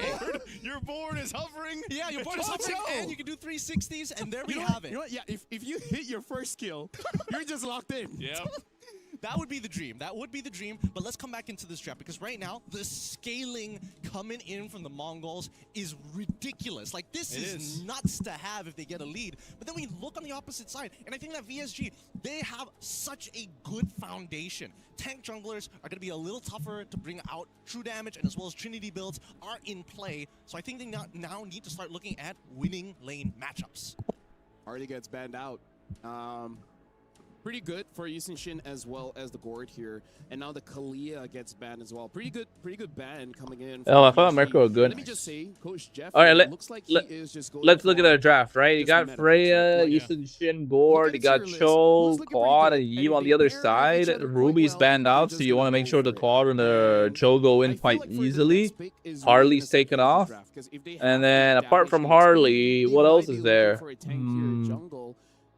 Or vice versa, right? Basically, who's going to be the front line? Because they still need a front line. Cho's a catcher. He can disrupt, but he needs a front line as well. Yeah, he can't be doing all the work. We've seen that before, where your Cho really struggles on any composition, where he's got to be the guy to get the vision, but also set up and also kind of. What is? So you need some. Lapo? Okay. This pick. It's Arlot's open, right? When we talk about the box too, it's also referring to that Eve ultimate Arlot manipulation. But again, you need get the Arlot so it doesn't go into the choices that we already talked about are gone out of the jungle. So I'm wondering, is this call Akai? Yep, that was going to be necessary. Akai is one of the few tank junglers that actually has some form of counterplay against the Gore. You get locked down, guess what? I press my ult, I walk away. I think that the Cho is actually a denial pick, and I think I got to give it to Coach Jeff. He made a prediction here after seeing the last lock-in of that Gore. They knew they wanted single target lockdown. They banned it, and they also picked one for themselves. It's supplementary to their strategy because it's still going to be based on Eve and as well as Claude. Yeah, one of the great things about that too. Ooh, Yuzhong. Is the Cho Yuzhong and what? Kaja? From No, they don't have enough burst. When he's trying to set up the ultimate. Some more AoE. So if you can Hylos? take down that I guess, bro. Hylos, maybe. Oh, Belleric. That's going to be great for you. And as long as they can stop him in his tracks, they're going to go for that. Now, this is interesting. A Belric plus the Yuzhong to round out the draft for the Mongols. They want to eventually get to the later stages of the game, and they want to make sure that if Claude does decide to join early, they're going to tax him for it. Yeah, oh, send the link on my Discord, bro. The Discord's right here. Look. But here's the thing. Belric he won't have a good time against the Eve. He will be okay against everyone else. It's the Eve that I'm worried about. So now the final pick from ESGJM. One of the this time not a lot of heroes gets banned, so he has options. So what does he want with the Yuzong? I feel like tanks just cannot deal with the Yuzong, so it has to be some kind of fighter, like maybe a Benedetta. I think it might. Honestly, I think it might. Ooh, what a call! Like just a little bit more damage. I thought that VSG just wanted to be like, you know, we got to be safe. What a call! Just give the Uranus and kind of like play around, making. Send it to me on my Instagram then. No. With Benedetta, at least for Lord JM, he can instigate wars. He can pull people into the fight. And here's the thing, looking at the draft, I feel like both teams got their comfort. So right now, I'm going to give it over to Gideon as well as Naisu to cast this game. So good luck, guys. Thank you for the luck, LaFell. I hope good luck to either of these teams right now because they need it. Currently looking for that win here through the first day of the wildcards. The Mongols and VSG will bring out two drafts that we've broken down as much as we can. I think, of course, when you look at both of them here, Gideon, who are you favoring for? I'm going to have to lean towards, and this is non-biased, towards the Gourd, right? I want to see the Mongols make this Gourd work. I want to agree with you so bad. I think that the composition is much easier to actually execute. The big issue is at level 1, level 2, right? Belric needs to walk into a lane where he can get harassed by both the Cho alongside with the Yve. If level 1 doesn't go well, first one, level 1, you guys are talking? Bro, the minions are not even up. Oh my god. The aggression is crazy. For VSG to just go ahead and they're freaking guns blazing. What was that? Allows JM a little bit of an advantage now. You saw he used the Petrify for that. Boro burnt the flicker, but hey, that's all value for VSG in the early minute. I totally agree, and I think that Boro probably should have given the kill over to Lord JM, but hey, as long as somebody takes it, and this is the beauty of the early stages of the game meta. Hey guys, you're gonna cast MSC. I'm not gonna be casting English cast MSC. I'm not invited for it, folks. Sadly. Up here on that mid lane, Poro is in the jungle. Oh. Goodbye, CXora. Yep, it's so free for VSG. Like, VSG can do whatever they want at this stage until level 4 start to come around for the Mongols, and whatever early game advantage they had with the Yuzong ended as soon as he died. Okay, Boro. Gonna go ahead and just poke him down a little bit. Come on, Boro. Come on, VSG. You guys got it. You guys got it. Don't spam the emotes now. Spam the emotes after you win. Early aggression from VSG sets them up to an advantage that they can go ahead and balloon. I'm gonna be casting, but I'm gonna cast a Hindi stream, guys. I hope they put up the goddamn graphic that we're casting for it. Towards them was, you know, it scales up like you mentioned, especially if they can manage to get the late game. But I guess statistically today, we haven't seen too many late games. Yeah. We'll see if that changes in our 5th match of the day. The turtle will be up here shortly, but as they drastically try to get these level 4s available for them to actually fight into VSG, that's one of the big things here. Ooh. This could be troublesome. If they lose this first objective, this turtle, they're just going to take this one further. VSG starting. Nice petrified, JM. Nice, they get the Lord Turtle too. At least one RW1 to try and slow down the fight, but it's too late. Dixon. Nice. And Dixon in trouble. Should have died to this. Manages to get away with a sliver of HP. Lucky. Great usage there for VSG to use those battle spells that they needed, secure the objective, and get on out. The ZXR will go ahead and take that opportunity to steal a camp here from Martizi. He's going to be working on. He does hit that level 5. He's dealt with the pressure and was delayed a little bit, but the best thing for the Mongols here, man, is just to go ahead and set things up before the next turtle. They have plenty of time to get there. They just need to kind of put a Band-Aid on the wound of the early game, really. Yeah, that's a thing. That's a thing. I feel like Mongols are coming to a point. I feel like they should have just given up that turtle. In all honesty, it should have been gone. Oh, God, Moo in trouble. Going to get hit by the way of the dragon, like the final blow. And Ox is just like, hey, enjoy the death streak. Let's go, nice. VSG, continue that. Don't let them scale. Don't let this Easton scale. He's been farming really well. Don't give the kills. Nice. Nice. Instantaneously, the interception from Boro and Martizi is just a little too good, and that heavy spin. What is the main stage of MSC, not the wild card, not the MWI. Like the last week of July.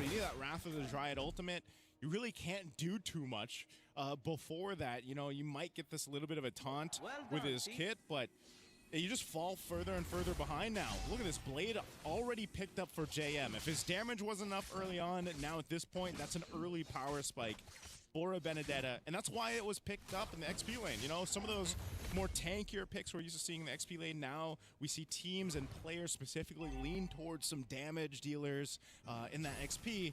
So with a Benedetta, it just makes things worse for team fights for the Mongols. Not to mention that this one item power spike is off of 3 deaths, right? Yeah. 4 deaths, 2 coming from Mumu, another 2 coming from Zixora. Is VSG better than TR? I heard TR beat them in scrims, but like not all games. But I think VSG is good. I don't think TR probably better right now. Oh, nice Boro, man. Boro. Oh, what an eye for an eye. We got 2 members. Oh, they're dominating this game. Let's go. Hits the dust. Oh, man, I don't know. I mean, it was valiant effort. Mumu's still here, though. They gotta stop. Be careful. They gotta stop. Why? Oh, man, and more. They really got it. You know, at some point, you would imagine that when you're touching a hot kettle, you walk away because of the burn, but it seems like this team, they're feeling that heat, and they're saying, you know what, just the pinky. That's all I want. Other 4 fingers, we're going to walk out of here. We're going to walk out of here. You know, at that point, I was thinking it wasn't going to be too bad, but then the Mongols got a couple more down. They also used a whole lot of battle spells, man, for that. So, you know, it... Whoa, JM, don't play with fire a little too much. Don't give the kills to him. See the dive angle just yet. You do see a response Oh, no, the eye for an eye. Go for it. Oh, no, JM, don't do it. No, JM, no.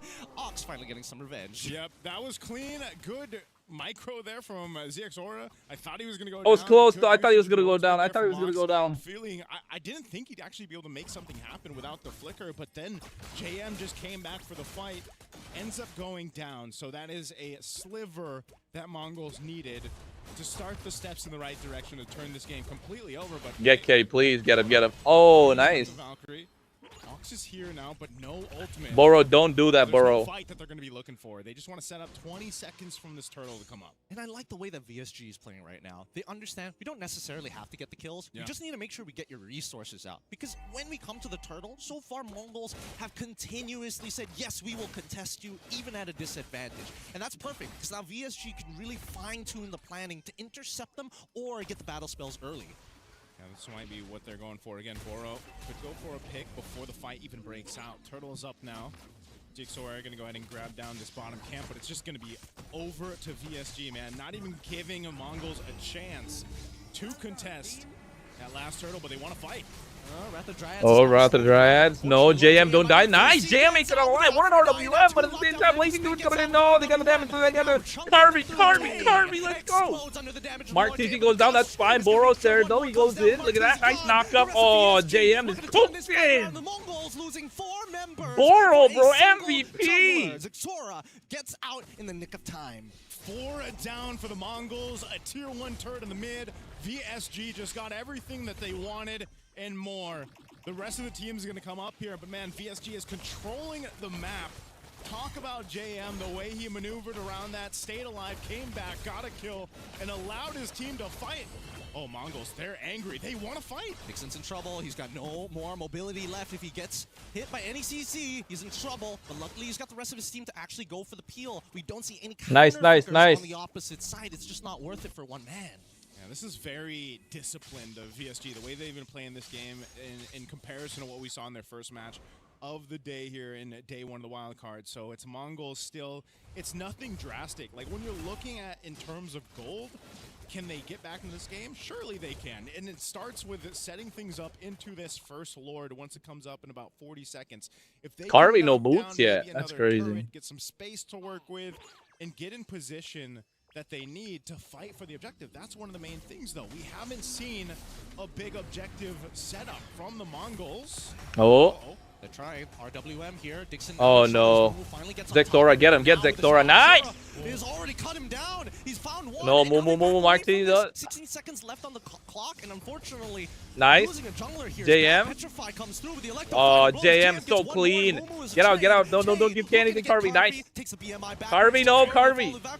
And now Boro, he's trying to get him out of here, but he's not sure how else he can do it. Third hit of the G Kundo. Blocks just Boro's so good. Manages to get out. If only there was enough range from Makey on that Mystic projectile to get the stun. I'm hyping them up a little too much, aren't I? Yes. I'm hyping them up a little too much.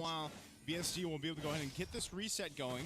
JM put enough pressure on this bottom side, which opens things up for VSG and the rest of the squad. Am I glazing them too much, guys? Mongols now at the 9-minute mark are not ready to really fight for an objective. So Lord secured here for VSG. It's not Mongols are bad, it's just that VSG are good. Really gonna stop this pressure, this push from VSG. Now, okay, going for JM. You can try, but honestly, it's never gonna be easy for any EXP laner to win a 1v1, especially when there's the extra help of the minions for that spell vamp. Either ways, now we still have that Lord actually coming through. Glad I trained Boro. You listen exactly, Lord Farquaad. You're the reason. Very powerful position. Okay, he's gonna get closed down. Okay, he's got to burn the flicker, so that's out. What? Why do you need a? I guess he just, you know, he saw the threat of JM there. He doesn't have that now, so I'm worried on this pace defense. Oh, Boro! What a kick, but nobody's there to follow up through with him. Mumu is in the back trying to make sure that Dixon can't actually play the game, but the RWM's done its job. Boro gets on out He of there. still survived! Now they take 2 for nothing, and the Lord is here to crack open. Boro still survived after all that, bro. Crazy, bro. He hasn't gotten out a single time. 3-0-9. He's doing it in this game. The 3-0-9 right now in this Cho. This is a hero that you don't. The German Panzer, baby. I told you. For certain teams, you know, you really have to be precise on this. And so far, it started off from the early seconds of the game, man. The early pick-off against Mumu has essentially made Mumu just sort of this vision in the sky. He hasn't been able to do too much other than provide that. And it all started off from the beginning with Boro scaling now up, and the rest of the team for VSG has gotten what they've needed. So a shield goes down in mid. They hold on to the top and bottom, but it's looking a little grim already for Mongols to even get close to contesting into the next Lord. They might be in the situation, Gideon, where they're just like, you know what? We've got to defend in the base. Is their composition good for that? I mean, maybe the Gord, he can clear some waves. I think, it's tough to say. I think they are almost guaranteed to at least lose one inhibitor just because they have access to the RWM. But the secondary problem is going to be that heavy spin. No matter how bad a situation is going to get, Mark Teasy can just say, nope, I don't want this to happen now. Nah, not today. Like every jungler in your RGs. Nah, I'm out of here. Yeah, every 5-year-old who doesn't want to eat baby food is like, nah, I'm good. I don't want this applesauce anymore. But so far, if you look at the overall progress, right? Down by 500, you can tell, jungler, 3 items done. 3 items done on either side, yet it still feels that Martese is in full control. Oh man, Black Dragon form used 20 seconds for this Lord. Ow. Resulting into now the game's starting to slip. They need to get more control. They're losing out on gold. Right there, the Mongols can scale much better now. They got to be careful. They really got to be careful now, VSG. Can't throw it away. Yeah, exactly. I'm scared late game too. No, heavy before the Lord? Now it's just the RWM. They just have the real one to go through, but also things can be either delayed or started up with Boro. As we not before the Lord, guys. Not before the Lord. Ultimate, that way of the dragon. Carvey has had a hell of a time too, man. I like to call this the gold lane experience. He's had it on the Claude. He's been doing his thing. He's got the Trinity exactly when he needed. He's ready to fight if he wants to. And now Boro picks up an immortality. Oh, nice route to the drive with the flicker. Boro goes to the back, bites immortality. Or gets it back right now. RWM is beautiful. Oh no, into the gush. Into the gush. Dixon goes down. Okay, the back. No, it thinks it's falling apart. No, don't fall apart. Not like this. Not like this. Carvey, win something. Survive. Oh, but he goes down.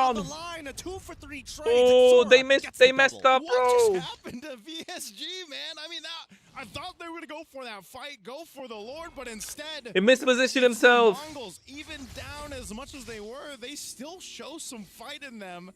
And that just was not a clean fight that they wanted to take, but Makey picking up a Divine Glaive now. We saw the preview of how much damage a Mystic Gush can pump out. He even flickered to try to capitalize on the kill. But still, it's something to be said that the Mongols stay in this game, stay competitive. Now, the rest of the team's going to be up here. You have to start to take note of the battle spells that were used out in each one of these fights. Lord coming up, they're trying to put some pressure up on that tier 2 top side of VSG's turret. Carvy's going to have to deal with this, but the Mongols have actually, off of that fight, put themselves in a position to contest. They just can't get set up here.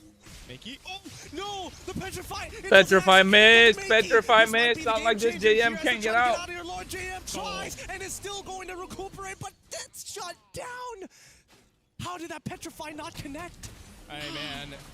The Gord knew, Makey knew where to be, what to happen. They used the Conceal to initiate and counter punch VSG. You're gonna have to fight for this Lord though. Whoa. Okay, he gets brought. Come on, Carby. Carby can carry now. Lord's gonna go for a reset.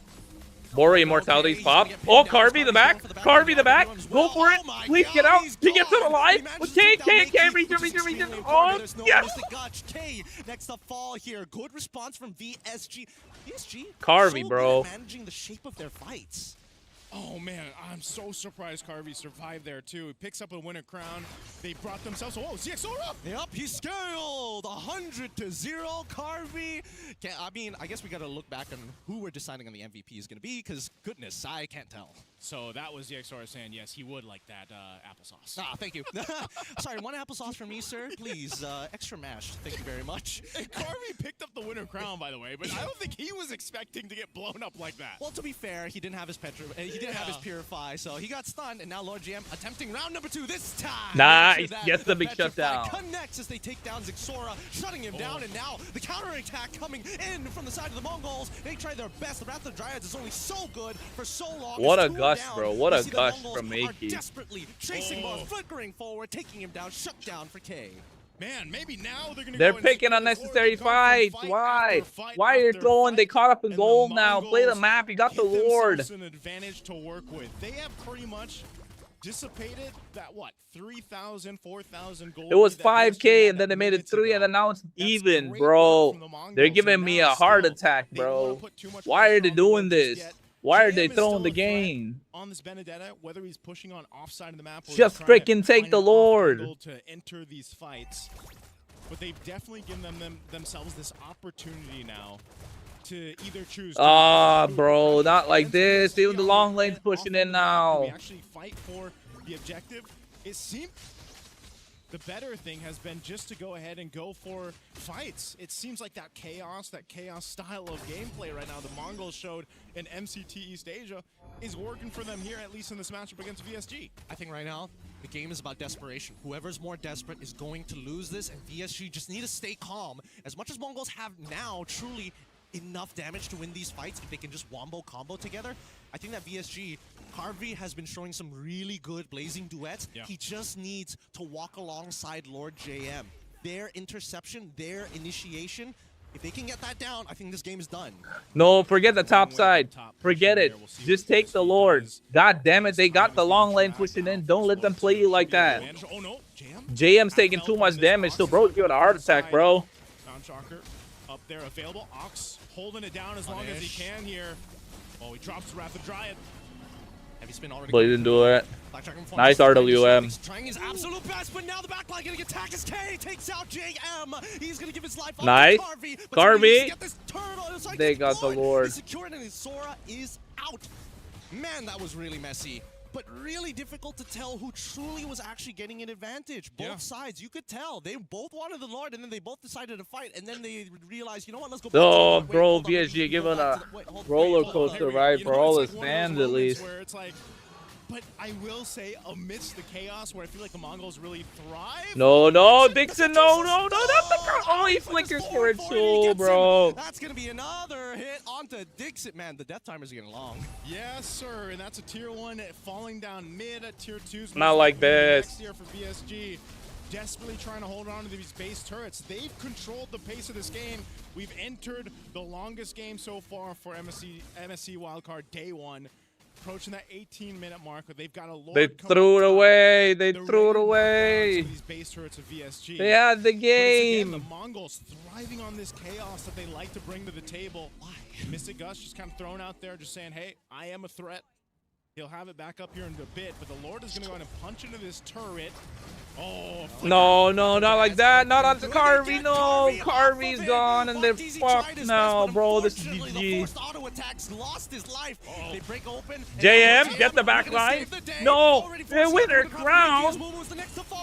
Coming in from K to put Lord JM back in his place. Exposed Crystal. No minions, and Dixon and Martese are the only ones to defend. I can't believe it. Bro, the Gort survived, bro. Usage of the Winter Crown, then a little bit of a stun from the projectile, but man, K came in clutch to get there on time to actually keep them alive. So I'd say, given everything in this game, so I think they're happy with that. It's been messy, but like I said, it's worked. Imagine what'll happen when like TR they play like this. I will lose my shit. They nearly got the bottom one.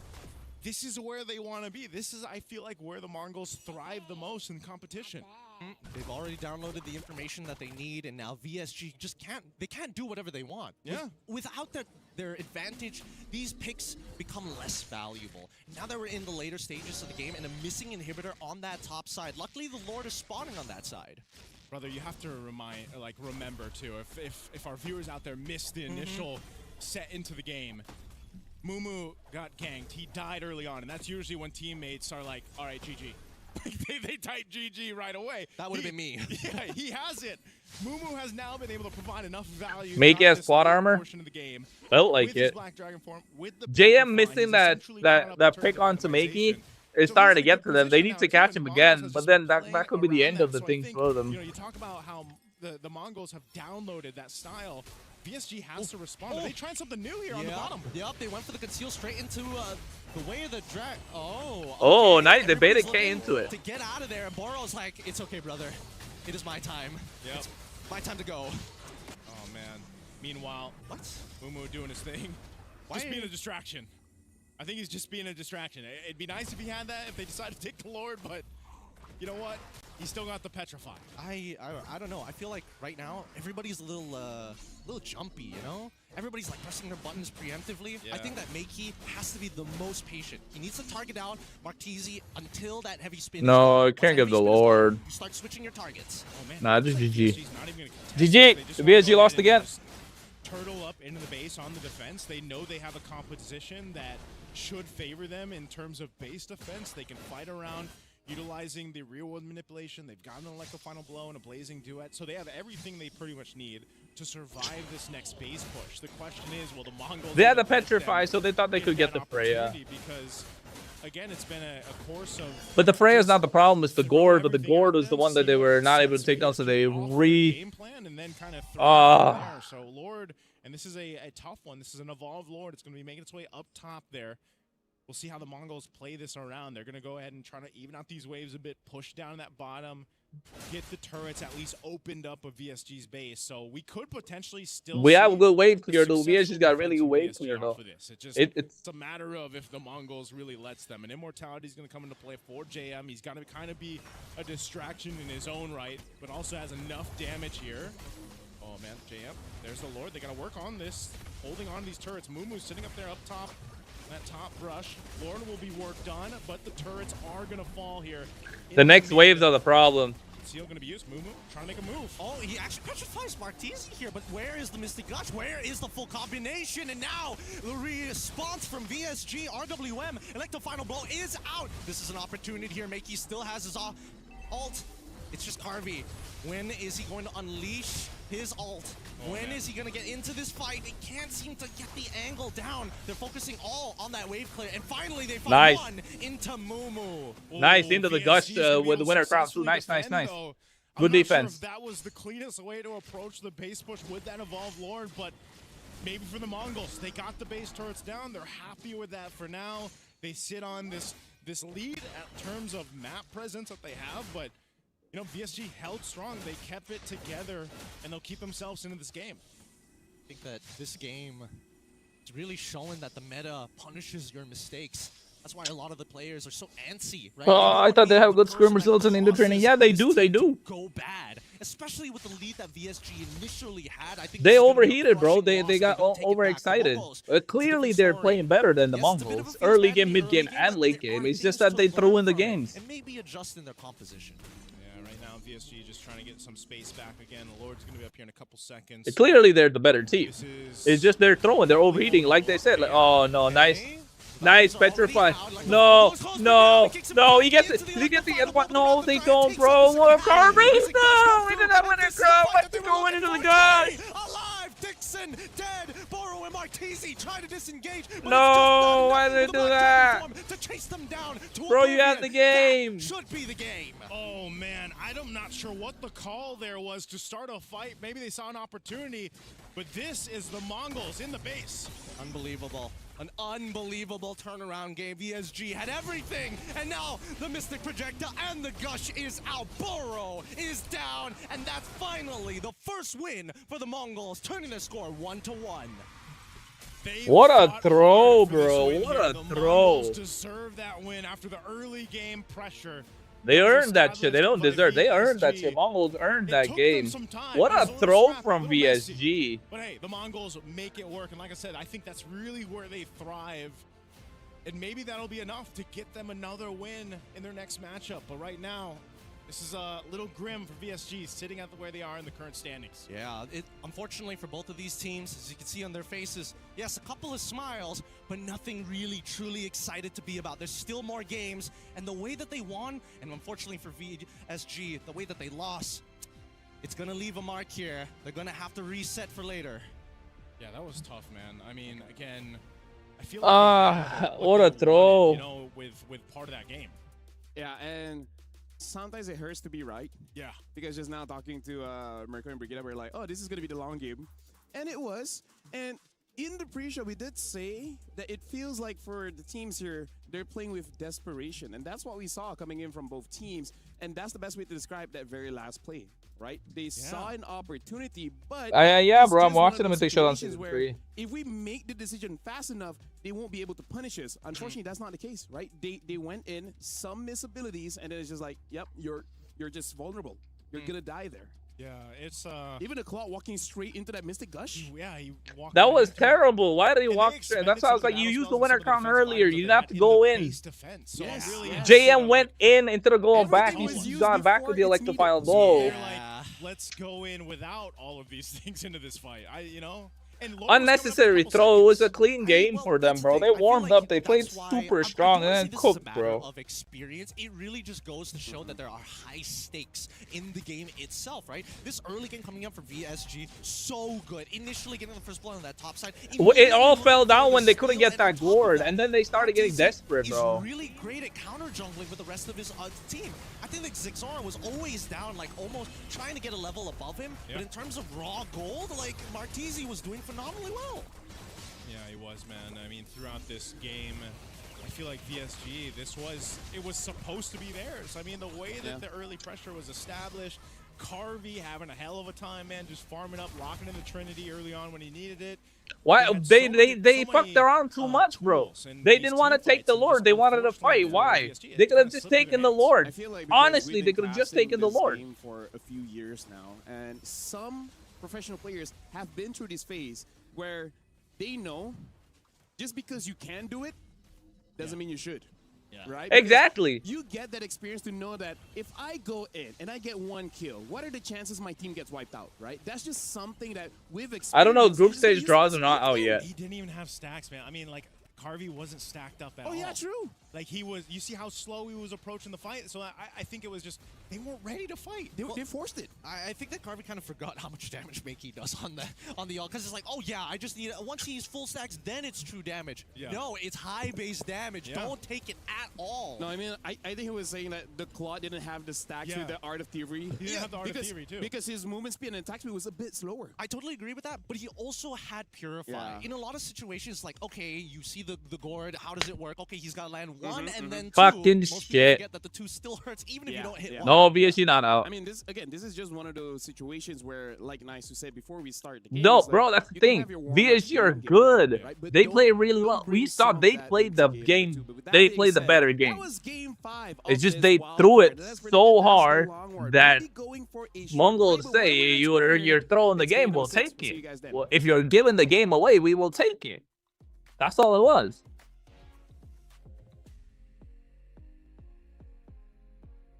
How many games left, by the way?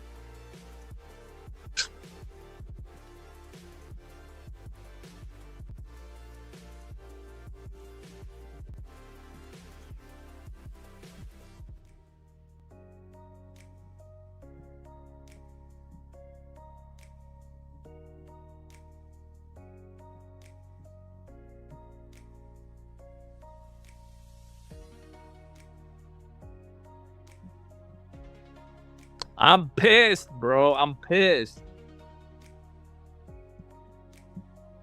I'm pissed, bro. I'm pissed. Not like this. Like, fuck. Trying to make sure that Dixon can't actually play the game, but the RW bro, like, how? Gets on out of there, and now they take 2 for nothing, and the Lord is here to crack open the holy shieldings. Man, what was he called? The Panzer? The Panzer of VSG? He's doing it in this game. The 3-0-9 right now in this Cho. This is a hero. You can't be throwing away games like that, bro. For certain teams, you know, you really have to be precise on this. And so far, it started off from the early seconds of the game, man. The early pickoff against Mumu has essentially made Mumu just sort of this vision in the sky. He hasn't been able to do too much other than provide that. And it all started off from the beginning with Boro scaling now up, and the rest of the team for VSG has gotten what they've needed.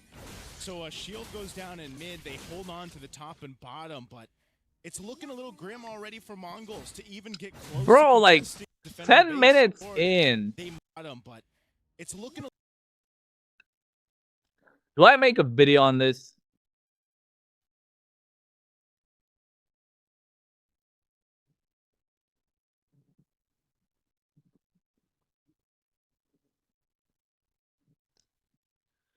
Nah, fuck it. What do you guys think? Should I? But I'm fucking pissed, bro. It's not supposed to be the game. What's up, Justin? Nice to see you.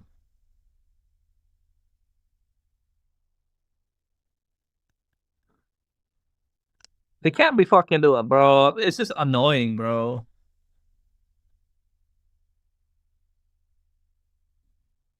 Bro, it's okay. Individually, they were fucking better.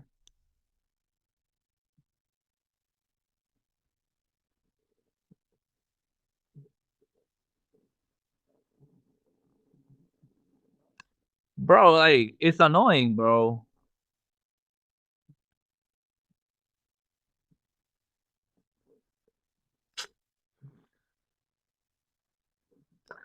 Bro, you can't lose a game like this. You can't lose a game like this. You already had the game in the bag. Why'd you throw? And he gets him. That's gonna be and then it became this. Onto Dixit, man. The death timers are gonna How? Yes, sir. And that's a tier 1 falling down mid at tier 2. Oh. Going to be next year for VSG. You guys, just because you can take fights don't mean you take fight, guys. This was an easy game. This is supposed to be a win. Started well, but well played to Mongols for holding on. They got the experience for a reason. Zexora goated. But goddamn, VSG, you guys had this in the bag, bro. You guys had this in the bag. It's okay. We believe in you. Come back stronger next game. He'll have it back up here in a bit, but the Lord is going to go in and punch into this turret. Oh, flicker. Not on the world stage, bro. Like, Get Carvey off of it. Martese tried his best, but unfortunately, the forced auto attack. he was 3 seconds to the Purify 2 in this part. Oh my god. Forcing out the window crowd for Makey as Momo's the next to fall. Flicker in, coming in from K to put Lord JM back in his place. Expose Crystal. No minions, and Dixon and Martese are the only ones to defend. I can't believe Makey survived that. Great usage of the winter crown, then a little bit of a stun from the projectile, but man, K came in clutch to get there on time to actually keep them alive. So I'd say given everything in this game so far for the Mongols, I think they're happy with that. It's been messy, but like I said, it's worked for them throughout the qualifiers. Now in this matchup, they took out a base turret. They nearly got the bottom one. This is where they want to be. This is, I feel like, where the Mongols thrive the most in competition. They've already downloaded the information that they need, and now VSG just can't do whatever they want. Yeah. Without their advantage, these picks become less valuable. Now that we're in the later stages of the game and a missing inhibitor on that top side, luckily the Lord is spawning on that side. Brother, you have to remember too, if our viewers out there missed the initial set into the game, Mumu got ganked. He died early on, and that's usually when teammates are like, all right, GG. they type GG right away. That would have been me. Yeah, he has it. Mumu has now been able to provide enough value throughout this late portion of the game with his Black Dragon form, with the Petrify. He's essentially caught up in terms of itemization. So he's in a good position now, too, and the Mongols has just been playing around. Annoying. So I think, you talk about what a throw. The Mongols have downloaded that style. VSG like, I mean, look, JM was supposed to put pressure because he's the one playing the Benedetta. He was the assassin, so assassin's job is to put pressure. Bora put a lot of pressure. Carvey put a lot of pressure. But, like, bro, they just... Oh, my God. Oh, man. Meanwhile, Mumu doing his thing. Just being a distraction. I think he's just being a distraction. It'd be nice if he had that, if they decided to take the Lord, but you know what? He still got the Petrify. I don't know. I feel like right now everybody's a little jumpy, you know? Everybody's like pressing their buttons preemptively. Yeah. I think that Makey has to be the most patient. He needs to target down Martese until that heavy spin is gone. Once that heavy spin is gone, you start switching your targets. Oh man, it looks like VSG's not even going to contest this. They just want to go ahead and just turtle up into the base on the defense. They know they have a composition that should favor them in terms of base defense. They can fight around utilizing the real world manipulation. They've got an Electro Final Blow and a Blazing Duet, so they have everything they pretty much need to survive this next base push. The question is, will the Mongols even let them get that opportunity? Because, again, it's been a course of just throw everything at them, see what sets VSG off their game plan, and then kind of thrive from there. So Lord, and this is a tough one. This is an evolved Lord. It's going to be making its way up top there. We'll see how the Mongols play this around. They're going to go get the turrets at least opened up of VSG's base, so we could potentially still see a successful defense from VSG off of this. It's a matter of if the Mongols really lets them. And Immortality is going to come into play for JM. He's got to kind of be a distraction in his own right, but also has enough damage here. Oh man, JM, there's the Lord. They got to work on this. I'm annoyed. Mumu sitting up there up top. That top brush. Lord will be worked on, but the turrets are going to fall here in the mid. Seal going to be used. Mumu trying to make a move. Oh, he actually petrifies Martese here, but where is the Mystic Gush? Where is the full combination? And now the response from VSG, RWM, Electro Final Blow is out. This is an opportunity here. Makey still has his ult. It's just Carvey. When is he going to unleash his ult? When is he going to get into this fight? They can't seem to get the angle down. They're focusing all on that wave clear, and finally they find one into Mumu. Oh, VSG is going to be able to successfully defend, though. I'm not sure if that was the cleanest way to approach the base push with that Evolved Lord, but maybe for the Mongols, they got the base turrets down. They're happy with that for now. They sit on this lead at terms of map presence that they have, but I mean, it was very passive. I agree. What was the question? I didn't see it. Who asked me a question? It's really showing that the meta punishes your mistakes. That's why a lot of the players are so antsy, right? They don't want to be skip. Yeah, I guess so. This team to go bad, especially with the lead. So you are the jungler of. Hello. I'm definitely with someone special here, LFL, because I'm here with Still Meta. Welcome, Still Meta. Hello, everyone. I'm still meta from the Hans Esports. Yes, we know. You are the jungler of Hans Esports right now, and you're sitting at a 1-0 so far, but I heard that there's something unique about your in-game name. Can we talk about that a little bit? Actually, still meta, my IGN came from like a previous, a long one. It was before it was Link still meta, and I just decided to put away the Link part. Yeah. Okay, so you eliminated the Ling out of the way. Why? Do you not think it's meta anymore, or what's going on? Link wasn't meta anymore. Okay, so Ling's not meta anymore. He has still meta still, but are you gonna change it to Hirara still meta maybe? If I could, maybe I should do it maybe. But I think the Bro, maximum character limit is just won't allow me to do it, so. Yeah, okay, well, technical problems with that Hirara still meta, but I really want to talk about Hirara for a bit because we've seen it twice, and from both teams, and from both times we've seen it from a Mongolian team. So is it currently meta, or is it just region-based on Mongolia? I think Nivero is kind of meta because she has very few counter picks, and she can snowball very quickly if left alone or in the right situation. Okay, so you still think that it can be strong in this meta despite it being more maybe tank-centric? Yeah, I think her can be a meta pick. Okay. Now, still meta, I'm hearing that this is your first debut on an international stage alongside with 3 of your counterparts. So, can you talk to us about how that's been for you so far? The experience has been great so far. First time in Paris too, and love the atmosphere, love the people, love the staffs. Thank you, everyone. And we love to hear it. So good luck for your next match, and we'll see you maybe after for a post-game interview, maybe if you win this. Thank you. All right. I love it. You're so soft-spoken. We love you, man. We really love you. Hey, can I ask you guys a question? Sure. Who would your hero still meta be? I would say, for me, Grok. Grok? I will put Grok still meta. He's been meta though. Yeah, but you know. Actually, that's a nice question, but nice to go. What about you guys? You guys put in the comments. Let me read. One today. Hey. Let me read. What do you guys think? Yeah. One. Look, the data isn't necessarily behind you on this. By the way, let's just say how nice that the honesty is. Like, oh, would you put Hirara still? What happened? What's going on? What's going on? That's why I put Link, and the fact that he used Link still meta for a while, I was like, just remove the Link part. The Link part, not the still, not that you'll leave the meta or either one of those. Volume of the casters? Nah. Why? I have, bro. It's pretty decent. Example of what an esports player should be. Great on camera, has good personality, and very humble. Very humble, yes. Yeah. Not to mention that this is their first time in Paris itself. And a very deep voice as well. Very. He does have a deep voice. Love the atmosphere. Oddly soft-spoken. Soft but deep. Very soft-spoken he was. That's not what she said. We finally found it. That is a very difficult one. You know what? You deserve some kind of prize for that. We finally found one. We found some counterplay. Historic moment. In Paris. In Paris. All right, let's get into the draft here because as we were talking about Matilda, instantly the Huns are like, hell nah. Huns first pick and then Falcon second pick. We're playing on Broken Walls, which I believe we haven't played a lot of Broken Walls. They might even be the first time for this day. Oh, yeah? Yeah.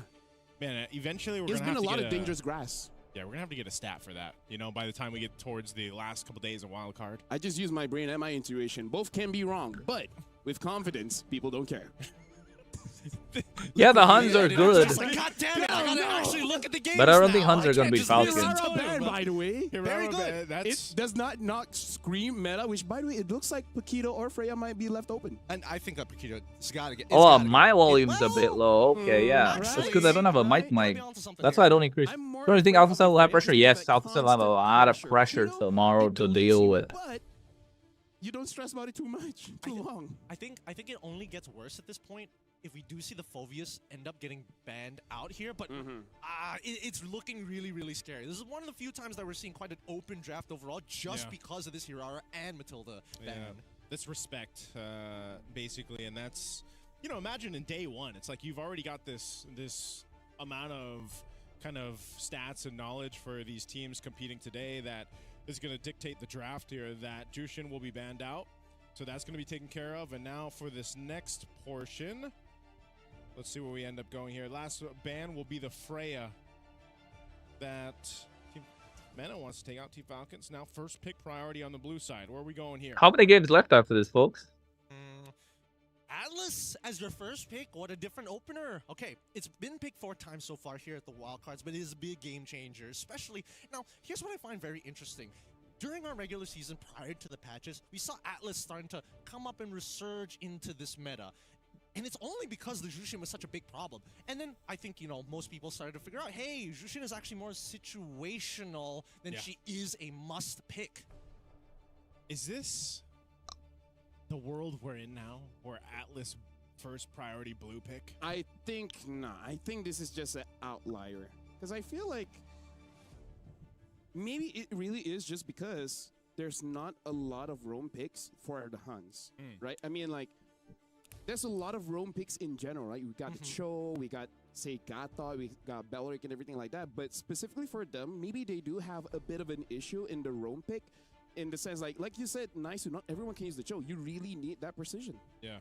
Here we go. The Paquito gets locked in. We already see Valentina alongside Claude. A very strong opener here coming down from Falcons Mina. But that Paquito, there are answers to it right now. Okay. Up against this too, we'll see if the Huns want to go ahead and lock in their favorable jungle pick if they can for still meta, or they just kind of want to hold on to that. XP could be an option too. I think Fredrin and Paquito would be nice, no? Fredrin Paquito.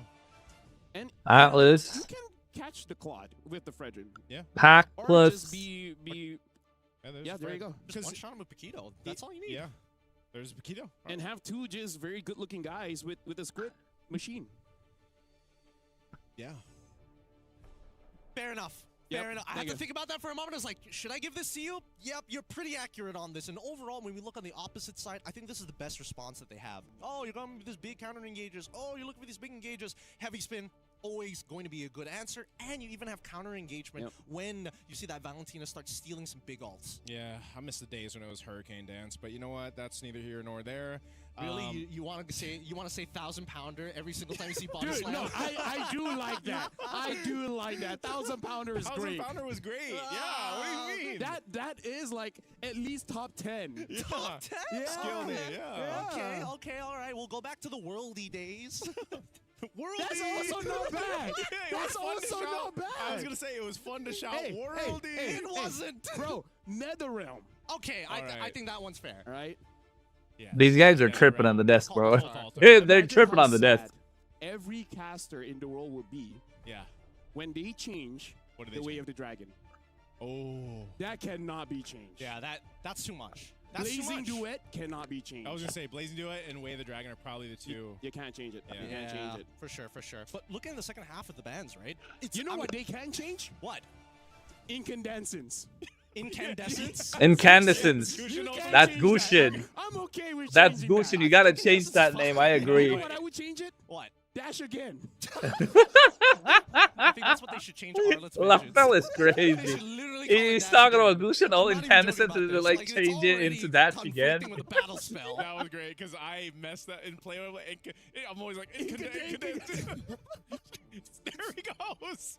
Yeah, in Malay, yeah, it sounds like ikan dances, which means a dancing fish. Bro, dances is dances. Well, Gushin's not that, so. Either way, talk about the felt to make me laugh. Falcons here with the Arle as well as Povey has been banned by the Huns, and then the Gord as well as the Hire being banned by Falcons. By the way, the carry is still open if that is something that the Huns want, and I feel like they got enough lockdown to give space for that carry. Yeah, oof, the Hylos. Makes the carry look a bit more juicier. Yeah, it does. Or Obsidia.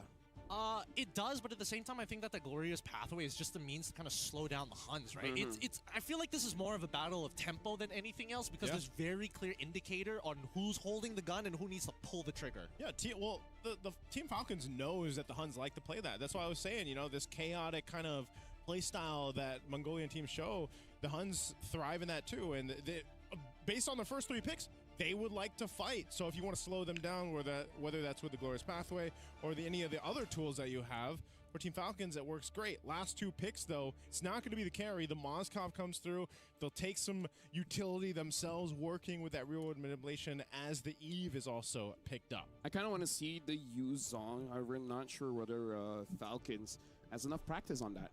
Yeah, that might be a difficult matchup to actually go for. I think safest is probably like Lapu, you know, or any way to kind of get into the back line, just to make sure that you can disrupt the Eve. Let me just say, whenever I make all the predictions, whether the game ends fast, early, the picks, I'm not smart.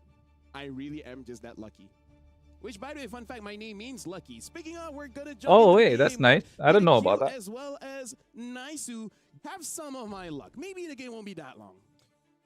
Thank you, LaFell. I wish my name had meaning like that. I swear, he probably cursed this already. He's saying like, I hope you have luck. He's looking back. He's like, it doesn't actually mean lucky. We're just taking for his word. We don't know if he's just lying to us. Yeah, but I trust you guys, you know, so I'm going to trust LaFell too here. All right, maybe I got to have more faith in humanity in that case. Can we trust the drafts here on both these ends here? Because we know, like we mentioned, both teams sitting at 1-0, right? This win for either of them is going to solidify a better time for them in the wild cards, right? They're still going to move forward with a much more confidence into day. Well, we'll see them in day. We'll see them tomorrow, right? Yeah. There's 8 matches tomorrow as well. So, you know, but we get a good mix of both groups now for this one. Again, the drafts look great on both sides, Gideon. I think as we jump into the Land of Dawn here for this one, for the Huns, I think it's still the same thing you mentioned. They have the locked and loaded lineup to get things started up. And it looks like we're not going for any kind of cheese tactics here. We see everybody's going into their lanes just fine. Not much of a leash anyways, but the starting positions for both sides is a little different. We see that Akai immediately goes to his small camp and then to his purple buff. Fredrin takes his orange, is going to take the small camp. I don't know if he's going to do the full clear or run immediately over to that purple, but it looks like he's going over there. And Falcons, they scouted this earlier. They know they've got Litho Wanderer for free. Yeah, it's controlled. They'll lock that in. Good information from Troll there on this Hylos. And, you know, that's something to be said. A lot of these small things that, well, they seem small in the early game, these early rotations end up building into really your first big objective. That turtle, having some of these level 4s available more, you get some options. Yo, what is Sanji doing? Junglers here. So that's crazy. Just kind of steady in comparison to what we saw. I need to cut my hair, folks. I'm gonna cut my hair soon. Started with VSG, but this is kind of what we expect with these kind of compositions. Yeah, honestly, I'm waiting for a team that has found the cold, hard calculation of aggression, right? It's a very fine line of, like, I just need to get enough value to still be able to profit later down the line rather than committing to everything right now and having nothing for the future. And it's funny because that cold, calculated aggression can change in best of ones. Like the environment of a best of one in comparison to the best of 3, where, you know, where we saw like VSG in the last matchup, just make that play up in the XP lane. That can work in the best one, but hold on, Turtle. Talking about plays here, the Black Dragon form is already out to zone out still meta, and as well as Ken. Nice. Oh. Whoa. Whoa. Still meta. Big bomb could come through right now. No, doesn't have it. Nice fatal link. Fatal links to catch onto 2. Troll. It manages to get 1, and Boyette. Told you, Falcons are too good. Well, amazing for still meta to get the Turtle amidst all of that, but they lose 3 bodies over to Team Falcons, and that 2 of those went to Boyette here on the Akai, the jungler that we've been talking about that has just kind of risen in the ranks, and now you've got this advantage you can work on. You're going to get a little more tanky build up. You can see him still in the camp too over here against still meta, so he'll have a little bit of an advantage in terms of level, but also gold and XP and building into the items that he wants here. So this is a great start for the jungler of Team Falcons, but also the rest of the squad. It just seemed like the Huns went for that turtle fight. It didn't go their way, and they got the lack of the damage. Oh, look at this. Look at this. Still meta making a very interesting call here. He noticed the rotational path from Boyette took a little bit longer than it should, so he now knows that the top side is actually wide open, and walking into it and they seeing that orange buff, they know that Akai is still by purple buff without actually having to see him on the map. Yeah, information given here. Nonetheless, though, you're still going to have Boyette go ahead and grab both his buffs. He's still going to maintain a bit of a lead in terms of XP against still meta. So this is why I was saying, with these kind of compositions, the way they want to fight is just, you know, right, Go back to your lanes, do your thing, set up for this next turtle. You got 30 seconds. And if they can make a play, they'll try to go for it. I do think that Huns honestly could have kept on invading on that top side, but right now it's a little hard to risk, and I think that Falcons are looking to find at least a bigger advantage before they start imposing their will on to them. For now, Huns, despite being 0-3, need to see them actually find that pick. Okay, still Meta, still behind a bit. Oh, Troll is in position. Where's Pathway? Right, the stun already lands, and now the heavy spin as well. There should be a free pickup for the side of Falcons. Oh, still meta's gone. But at least for the Falcons, they're looking for, and now Sanji looked to extend that lead just a little bit longer. Fortunately, the passive coming up from Atlas, going to find that stun up, but now it does mean the Black Dragon Tail is going to be jumping back in. Sanji, can he finish this off? Oh, finally gets it at the edge too. Here comes Paquito in the middle of 3 men. He even flickered for it, bro. That he was going to make a difference there. Yeah, that's unfortunately he couldn't use up his Bunkai. His Bunkai falls. He even burned the flicker, man, and the turtle goes over to Team Falcons. They're looking to take more from the jungle of Still Meta. Glorious Pathway for Troll to get on out, disengage, and there's no buff there for Still Meta. And look at that Boyette really taking advantage of every little opportunity. He knows that it's too difficult for Huns to 100-0 him, so now he's really playing with these timers. This is the cold calculated aggression that I like to see from Falcons. We're going in, we're taking everything. And they can do just that. Lockdown here. They got him. They found another pick onto Bankai. That's probably the worst target, but at the same time, super influential for someone like Sanji. Now he has control and the free tier 1 on bot side. I guess at this point, a target's a target. You know, for Team Falcons, you might as well convert something, make it happen. Like you mentioned for Sanji, he controls this lane. It's his space now. He can get that turret if he wants to, and he'll rotate up towards his top side now. Meanwhile, I'm still looking for the Huns. Where can they turn this over? I mean, Team Falcons hasn't done anything fancy. Look at this. They built themselves a 3,000 gold lead. They've got 7 kills in favor for them. They're starting to scale up, get some of these crucial items locked in too.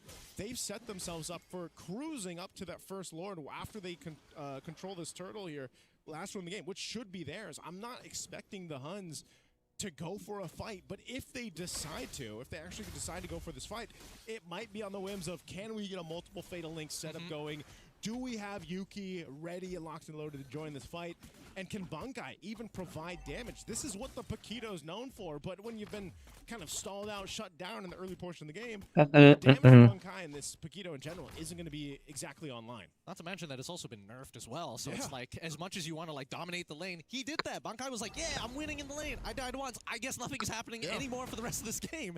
Right now, I think that Huns, their composition has all the tools, but the level of execution needs to be so high, right? Still Meta needs to be able to catch multiple people. How is he going to do that? He needs the help of the rest of his team. And now Sanji. Whoa, he get petrified. Will he get Yuki? And now needs to get on out of there, but no! Pulled back by the Fatal Link. Spear Misery connects, and Sanji. He still survived? Oh my god. You gotta be joking me. Bro, how without he survived that? That's crazy. That is not interaction you expect the Yuzhong to survive. Sanji does it with the Shaw Essence procs, but man, talk about a commit from the Huns for a kill, and now here's the counterpunch. They're looking for again a stolen Fatal Links just to get rid of the Appraiser's Wrath. It's out now, and Sanji finds the kill. RWM now getting unleashed. The heavy spin says, no, I will not let you, but he manages to push one out. Yuki in trouble. He ends up dying for his sins. A 2-for-1 trade in favor of the Falcons. Oh man, finally the Huns are on the board, but man, at what cost is the question? They do keep Sano up top side, Team Falcons, kind of controlling that pressure that was coming through from Bankai, but hey, they're happy with it. They're going to continue to take it. Kenny's in trouble. He falls. He's gone. That's why. Yeah, they're so brawly. So easy to utilize, but Boyette unfortunately getting the drop on himself, trading 1-for-1. Bit sad because it was a shutdown, but at the same time, Falcons are Falcons are too good. They have that advantage. I think when we have to start to kind of take note of where the Huns turn it around again is playing into a Moskov, having Yuki online, which he still needs plenty of time with, you know? I mean, taking a look at the items here, he's almost to the Trinity, right? You've got your Golden Staff and Corrosive Scythe already. I mean, even across from him, Sano, they're pretty much neck and neck, but the thing is Team Falcons, the rest of the guys are able to provide so much value in these early team fights, and they have ultimate control around objectives is what makes them such a threat. Oh, No wonder Sanji lived.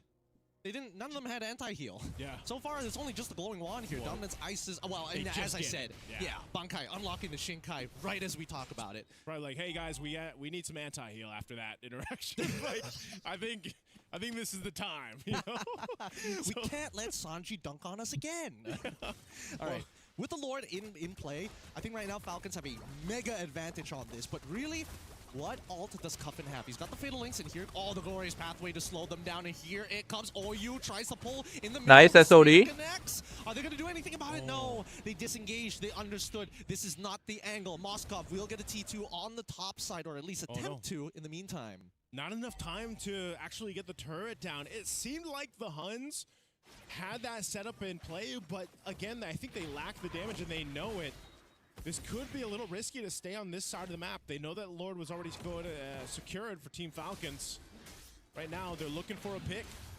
Gonna make this attempt. Troll, he can tank all the damage. Look at him, he's actually gaining more health as he's walking forward with the Glorious Pathway. He's able to take out Kenny, no problem. The rest of the Falcons going to start chasing them through. Sano just absorbing the damage. But now they actually go forward, flickering forward with the help of Cuffin.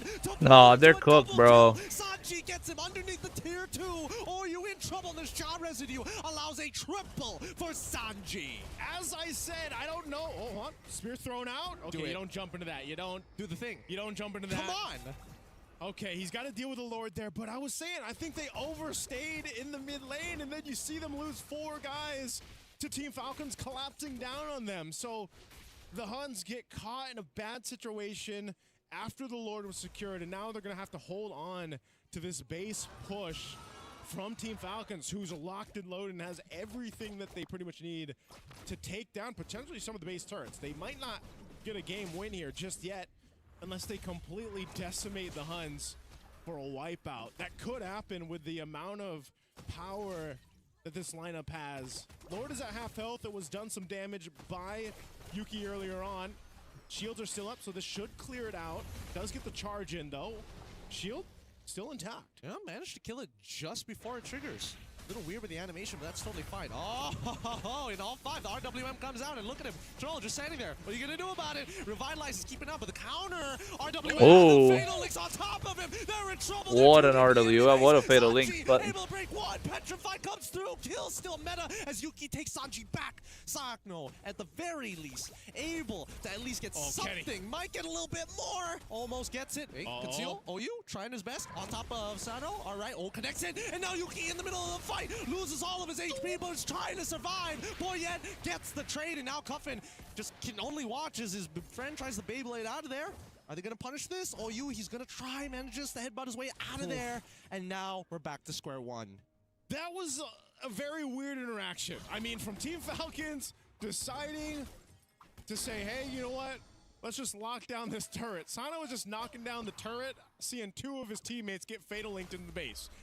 And then he decided to go forward with the Blazing Duet, and then it forced a fight. Now, great for the Huns, because at least they get some gold in their pockets. Yes, they lost a base turret, but ultimately, they need what they can get to this point. They've got to get Yuki in a position to actually be able to fight back. This might even potentially make them a bit of a more threat against this Lord, unless they decide to just give it up, go for a pick. It seems like that's what they're going to go do here. OU. Half health, trying to get away. They need to start the Lord right now. OU needs to go for the recall, and I think that they're not going to be able to participate for the upcoming fight unless we see Huns try to like poke and prod a little bit. But the big issue is that everybody's scared of Cuffin, right? At any moment of time, whatever engagements you have, they also have access to. Yeah, man, Cuffin just doing so much damage. 4-0 and 11, has own Fatal Links. This is going to be a Lord secured here for Team Falcons as they prep up, get ready. Couple defensive items picked up too. Chastised Pauldrons now for Sanji. Cuffin was locked in. You saw the Malefic Gun picked up now too for Sano, so he's got a little bit more range to work with here, but this could be the push in now for Team Falcons to go ahead and end this game. Now, if they overstep a bit, make some questionable choices, there is a chance that the Huns keeps themselves into this game. A good defensive item here for Yuki too. Wind of Nature now available. He's going to definitely need that in this base defense, so they'll clear out what they can. That Lord is going to come down the mid lane for Team Falcons, who's sitting on a 6,000 gold lead at nearly the 14-minute mark. So Yuki holding down the mid. Cuffin, again, keep an eye on him. He's got his own Fatal Links. They look for it. Conceal's going to be used. Bottom turret's going to go down. A Black Dragon form comes through from Sanji. They're trying to their best. They're looking for an opportunity to mistake. Glorious Pathway is already down. Oof. As well. RWM is being on. That is GG, guys. Oh, no, wait. Blazing the wet. Now might have an opportunity, but the turnaround is just a little good as well. Oh, no, they pull back. They're able to defend this. Huns can still defend this. I'm not sitting online. Oh, guys, I'm trying to. So basically, EWC has a lot of rules for doing watch parties, right? Like that's why a lot of people are not doing it. But I wanna see if I'm allowed to like split my content and make shorts out of it and like upload it, you know, on YouTube, because that's not allowed as per EWC rules. So I'm just trying to get permission for that. ये Falcon वाले Sanji का नाम change क्यों करवाया MLBB वाला? Bro, he wants his name. They नाम change करना नहीं पड़ेगा, bro. I don't know who told Kyle that he didn't have to change his name, but I guess he just wanted to. They needed to force scenarios underneath enemy turrets. They needed I gotta cut my hair anyway, Sasuke, that's why. If they want to get some real value, whether they lose or win, the reward is so much more worth it than the risk. But they're doing it so late in the game now that the Hans, they don't mind. They can basically fight forever. Their whole composition. Yeah, I think it's safe to say they're probably gonna get out in Group A, sadly. Falcons are heavily ult dependent. Obviously, there's some who can sustain the fights a little bit longer than others, but their key players have the big ults. Yeah, looking at this again, you know, it's just, this is also in territory, as you see how much damage OU has taken. This is something that the Atlas does so well. You know, you're able to go ahead and just be that tank, provide that vision, but have the threat of a Fatal Link. So, oh, they're going to go. Okay. Glorious Pathway to try and slow them down, and now the Black Dragon form as well. Yuki is actually going for the recall in the middle of this as they found the interception. Kenny! They've got to stop it. They can't let Kenny keep getting caught by this again and again and again. He killed Kenny. Right, it's one of those moments, basically. he burned his flicker too, and now the Lord is up. And without Kenny, Team Falcons will easily go ahead and secure themselves this Lord. Unless some miracle play is potential here for Yuki, but it looks like Lord's going to be secured easily. And now, once again, they find themselves on the fence. They got hold on to one base turret, man. Can they replicate what they did previously? I don't know. Really depends. Really depends. Kenny back from the dead already.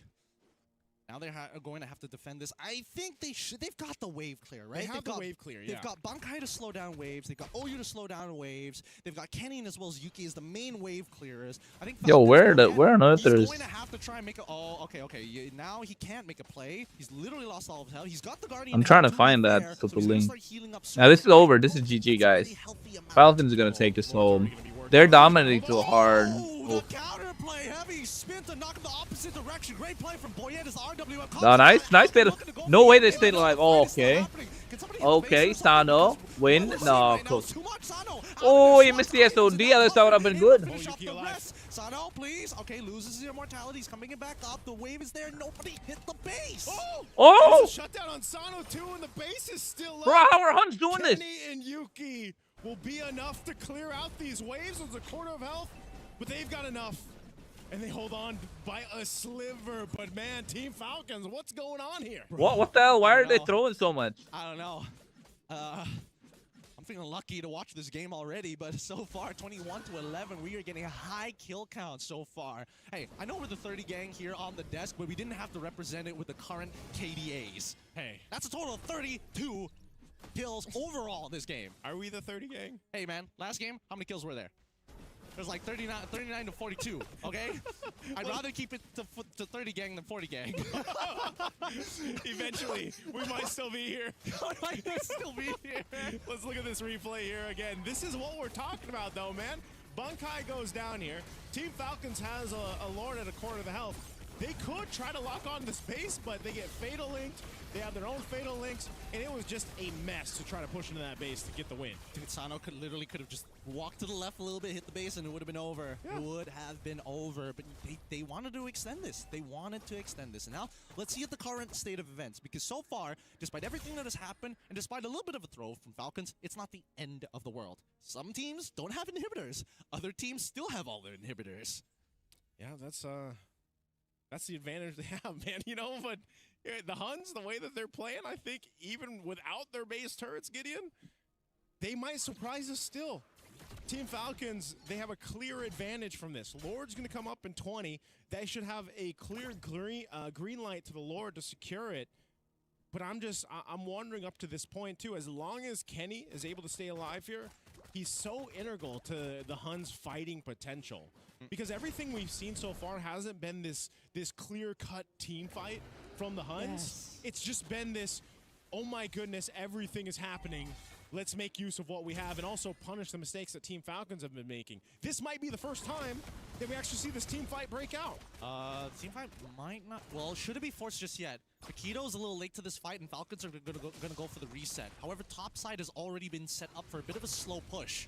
So it's kind of a 50-50 here because the position from Falcons is on the southern side. Oh, they're there. Conceal's coming through on the back side. They're going for Kenny. It might be a big pick here. Oh my goodness. Oh no. Cut the escape routes off, and Oh no. Oh, nice bit of links.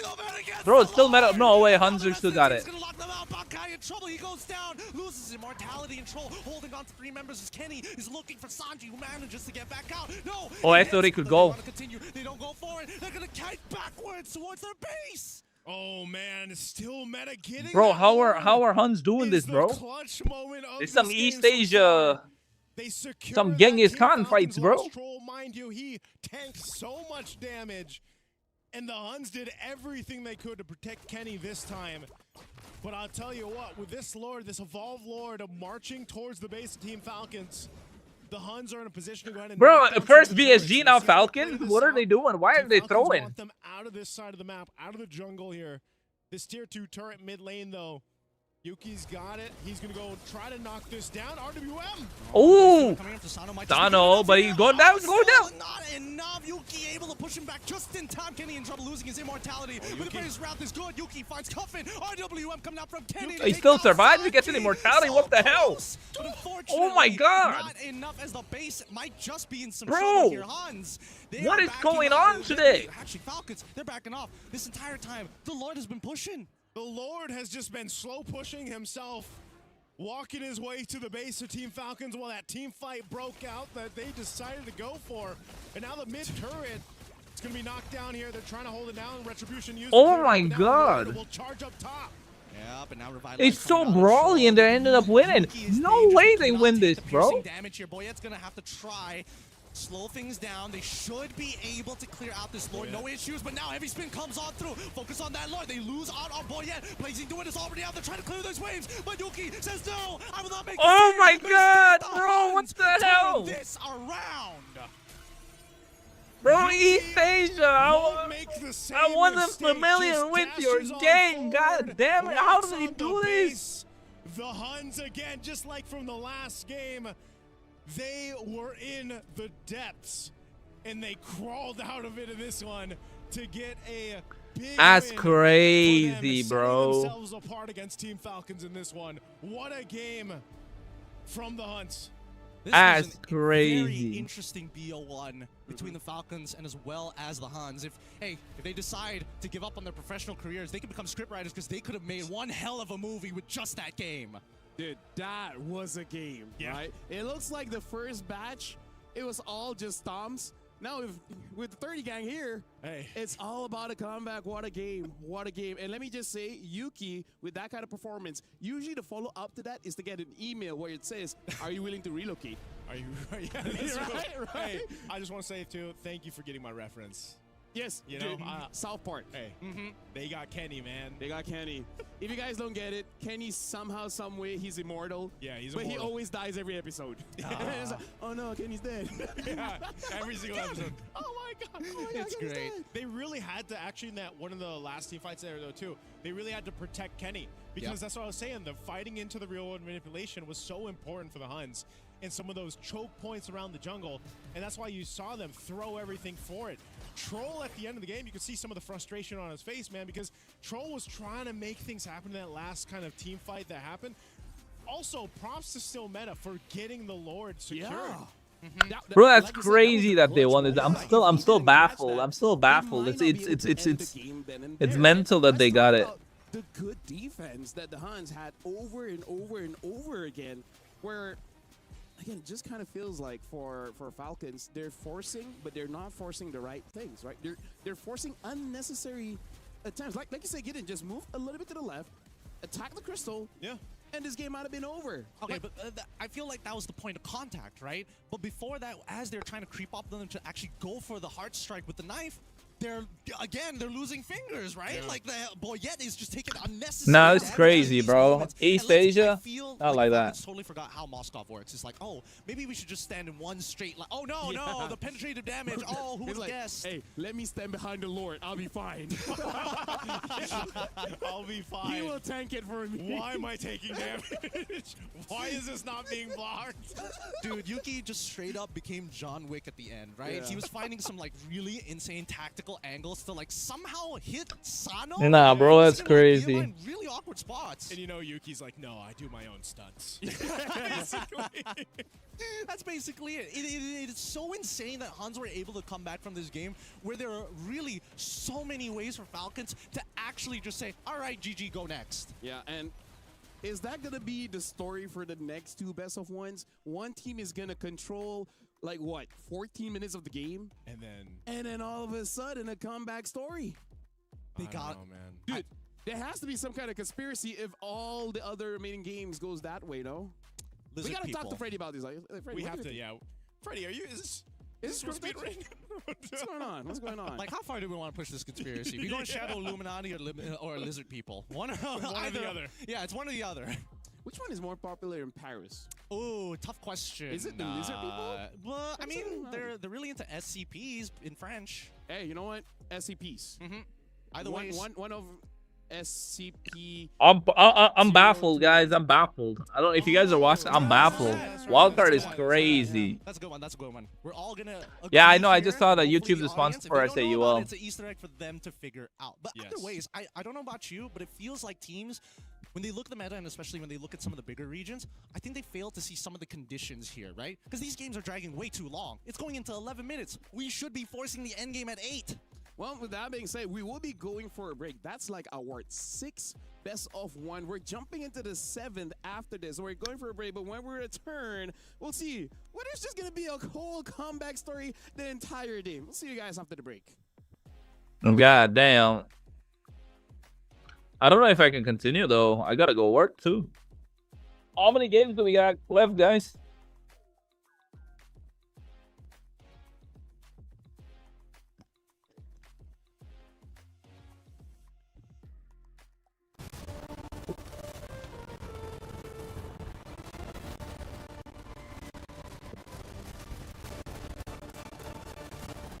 What's with the audio?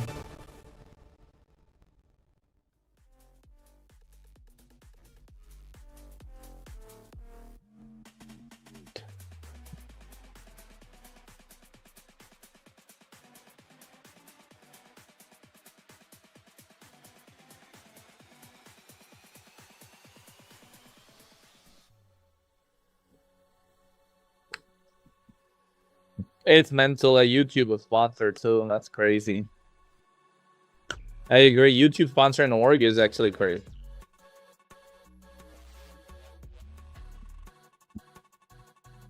But hasn't YouTube sponsored like other esports orgs before?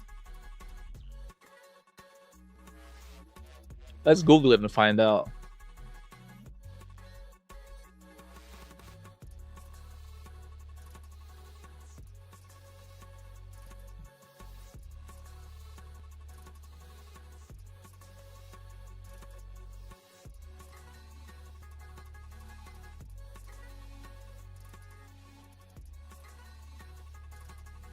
Oh yeah, so they have sponsored before, like 100 Thieves, Solid, TSM.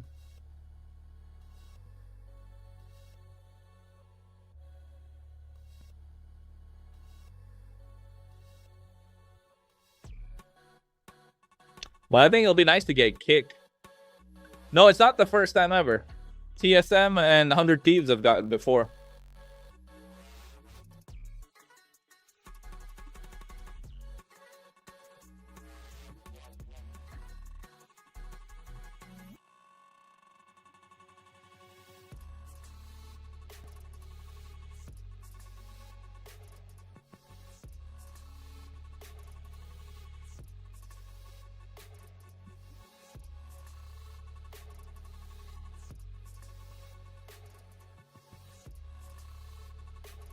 No, they've sponsored before, bro. They sponsored.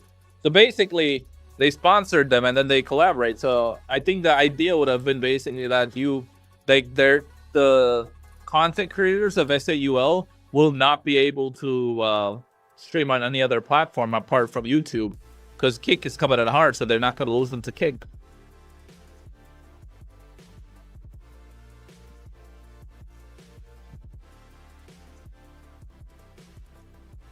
It's crazy. All right, folks, I might have to go now. How many games left, by the way? Is it 2 more or is it just 1 more?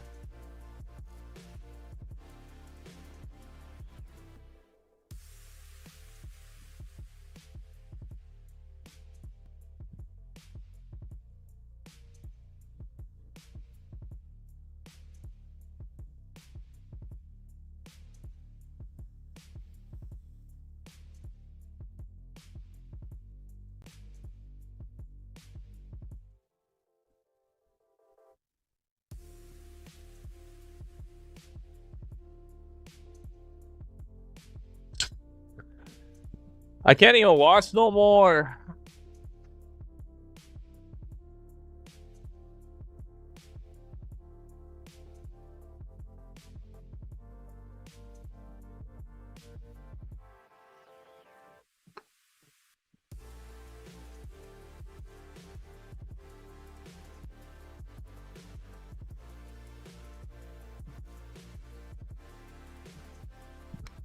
No what? Collaboration with TSM? They have, bro. That's I don't know. I don't know.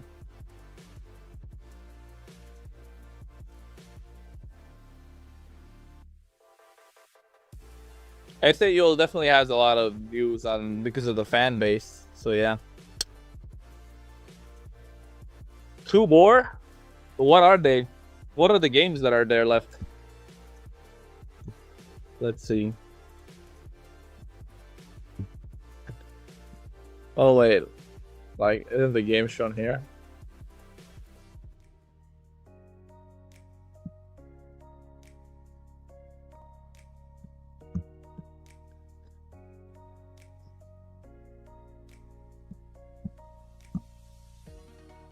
Mongols and KSG, FUT, VSG. I can't watch that last 2 games.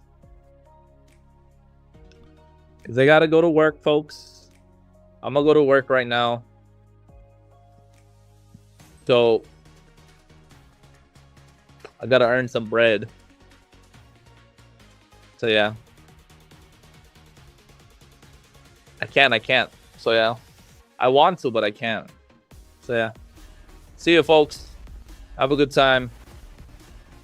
I'll watch it, but like, but you guys can't hear me. Should I just stream it anyway?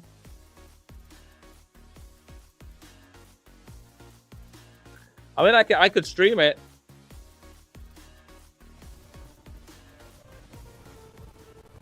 Technically, I could stream it.